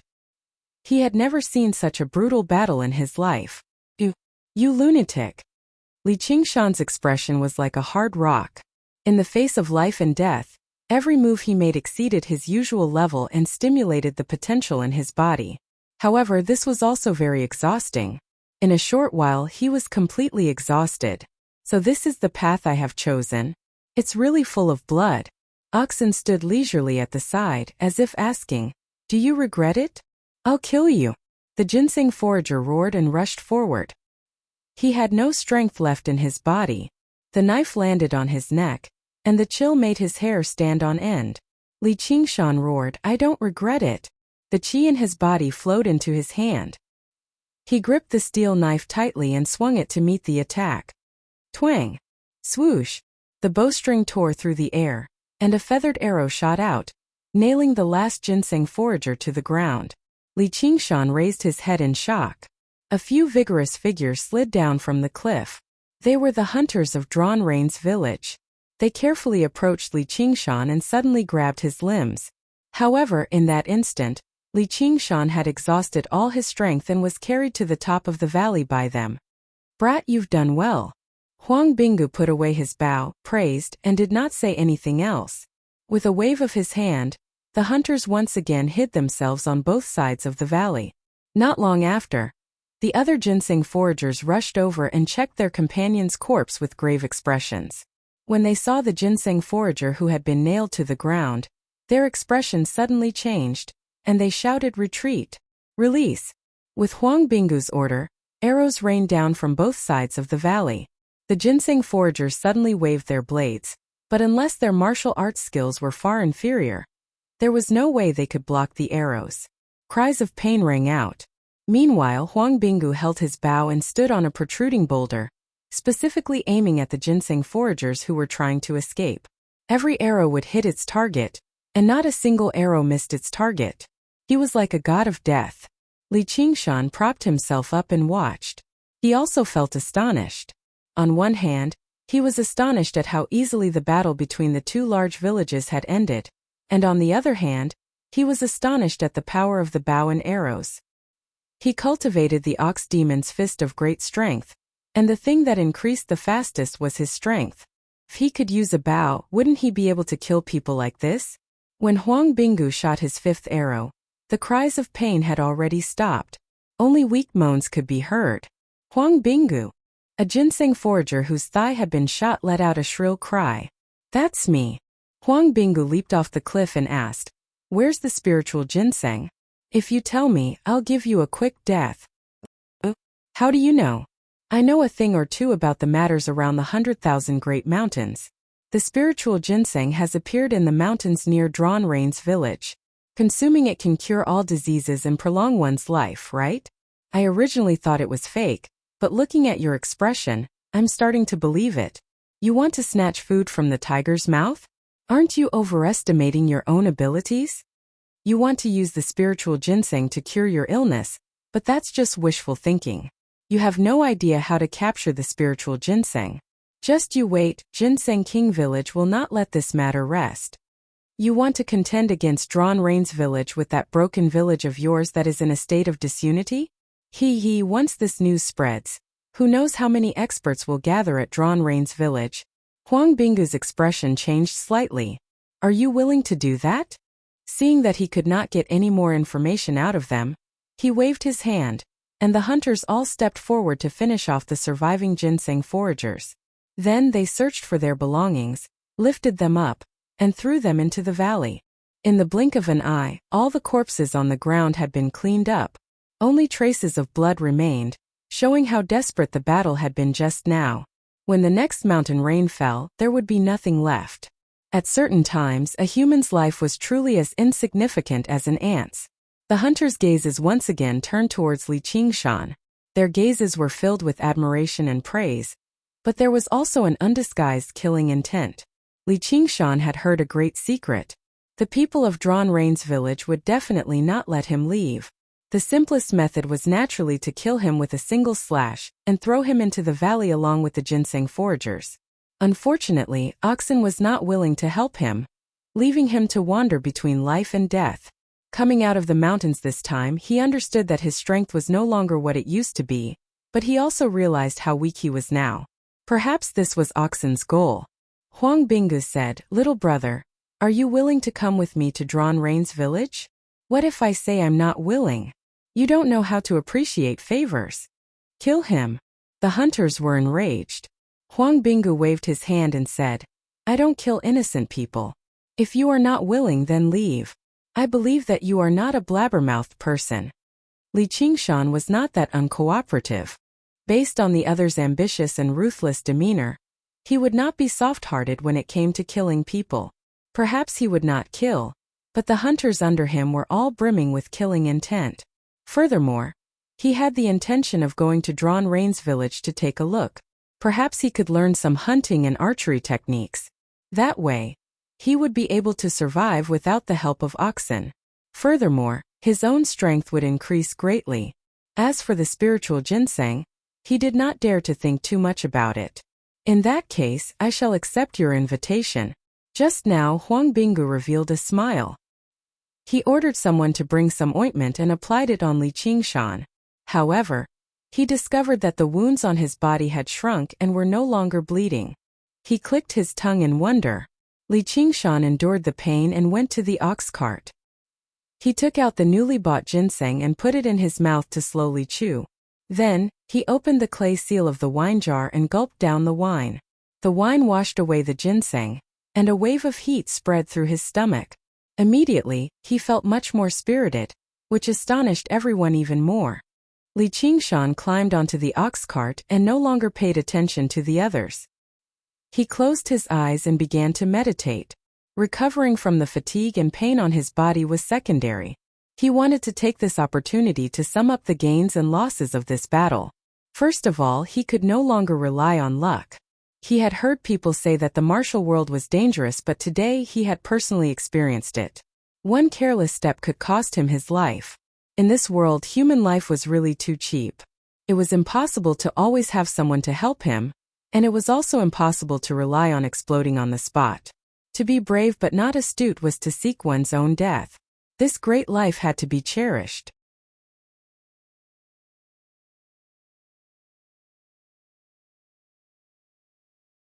Chapter 23. As the heat spread through his body, the sliver of qi became active as well. It flowed through his wounds and gave him a slightly itchy feeling. Huang Binggu released a few agile hunters as scouts. The group of people hurried into the depths of the mountains around the ox cart. They walked all the way until the sky darkened. They entered a large mountain, and there was no sign of human activity in the surroundings. At the foot of the mountain, Li Qingshan saw the legendary Drawn Rain's village. Tall wooden walls surrounded the village, and there were watchtowers in the four corners. It did not seem like a village, but more like a military camp. He approached it and passed on the message. Just now the gate opened.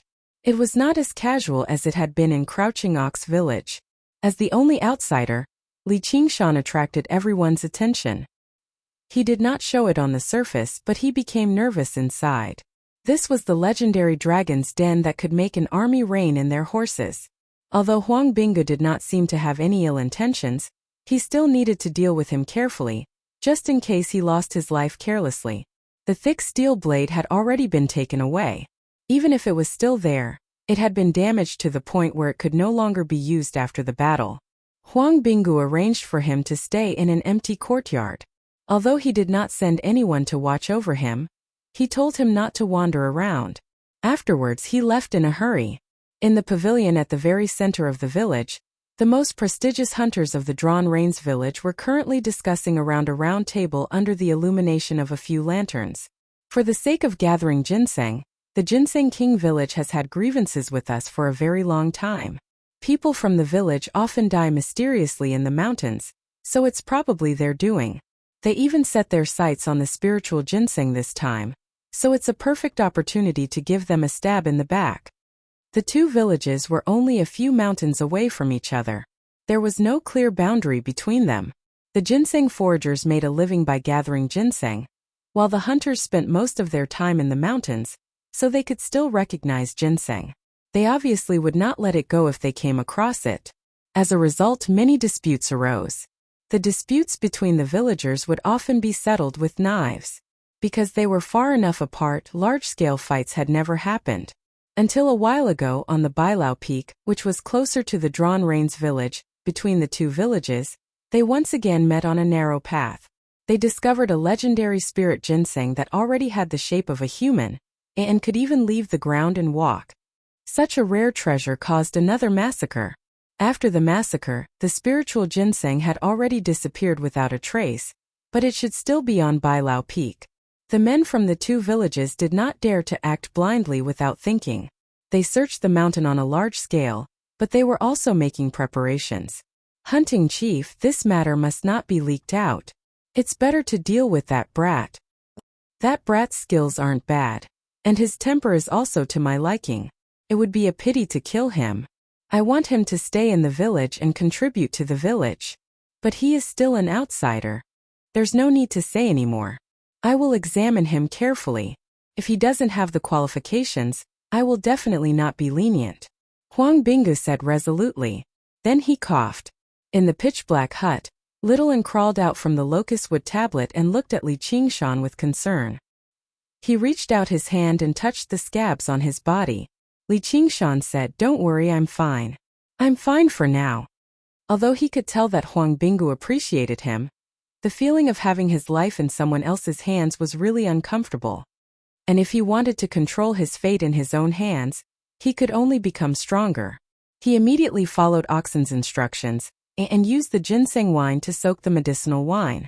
Just now he stopped and looked at his results, feeling a wave of joy and gratification. The next morning, Li Qingshan woke up early to practice Ox Demon's Fist of Great Strength. Suddenly, he felt a gust of wind behind him, as if a fierce tiger was pouncing at him. Li Qingshan turned around and punched, but it landed on empty air. Huang Bingu brushed past his arm, his right hand forming a claw and grabbing at his throat. He wants to kill me to silence me? A thought flashed through Li Qingshan's mind. Instead of dodging, he met the attack head-on, as if he was delivering his vitals into someone else's hands. At the same time, he drew his arms together like an old bear hugging a tree, exerting all the strength in his body. He cultivated in strength remarkable abilities, not mortal martial arts. Even though he had not cultivated the strength of an ox, the strength of a single hug was not something that flesh and blood could withstand. Huang Bingu suddenly retracted his claw, shrinking his body and circling behind him. "Not good," Li Qingshan said. Just as he was about to adjust his body, he felt that Huang Bingu had stopped attacking and was only looking at him approvingly. If he had retreated from that claw attack just now, the full power of that attack would have easily torn his throat apart. But instead of retreating, he advanced, restraining the power of that move. At the same time, he used a move that put his life on the line. Not only was he able to adapt to the situation, he was also quite courageous. "I've lost." Li Qingshan touched his neck. There were 5 bloody marks on it. Huang Bingu's skills were quite impressive. Even if he was not injured, he was definitely not his match. "Where did you learn your martial arts?" Huang Bingu asked. Other than being courageous and adaptable, Li Qingshan's martial arts were also very unusual. Even if a normal person's reaction was fast enough, they would not be able to catch their breath. Furthermore, when his 5 fingers had touched Li Qingshan's neck, it felt as if he had pierced the tough hide of an ox instead of a soft vital point. Li Qingshan naturally could not say that he had been taught by an ox, or else he would be treated as an idiot. He could only say that he had met an expert a few years ago. Seeing that he had a simple and honest personality, the expert had taught him a few moves, but had instructed him not to reveal his identity. A few years ago? Huang Bingu was flabbergasted. He was not too surprised that Li Qingshan was not willing to reveal his master. However, he had originally thought that Li Qingshan had practiced martial arts since he was young. If he wanted him to stay in Drawn Rains village, the most important thing was to ask him about his master. "What's wrong?" Li Qingshan did not understand. "Haven't you been practicing martial arts since you were young? In just a few years he was able to teach you to such an extent. It is truly inconceivable. It seems like that expert is truly an expert." Li Qingshan sweated in his heart. Luckily, he had casually said it was a few years ago and not a month ago. Otherwise, Huang Binggu would definitely be scared to death. At the same time, he also understood that mystical abilities and mortal martial arts were on two completely different levels.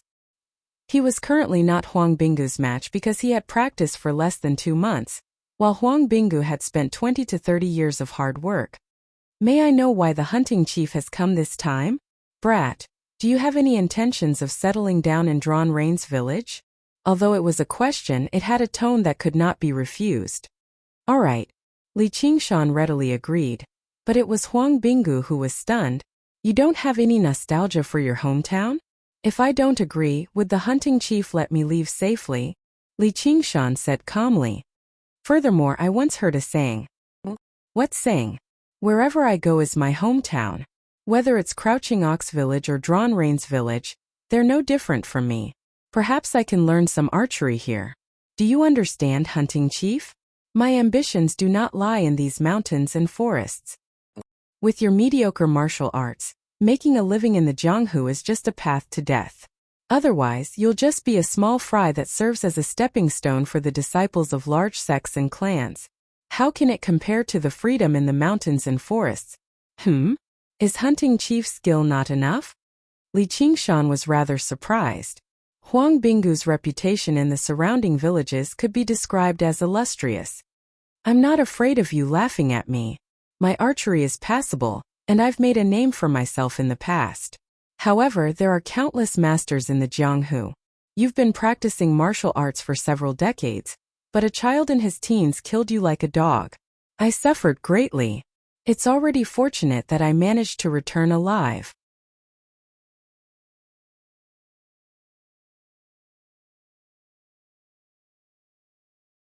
Chapter 24. Huang Binggu felt that he had not shocked Qingshan enough, so he continued, Your blade techniques and fist techniques are wide and open, so you should be walking on the path of external martial arts. This type of martial arts can be learned quickly, but if you don't have the assistance of a superior internal martial art, from the outside to the inside, reaching the realm of both internal and external cultivation, it will be difficult for you to become a first-rate master, let alone an innate master. First-rate master? Then what kind of class am I? And what is an innate master? Li Qingshan's string of questions made Huang Binggu somewhat believe in the words of an expert. If he had a proper master, how could he not know these things? Qingshan, your skills are not third-rate. That's why I don't qualify. You were able to defeat those ginseng foragers, so you can already be considered an expert. You are still young, so don't be too discouraged.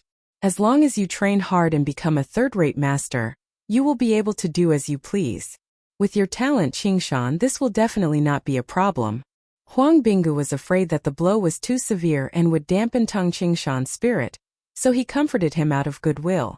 However, who would have thought that the goal that Oxen had given to Li Qingshan was to do as he pleased, and the so-called internal martial art was even more of a joke. An innate master is even more mysterious. First, you must open up all the meridians in your body, break through the threshold of life and death, and transform your inner energy into true qi. Then you can circulate it freely in your body without any obstructions. Once your true qi reaches a certain level, you can even release it outside your body to injure others. Wait, it seems like the qi in my body can circulate freely now, but I can't release it outside my body. It must be because the amount is too small. Li Qingshan suddenly understood that from the beginning, he stood on a different starting line than ordinary people. The path he walked on was unimaginable to ordinary martial artists.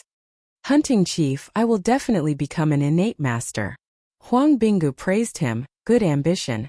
But his expression was non-committal. An innate master? When he first heard about these things, didn't he also have this kind of ambition? But how could it be so easy? It was as if he saw himself from back then. If you really become an innate master, I will let you be the hunting chief. This was not a casual promise. In his mind, even if Li Qingshan could become a Xiantian master, it would be decades later. Who would have thought that the person in front of him was already a so-called Xiantian master? Li Qingshan's heart skipped a beat. Hunting chief, you don't seem to be in good health. I was born weak. The doctor said that I wouldn't survive, but my mother didn't believe him and brought me up. I don't believe that I can't be compared to the other children in the village. I've practiced martial arts, but my foundation is still weak. I've been hurt all these years, and I'm afraid I don't have much longer to live. Li Qingshan really admired the man in front of him. Even though he didn't have any great magical powers, his willpower was enough to be his role model. Hunting chief, don't worry. As long as we find the spirit ginseng, we will definitely be able to cure you. And although it's an ethereal object, it's still a slim chance of survival. Taking advantage of the fact that the Ginseng King Manor has suffered heavy losses, we're going to start searching the mountain today. Do you want to come along? My injuries haven't healed yet, so I'm afraid I won't be able to help you. Of course, Li Qingshan wouldn't agree. The other party was just saying it casually. There was no way he would really believe him. Alright, then we'll spar again when your injuries have healed. I'll arrange for someone to teach you archery. Huang Binggu patted his shoulder. After Huang Binggu left, Li Qingshan immediately asked Oxen about it. Oxen said disdainfully, "What first rate or second rate? Do ants have to differentiate between strong and weak? If you can get that spirit ginseng, it'll be of great help to your cultivation." Li Qingshan could only stare at it anxiously. "I'm very happy that you can learn to hunt, and no longer have to rely on me. You can finally rest. From now on, you'd better take care of yourself." As expected, Oxen stuck to its usual plan of not lending a helping hand. Li Qingshan also didn't really plan on relying on it.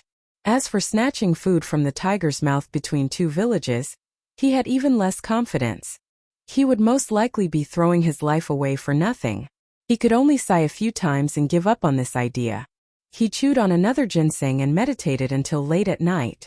Just now he was going to sleep. A wisp of green smoke rose from the locust wood tablet and transformed into a handsome child. He glanced at Li Qingshan and, as if he'd made up his mind, flew into the mountain with the night wind. His bloodless lips opened and closed. If someone who was proficient in lip reading saw it, they would know that the word he was muttering was spirit ginseng.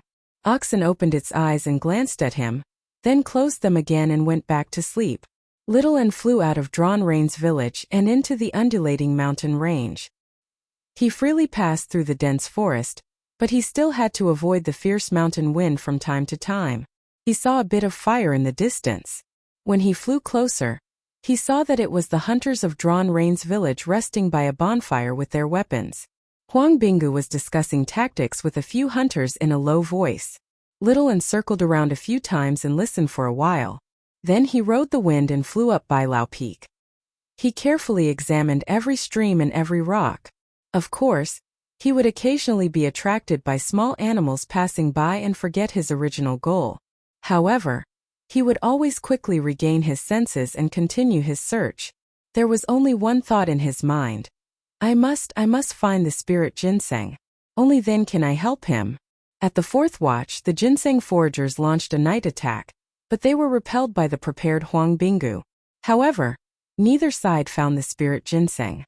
Little N was the same. He returned to the village before the sun rose.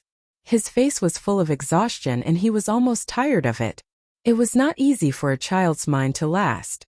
Furthermore, this job was too lonely for him. He had already tasted the feeling of loneliness. However, when he looked at Li Qingshan's face that was still fast asleep, a new motivation suddenly surged in his heart. He clenched his fists and dove into the locust tree wooden tablet to sleep. Early in the morning, an old hunter with a stern expression woke Li Qingshan up. "Chief Hunter, let me teach you archery." Li Qingshan noticed that the old hunter's left leg was slightly lame. However, in order not to be rude, he only glanced at it. He did not expect the old hunter to have already noticed it. He calmly said, "You were bitten by a wolf. Follow me." A group of teenagers were already waiting in an empty space on the west side of the village. The older ones were about the same age as Li Qingshan, while the younger ones still had snot dripping from their noses. However, all of them carried a hunting bow on their backs. Their gazes towards Li Qingshan were filled with wariness and hostility. "Grandpa Zong, is he coming with us as well?" Grandpa Zong nodded slightly and did not explain further. He directly said, "Draw the bow." The group of teenagers immediately stopped talking. They drew their hunting bows and aimed at the target in the distance. Grandpa Zong corrected their postures one by one, and explained the essentials of archery, leaving Li Qingshan to the side. Li Qingshan did not feel bored and listened attentively to the side. After an hour, Grandpa Zong ordered the others to rest and finally said to Li Qingshan, "Train your strength first." He pointed to the stone dumbbells at the side. Li Qingshan went to grab the stone dumbbells. Compared to teachers like Oxen who did not care about your life, this level of cold treatment was still acceptable. Grandpa Zong revealed a slightly surprised expression. He did not like Li Qingshan, but he could not disobey Huang Binggu's orders. Therefore, he had purposely given him the cold treatment to train his temperament.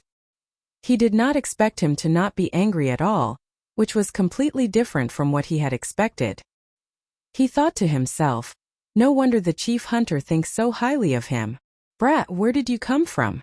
The teenagers could not help but approach him. Their faces were filled with provocation. Crouching Ox Village. "Humph, you're just a farmer. Yet you have the strength of an ox. I heard you even brought an ox with you. We don't need oxen here, so let's kill it and eat its meat." Li Qingshan could not stoop to their level and shout about killing him, but he would not allow them to insult him as they pleased either. His arms suddenly exerted force and he threw the 2 stone dumbbells that weighed several dozen kilograms high into the air. Holy shit! The teenagers scattered in all directions in fear. If the stone dumbbells that weighed several dozen kilograms fell down, they would definitely have their brains smashed to pieces. The stone dumbbells fell heavily. Li Qingshan did not dodge at all. Instead, he focused all of his attention and grasped the timing. He grabbed the stone dumbbells and twisted his body to nullify the force of the impact. He looked at them with a smile. The group of youngsters were dumbstruck, and they made a series of swallowing sounds. How much strength was needed to lift those 2 stone dumbbells? Most of them could do it, but throwing them so high up in the air was impossible, let alone catching them again.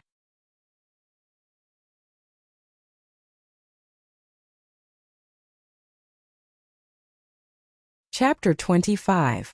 Grandpa Zong was finally shocked. Born with great strength? He then shook his head. "I forgot, you practice external hard martial arts, so it's not surprising that you have a bit more strength. Archery isn't just about having great strength, take this." Grandpa Zong took the hunting bow from his back and tossed it to Li Qingshan. "This is Grandpa Zhang's bullhorn bow. It weighs 1 stone. This is Grandpa Zhang's intention to make things difficult for that kid." Drawing a bow and throwing a stone lock are 2 different things. 1 stone was 120 kilograms. Normal hunting bows did not pursue power, but precision and dexterity. It was rare to find such a hard bow. If the bow was too hard, its power would increase, but if the person using the bow could not control it, the accuracy and shooting speed would be very poor. If they encountered a wild beast in the mountains, they would not be able to shoot the second arrow in time and the beast would pounce on them. Only death would await them. However, hunters who could use this kind of hard bow were all godly archers.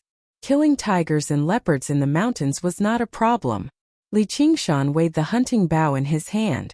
It was a fine oak bow, wrapped in animal skin and wrapped in silk. The bowstring was made of ox tendon. It was light in the hand, but it was very powerful. He followed the method that Grandpa Zong had taught him just now. He lowered his waist into a horse stance and pulled the bowstring. The muscles in his body also relaxed. Grandpa Zong was surprised to find that his posture was very accurate. He remembered that he just now was watching from the side, so he gave him some pointers. Li Qingshan understood everything. In just a moment, it felt like he had put in 3 months of hard work. When learning to draw a bow, it was not easy to use a bow that was too hard. One had to start with a soft bow and shoot many arrows to practice. Only by slowly correcting the posture would one be able to increase the strength of the bow. Grandpa Zong directly gave his bullhorn bow to Li Qingshan with the intention of beating him up. Even if you had great strength and could pull it open, it was nothing if you couldn't shoot properly. However, Li Qingshan's performance was beyond his expectations. It wasn't that Li Qingshan's comprehension was far superior to others. What the ox demon's fist of great strength taught him was the most basic method of channeling qi and exerting force. As long as he grasped the key points, he would be able to master them very quickly. Sweat seeped out from Li Qingshan's forehead. Maintaining the posture of drawing the bow was indeed more exhausting than lifting the stone dumbbell. His bones and muscles were aching all over his body. This is a good way to train my strength. Although it is very tiring to train my fists are always in the air. In the future, I will need to buy a strong bow to train my strength. It will definitely be very beneficial. Alright, aim at the target and shoot an arrow for me to see. Grandpa Zong instructed. Li Qingshan put down his bow and rested for a while. Then, he picked up an arrow and drew the bow again, aiming at a target 50 paces away. Calm down, don't be in a rush to shoot. Look at the target. Grandpa Zong instructed from the side. Li Qingshan's eyes stared straight at the bull's eye. Suddenly, his eyes lit up, but because it was daytime, no one noticed. Under his full attention, the target seemed to have grown bigger, no longer so unreachable. Legend has it that in ancient times, when archers practiced their archery, they would tie lice to a string and watch it day and night. They would see the lice slowly grow bigger. At first it was as big as a car wheel, then as big as a mountain. It would fill their eyes, and when the arrow was shot, it would pierce through the lice's body. Li Qingshan had this feeling at this moment. He knew that this was most likely the effect of oxen's tears. It allowed one to see fast as slow, see far as near, and see through in spirits. Hit! Li Qingshan suddenly had an idea. The arrow left the bow and flew towards the target. Thud! The arrow landed deeply on the wooden target, but it did not hit the bull's eye. Instead, it landed on the edge of the target, barely avoiding missing its target. Li Qingshan felt slightly embarrassed. Even though it didn't hit the bull's eye, it's still a hit. The people around him were shocked, speechless. This was the first time he shot an arrow in his life. He shot a strong bow and hit a target that was 50 steps away. Even in this village that relied on archery for a living for generations, they had never heard of someone like this. Just where did this guy come from? Grandpa Zong forced himself to remain calm. Just practice properly in the future. As an old hunter, he knew very well that this was Li Qingshan's first time shooting an arrow. He could not estimate the direction of the arrow's fall and the effects of the mountain wind. But I still feel that this bow is not strong enough. As the saying goes, draw the bow with force. Li Qingshan wanted to pursue a strong bow that could only be drawn with all his strength. Grandpa Zong did not say anything after hearing this. He took the bow from Li Qingshan's hands and shot at the target in the distance. His cloudy eyes suddenly became as sharp as an eagle's. He waved his right hand several times. Out of everyone present, only Li Qingshan could see it clearly. He fished out 3 arrows one after another. Thud! The 3 arrows formed a line and landed on the bull's eye. However, there was only one sound. There was a moment of silence before a series of cheers erupted. Rapid arrow. How could Li Qingshan not know the name of this archery skill?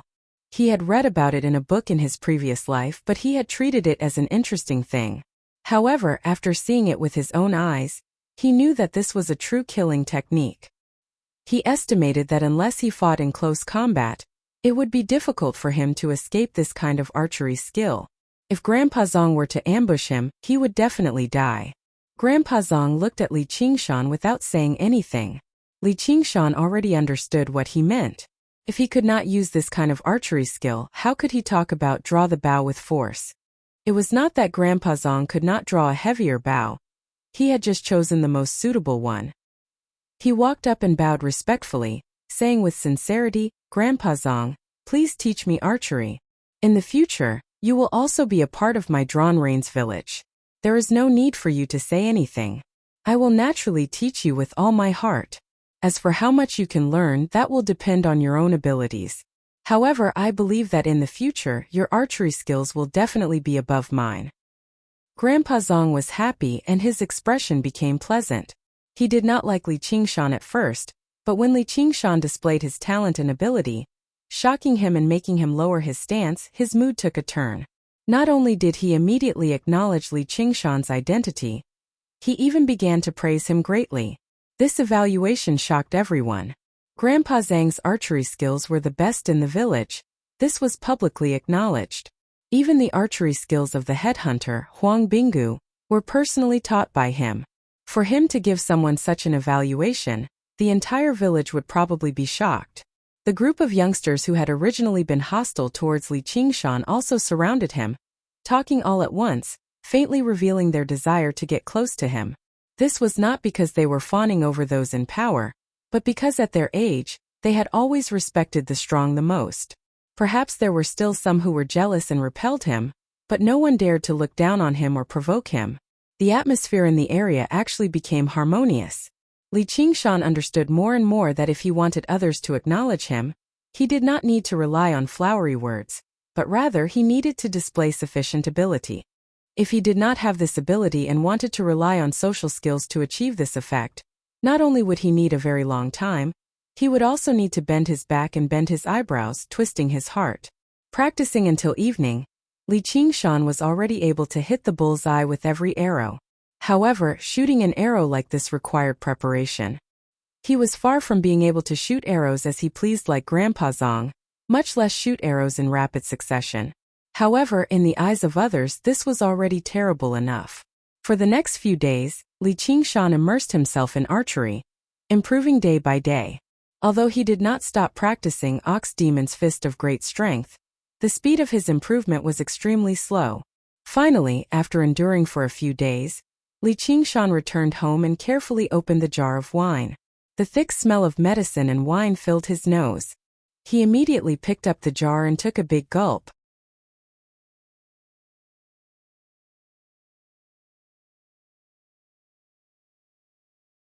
Chapter 26. A thick wave of heat began to boil in his stomach. He immediately got up and began to practice in the courtyard. Only when the heat in his stomach completely disappeared did he let out a long breath and stop. Usually, he would feel tired after practicing for so long, but he was still full of energy today. As expected, the medicinal wine made from ginseng was much more effective than eating meat.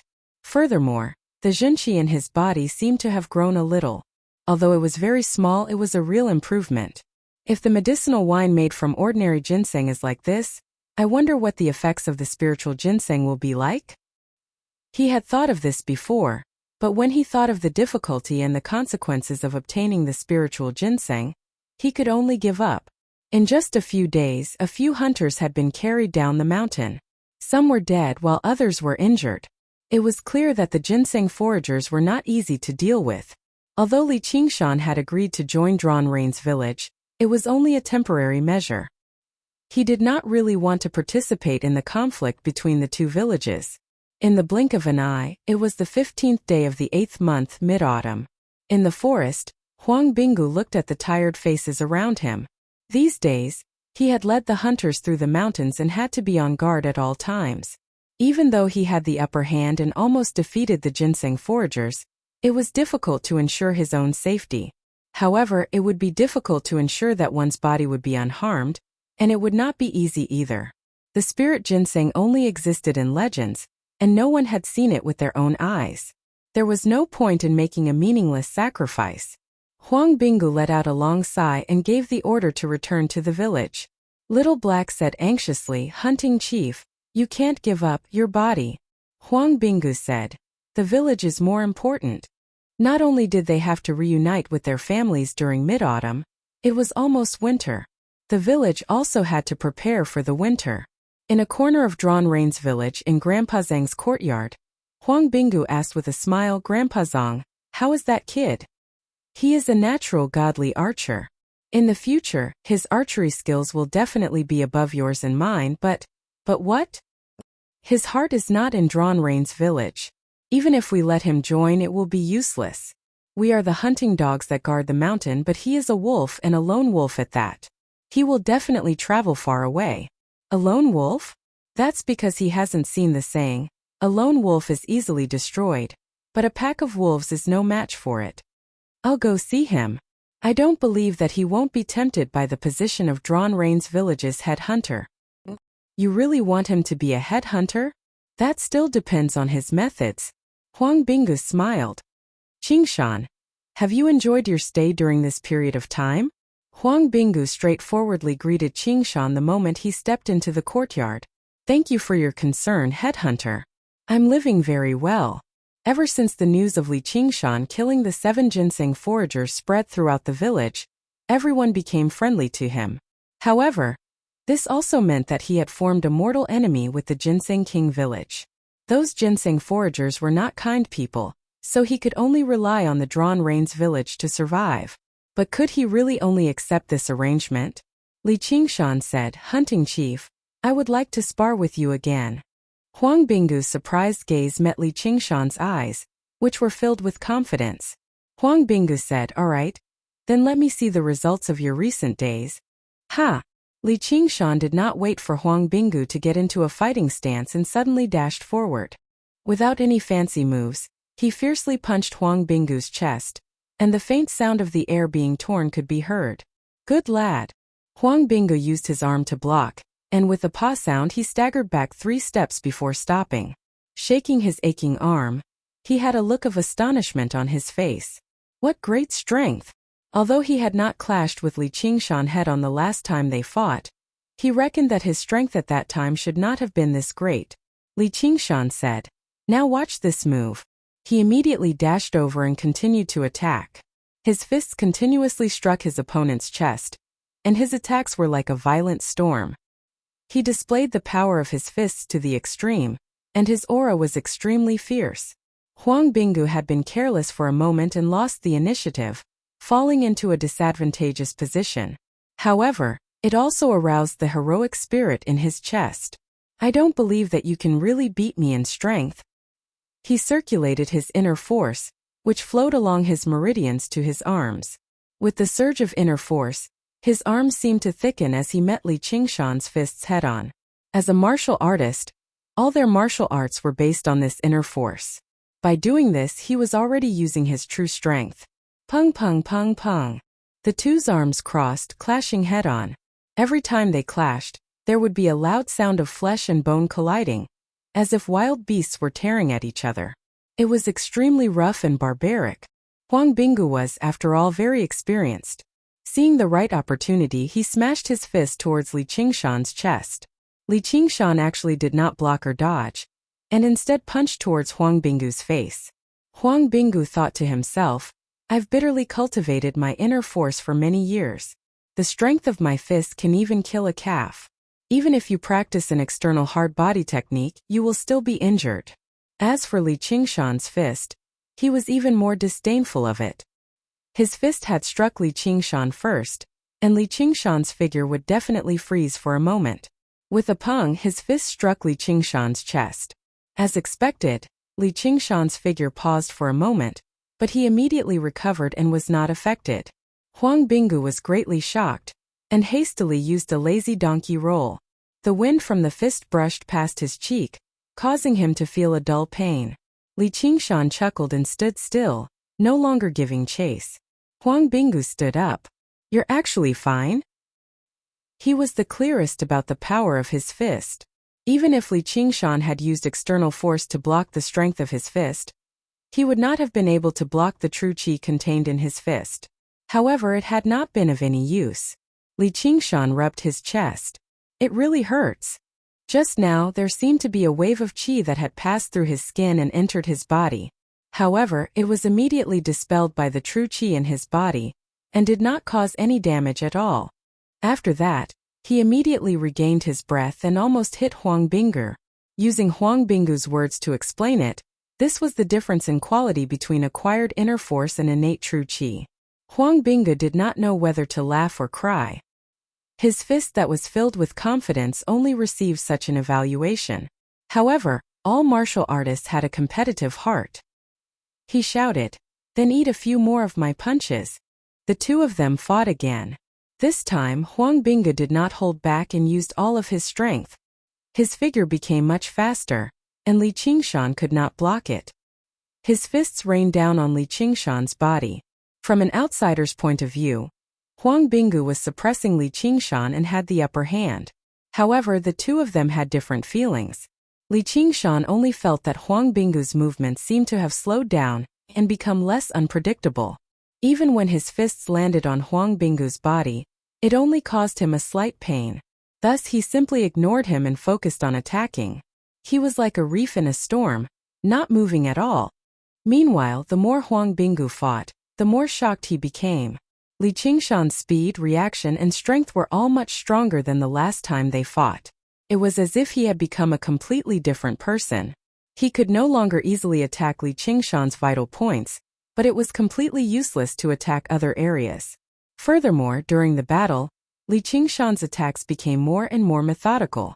From time to time, he would use one or two extremely exquisite fist techniques, causing Huang Binggu to fall into a dangerous situation.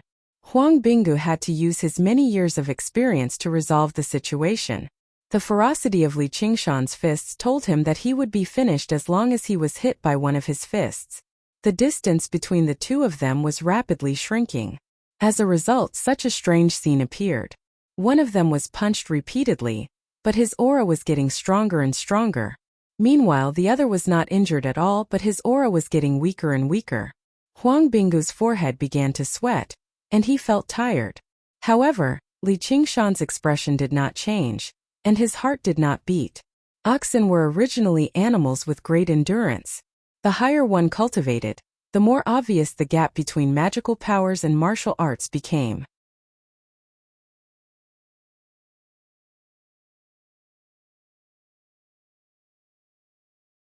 Chapter 27. Li Qingshan let out a long sigh. How satisfying! Huang Binggu's arms were trembling. That was the result of colliding with Li Qingshan's hand. He sized up Li Qingshan from afar with a strange expression. Just how did you train? This kind of improvement speed was simply monstrous. He had originally thought highly of Li Qingshan's will and martial arts, thinking that he had discovered a piece of unpolished jade in a pile of rubble. He wanted to polish it to see if he had the qualifications to take over the position of hunting head.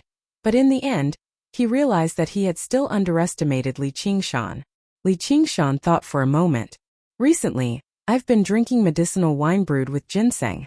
It's a prescription left behind by my master. Huang Binggu hesitated for a moment. Can I take a look? Originally, the rules of the pugilistic world forbade one from casually inquiring about such things, but he really wanted to know what was going on. Li Qingshan said without hesitation, "No problem." Huang Binggu asked about the prescription, and Li Qingshan told him the truth. Huang Binggu nodded. This prescription is indeed exquisite, but isn't the medicinal strength a little too strong? Too much ginseng has been used, so you can't drink too much. Just a small cup every day is enough. Other than that, it was not much different from ordinary medicinal wine. He even specially went to Li Qingshan's room and tasted it.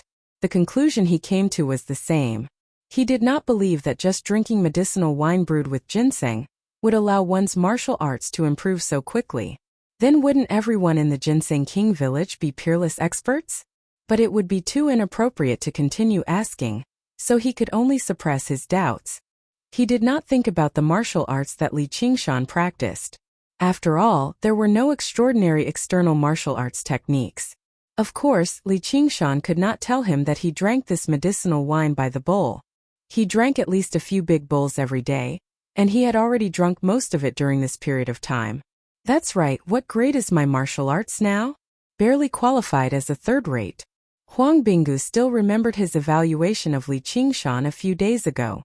It would not be a problem for him to become a third-grade expert. In the blink of an eye, it had become true. It was like a dream.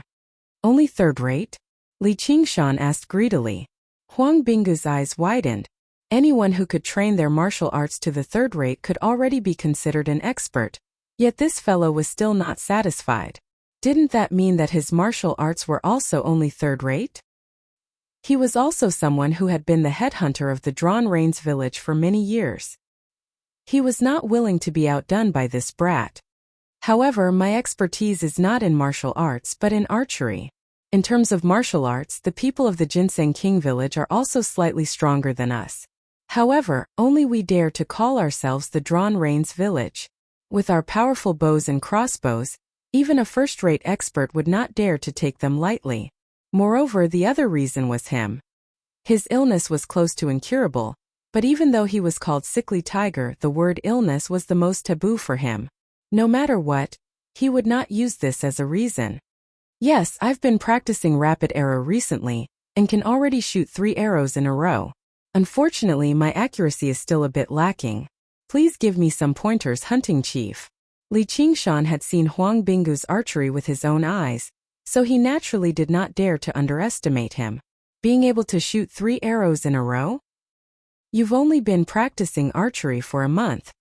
Huang Binggu felt that he had suffered too many blows today. He waved his hand. Tomorrow go ask Grandpa Zong for pointers. I also want to go home for a reunion dinner. He understood in his heart that this brat might really have the aptitude to roam the martial world. There was no need to mention the matter of being a headhunter. If he had this kind of speed of improvement back then, he would definitely not have returned to the Drawn Rains village. That's right, it's the Mid-Autumn Festival again. Li Qingshan looked up at the sky. The full moon had just risen, but he had no relatives to reunite with. However, he still had a demon and a ghost by his side, so he could have a reunion dinner. Thus he went to make preparations. He prepared grass for oxen, wine and meat for himself, and incense, candles and paper money for little Anne. Everything was in order, but there was no sign of little Anne, Brother Nyo. Where did little Anne go? I don't know. Li Qingshan mumbled. That brat has been playing wild lately. He doesn't bother me anymore. How strange. Let's just wait for him. The full moon gradually rose, and there was only silence on Bailao Peak. The bright moon shone down its clear radiance from the horizon. A few people wearing bamboo hats were lying in the lush grass, looking up at the highest cliff of Bailao Peak, as if they were waiting for something. We've spent so much effort, so many people have died, and we've become sworn enemies with the people of Drawn Rains village, but we haven't even seen a hair of the spiritual ginseng. Right now, even the people of Drawn Rains village have retreated down the mountain to reunite with their families, but we still have to stand guard. What is the Manor Lord thinking about? What do you know? The spiritual ginseng is a spiritual object. After being alarmed, it will naturally hide and not appear. However, tonight is the night of the full moon, so the spiritual ginseng will definitely appear and absorb the moonlight. The Manor Lord has already predicted this. As long as we obtain the spiritual ginseng, the Manor Lord's power will increase greatly. Why would we be afraid of Drawn Rains village? When the time comes, we'll flatten Drawn Rains village, rob them of all their food and wealth, and play with all their women. Only then will we be able to take our revenge. Quiet, don't ruin the Manor Lord's plans, someone at the side chided in a low voice. The voices of the people immediately quieted down, leaving only the low chirping of the dying autumn insects. The full moon rose high in the sky. A small person about a foot tall suddenly burrowed out of the ground, hesitantly walking towards the high cliff where the moonlight was the brightest. Upon closer inspection, it was not a small person but a ginseng. However, it vaguely had the shape of a person. Under the night sky it looked like a small person. When it walked, it was light as if it was floating. The ginseng foragers lying in ambush in the underbrush immediately held their breaths, not daring to make a sound. They had never seen such a miraculous spiritual herb in their entire lives. The spiritual ginseng looked left and right, as if confirming that there was no one around, then floated to the highest point of the cliff and settled down. Strands of moonlight twined around its body. Attack! With a command, the ginseng foragers attacked together. A net descended from the sky, pouncing towards the spiritual ginseng. The spiritual ginseng was immersed in the moonlight, and before it could react, it was caught in the net and lifted off the ground. The net was made of cow tendons, and no matter how it struggled, it could not break free. The 4 ginseng foragers beamed with joy, and moved closer to take a closer look. There are many cliffs on this Bailao Peak, and there are people lying in ambush everywhere. This spiritual ginseng just had to fall into our hands. The heavens are really helping us. When we get back, we'll definitely be able to get some soup to drink. Who knows, we might even be able to become an expert. Who knows, if we eat the whole ginseng, we might even become immortals. The few of them laughed heartily, and the smile of one of the ginseng foragers suddenly froze. A snow-white blade had pierced through his throat, and he struggled to turn his head. The tip of the blade had already retracted, and he immediately fell to the ground. When he fell, he could only vaguely see a black shadow. The other ginseng foragers reacted, and with angry roars, they pulled out their swords and slashed at the black shadow. The blade of the sword swept past their necks like a spiritual snake, and a few drops of blood splattered. In an instant, for ginseng foragers had died a violent death, and they did not even have the chance to retaliate. It was evident that the person who had come was highly skilled. I didn't expect the rumors to be true. Humph, you bunch of country bumpkins are not worthy of enjoying such a spiritual item. A young man dressed in luxurious clothing elegantly sheathed his long sword. At the same time, he stretched out his hand to grab the spiritual ginseng that had fallen to the ground. He could not help but feel excited. As long as he could get his hands on the spiritual ginseng, his skills would definitely increase greatly.